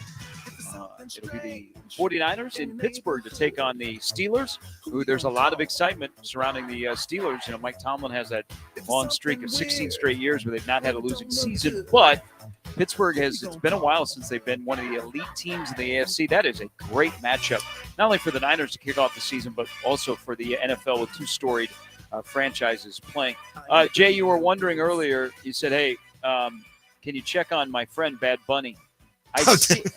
I see that he has made it Instagram official with Kendall Jenner. Nice. Kendall's this is news to me, and I'm upset. Oh, okay. Well, Simone is our resident all things reality-based everything. So, no, hold on now. Even I, who is the older of the 3, they've been dating for like 6 months. Oh, did I know that? I don't know if I thought he was like a free bird. He is. Okay. Well, he was. Until that Jenner money comes into it, then all of a sudden you're going to... Yes. He actually I have eyes for one. He is a free bird. He took a selfie yesterday, and he's like basically nude. Yeah. So, yeah, he kind of is. Okay. But they've been dating for 6 months. But Simone, of Jay and myself, you're probably more active on Instagram. Sure, of course I am. Is that the thing? So you make it Instagram official when you have your significant other is in a tribute of stories. Like he's got like 3 different stories, and she is heard off camera, and then there is one where she is pictured. Okay. Yeah. So we call that, or the kids call that, I should say. Yeah. Soft launching or hard launch. So this is more of a soft launch on the IG. If, you could just hear them in the background or you just get a little piece of their hand.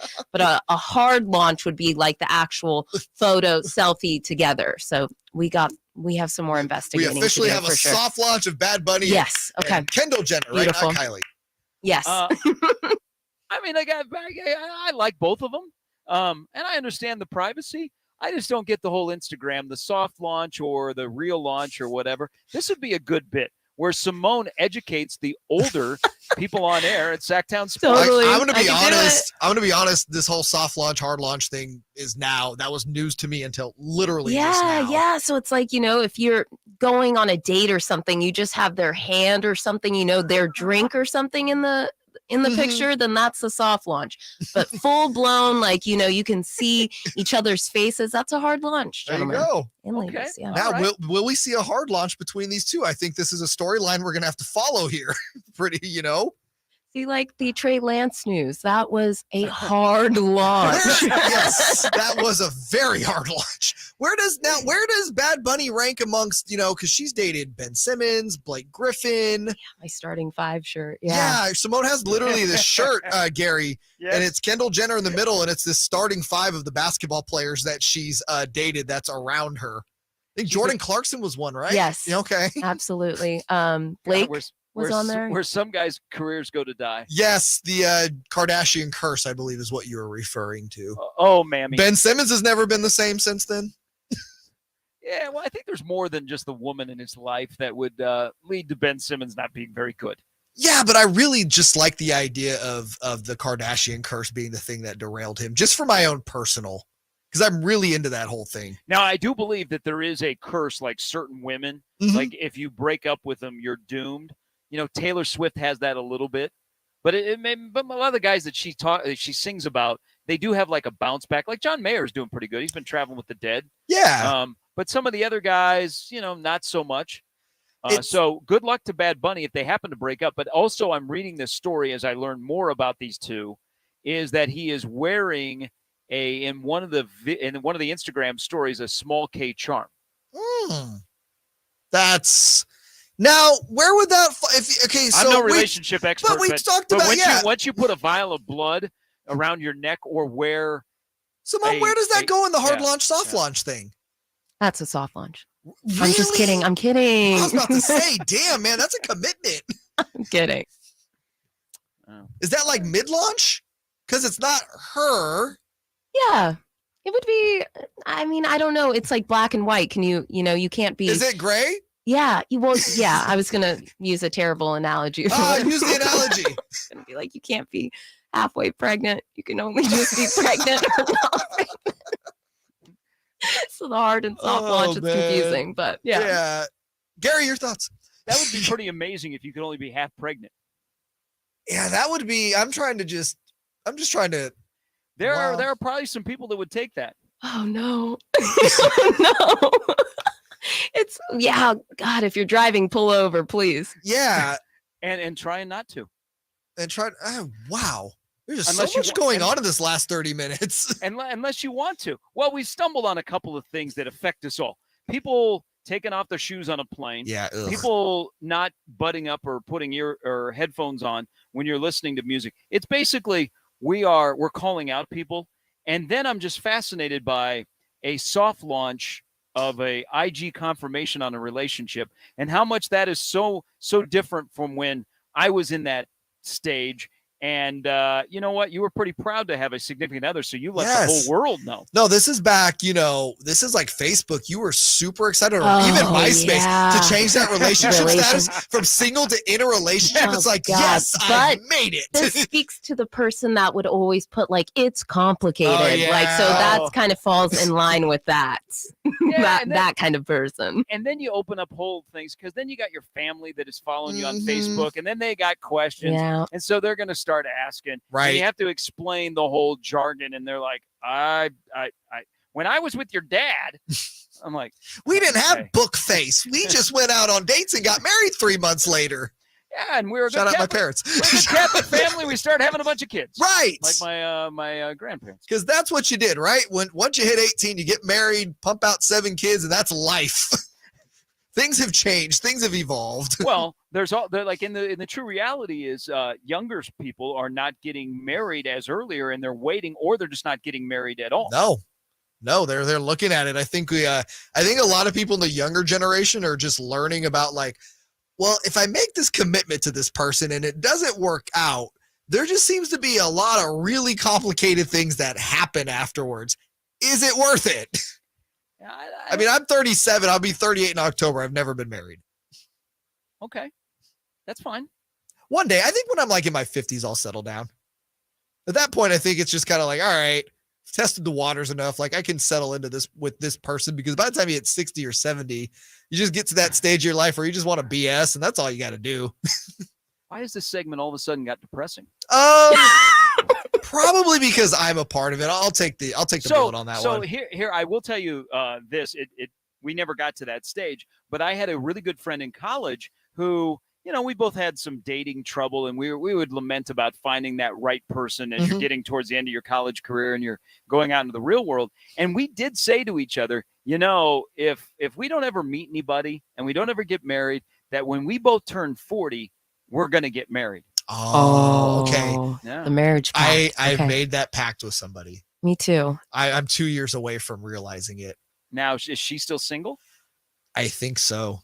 Well, She don't live here anymore. Hey, yeah, it might. If you're going to follow through on this, it might help to like get up to date on her. Yeah, that's probably a good idea. Maybe Although check the Facebook page. No, the thing is, I don't have Facebook. The only social network at this point that I think we're connected on is LinkedIn, and they don't have that section. Yeah, they don't. They don't. No.